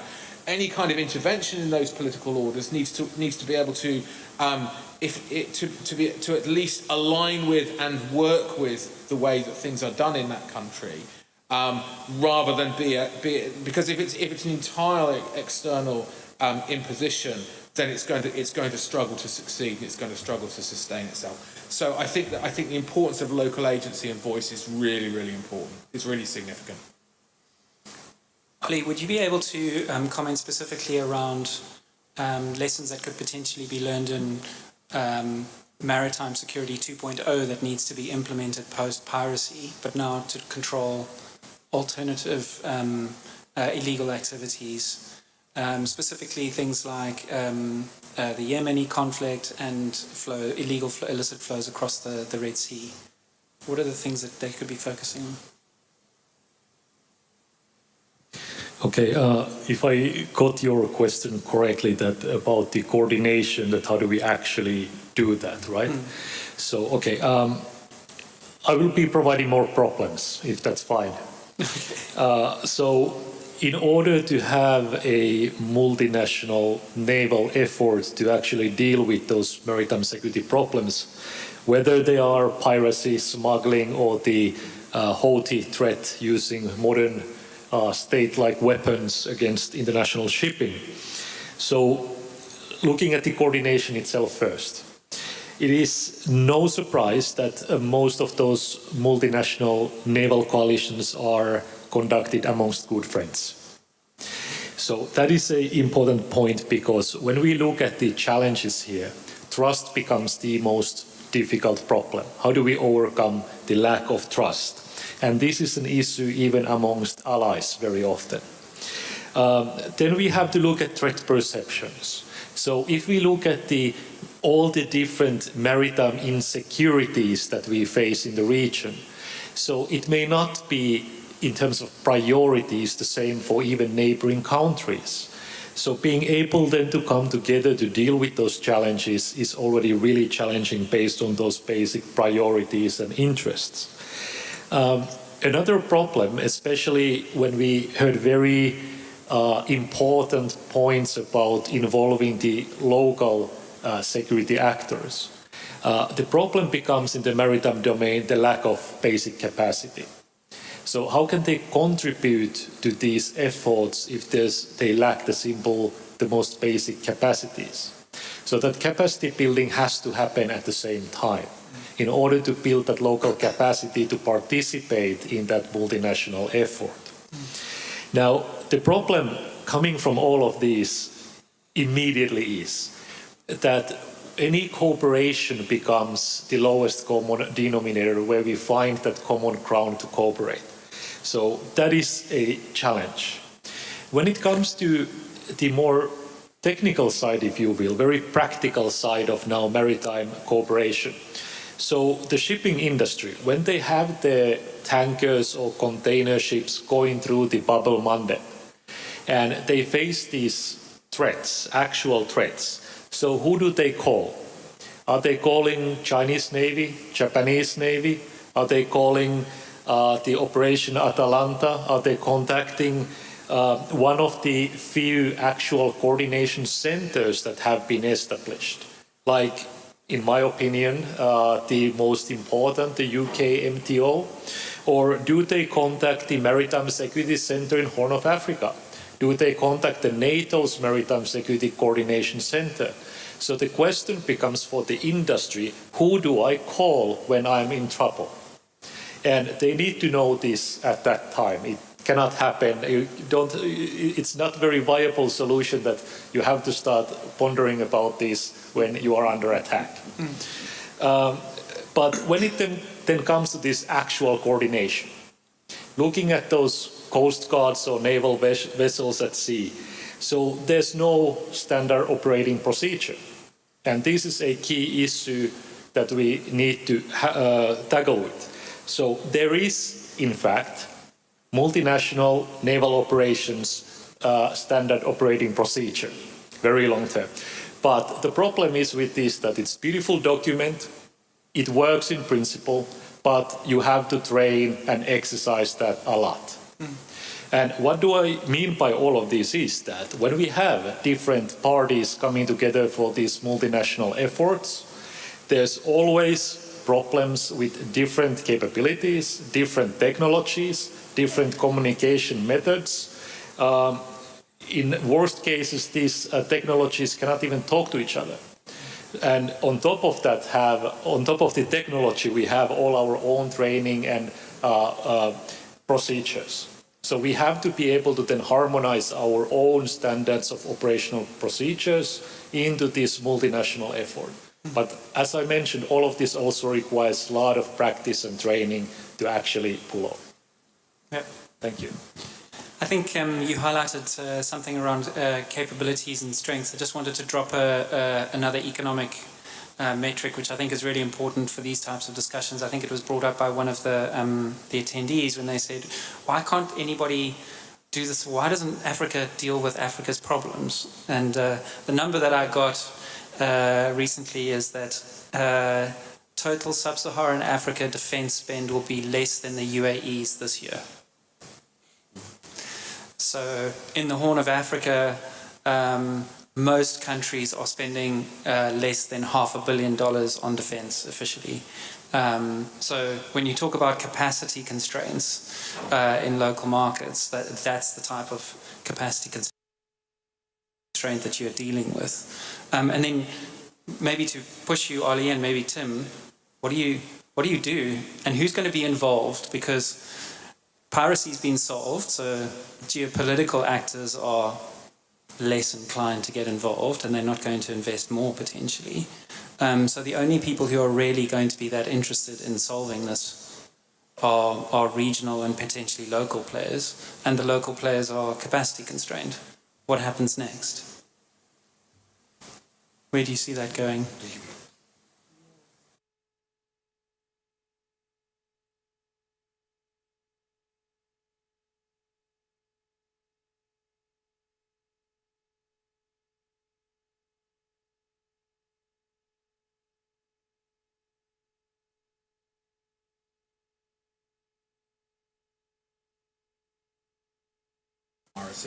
But I think that doesn't necessarily mean that there isn't an aspiration to do so for the first point. So, you know, it is really striking that the contact group, that SHADE, that CMF are still in existence despite the decline of piracy since 2012. That tells you something about the significance that international actors attach to maritime security in this region. I also think that there are some really interesting developments around, for example, illegal fishing. The US, for example, recently around some very, very strong measures around illegal fishing. I think that these are issues that do affect, do spin out more widely, that do have impacts beyond the region itself, and I think that in turn provides a continuing motivation to engage from externals. I also think as we pay more attention to, for example, marine biodiversity and environmental degradation at sea due, for example, to overfishing and so on, you know, that's a global problem. And it's a global problem that impacts very, very significantly on states in the region as well. So I don't think just because piracy's declined, the interest has gone away, although I do think it is more difficult to marshal a unified response in quite the same way. Who's going to deliver the capacity? So I think part of the answer will necessarily be external actors still, because the capacity isn't there. But I do think that there are significant interests for local states on the African littoral to engage in these issues as well, and to invest time and energy and resources in developing their maritime security capacities, in part because of the promise of the blue economy. The eastern seaboard of Africa 4 of those countries have the longest coastlines in the continent as a whole. There's huge potential in terms of tourism, in terms of the sustainable exploitation of marine resources and so on. But in order to do that, you need maritime security. You need to be able to make sure that those things can develop in a secure environment. They need to happen in an environmentally sustainable way.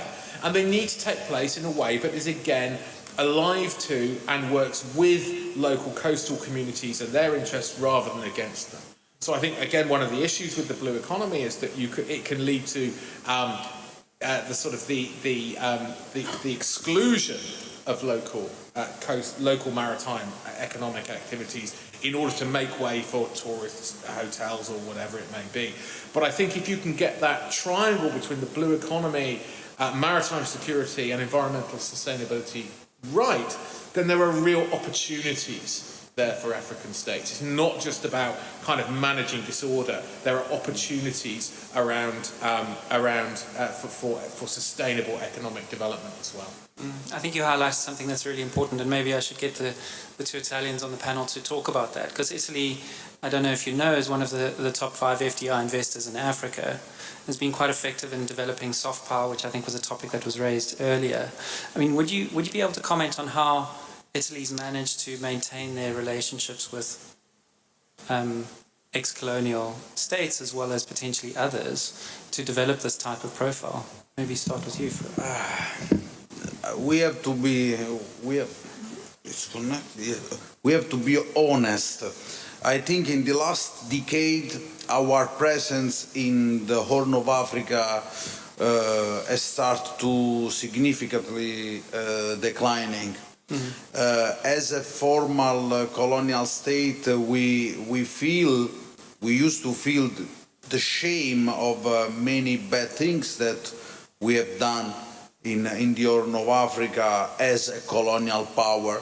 And after the end of the colonial era, we try to reestablish a fruitful relation with our former colony, then become independent states. Our soft power instrument was linked to the people that were educated in the Italian schools that we built back in the days of the colonial era, and they actually spoke, that were able to speak Italian.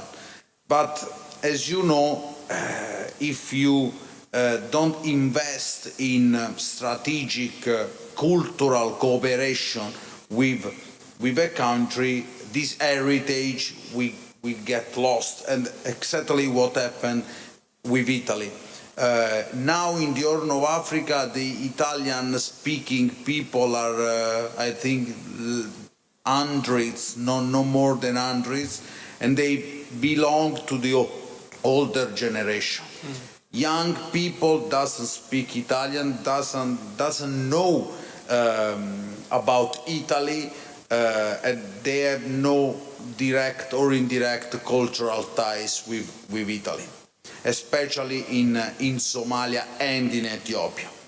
In Eritrea, they have, a different feelings, because most of the architecture of Asmara was made during the years of fascist regime in Italy. So they have to confront every day that cultural heritage, but the relation is not a deep one.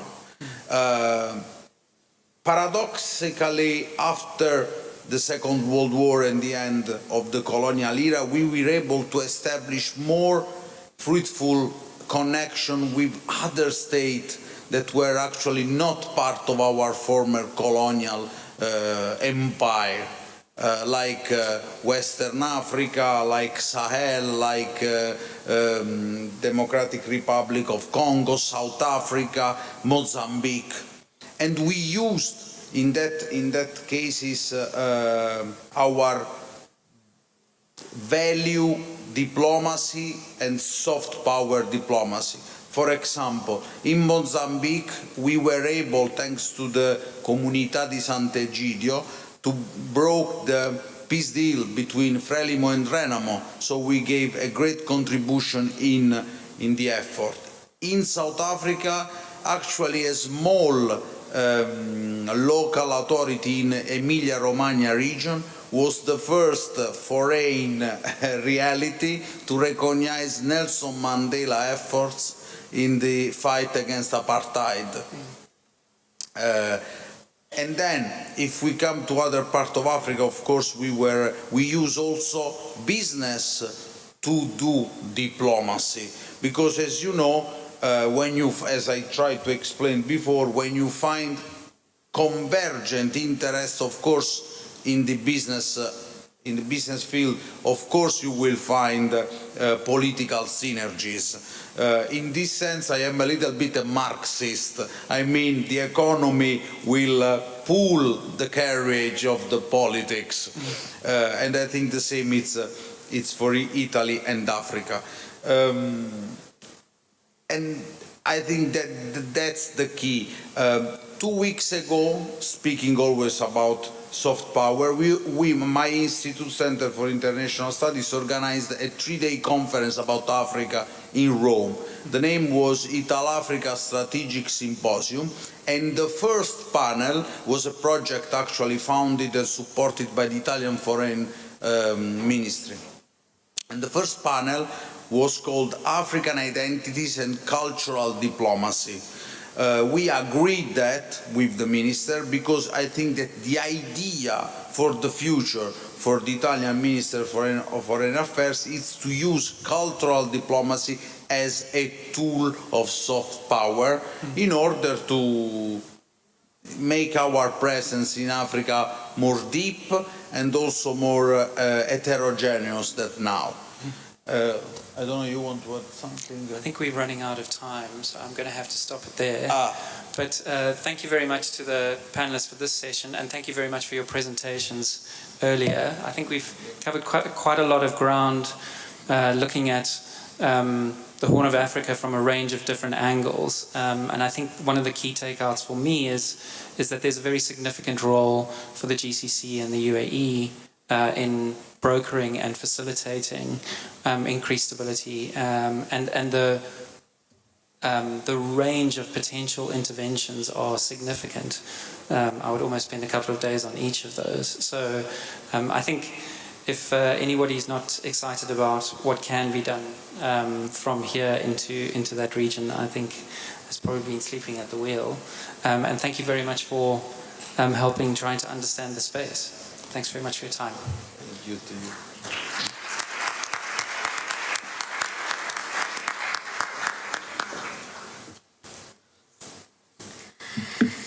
Ladies and gentlemen, we thank our esteemed experts for discussing and suggesting such insightful and important roadmaps, as well as further steps to today's topic and symposium.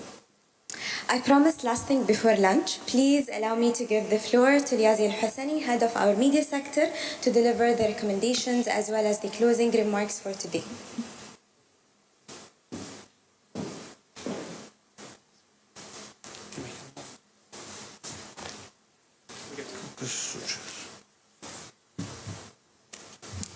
Where to go? Okay.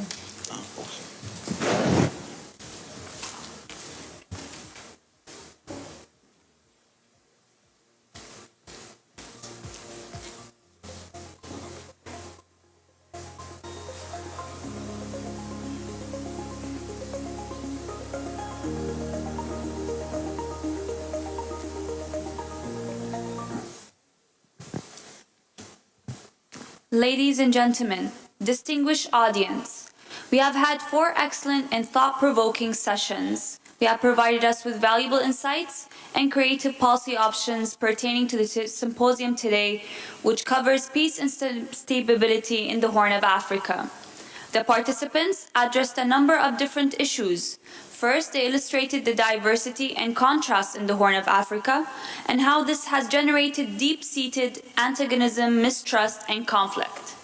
They have also examined the likely determinants and causes of instability as well as the motives of stability. They also tackled the fundamental causes of piracy in the region, which includes the high levels of employment among youngsters, increasing poverty, porous land borders, corruption, and inadequate maritime security enforcements. More importantly, they focused on the various efforts and initiatives aimed at achieving peace and stability in the region. I would like to conclude by thanking all the speakers and participants in this event, with the hope that Trends Symposium entitled Efforts and Initiatives to Secure Peace and Stability in the Horn of Africa will become an annual event so that we can all sit together and meet again to follow up with the recommendations and research developments.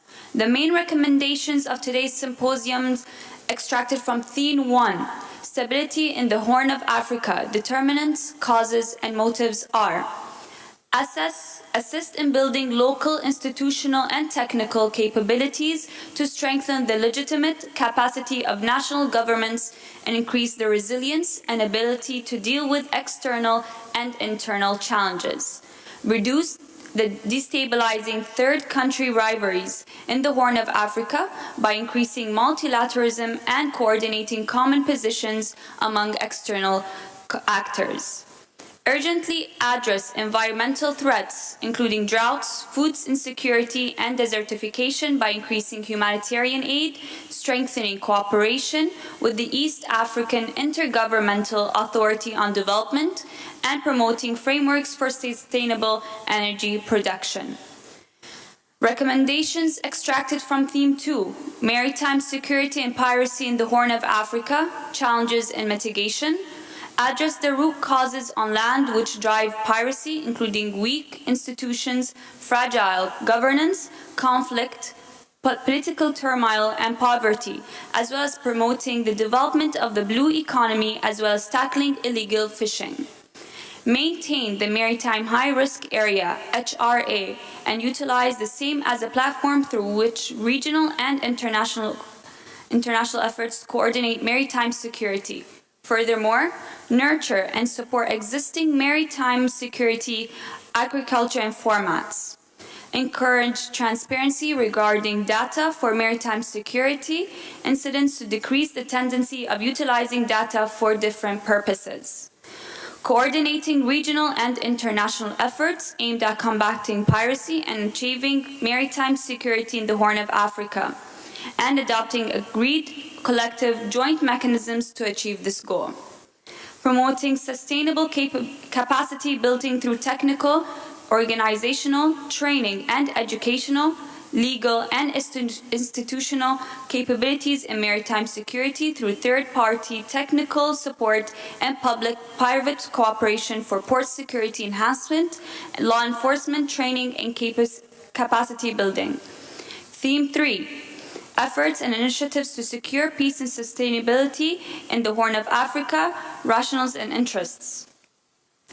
Encourage internal dialogue among competing factions and source of power under the auspice of regional forums or trust third country partners. Developing a mechanism for dispute settlement between the countries of the Horn of Africa and providing the necessary support to ensure the effectiveness of this mechanism. Politically support the role of African Union, AU, in resolving the existing conflicts in the Horn of Africa. Last but not least, the Theme 4, future efforts and initiatives to secure peace and stability in the Horn of Africa, the suggested roadmaps. Encourage internal dialogue and trust-building measures among the Horn of Africa governments in order to lay foundations for regional integration and economic cooperation. Focus third parties on whole of region stabilization of the Horn of Africa through the increasing international coordinations, encourage major powers to reduce bilateral strategic competition.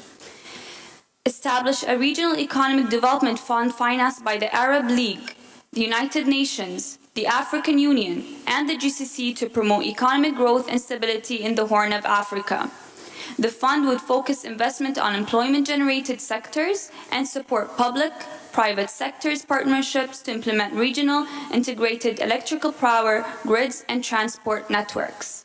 develop media strategies to strengthen the common cultural and historical relations among the peoples of the Horn of Africa to stabilize the social fabrics, combat extremism, and promote regional integration. Finally, to hold the Trends Symposium entitled Efforts and Initiatives to Secure Peace and Stability in the Horn and Africa as an annual basis in order to follow up on recommendations, research developments, and challenges and engage progressively larger groups of stakeholders. Thank you so much.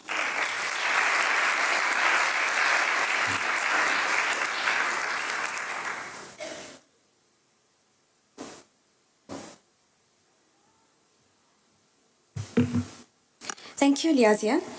Ladies and gentlemen, Dr. Mohammed Abdallah Al-Ali, the CEO of Trans Research and Advisory, would like to provide appreciation certificates for the distinguished speakers of today. Dr. Mohammed, please join us to the stage.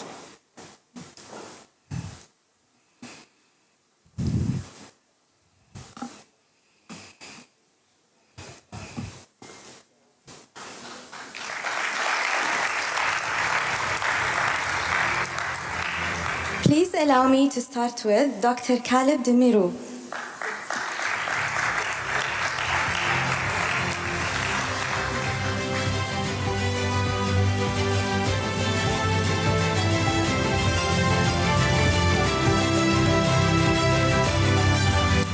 Dr. Ali Pekka.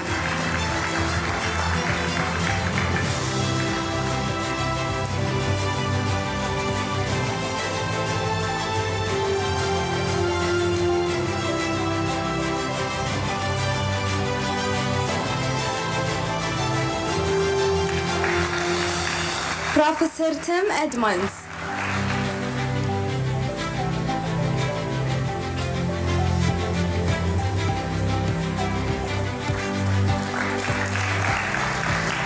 Dr. Marco Dolido.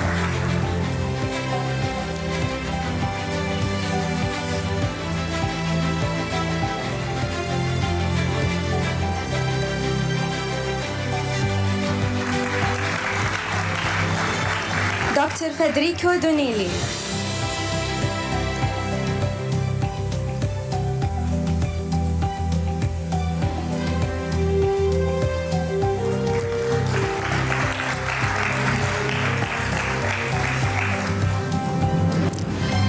Last but not least, Dr. Brendan Cannon.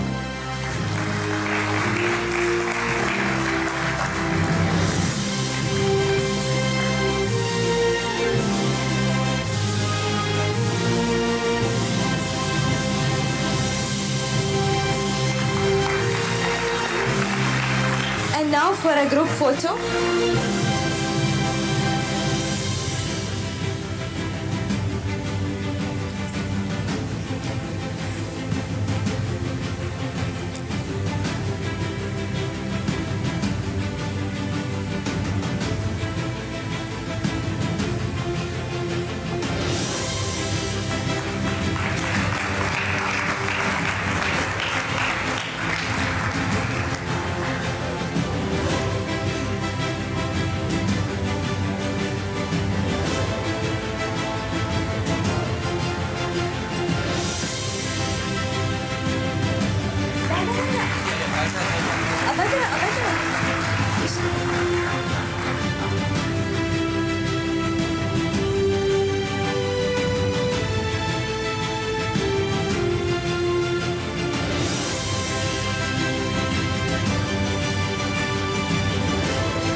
طبعا أول شيء أشكركم First of جميعا all, I would على like to thank you all for your presence and for your attendance. I have special thanks to everyone who participated in the success of this symposium, from the sons and daughters of Trans. Thank you to Trans team.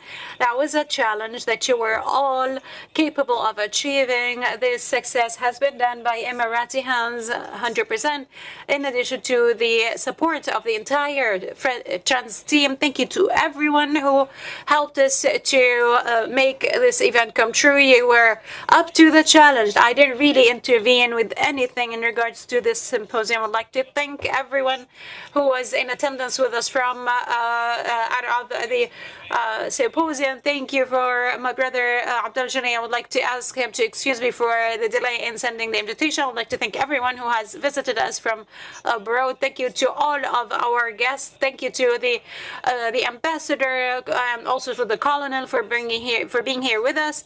Thank you for everyone who helped us from the UAE Foreign Ministry, as well as to all of our dear guests. Hopefully tomorrow is going to be better. And I would like to thank my team, who I'm always very happy and proud of. And thank you to all the experts. Hopefully, inshallah, you'll find all of the recommendations of this symposium very soon will be published in a special study about the recommendations and suggestions of this symposium. Thank you very much, and I wish you all happy lunch. Thank you, and have a good day.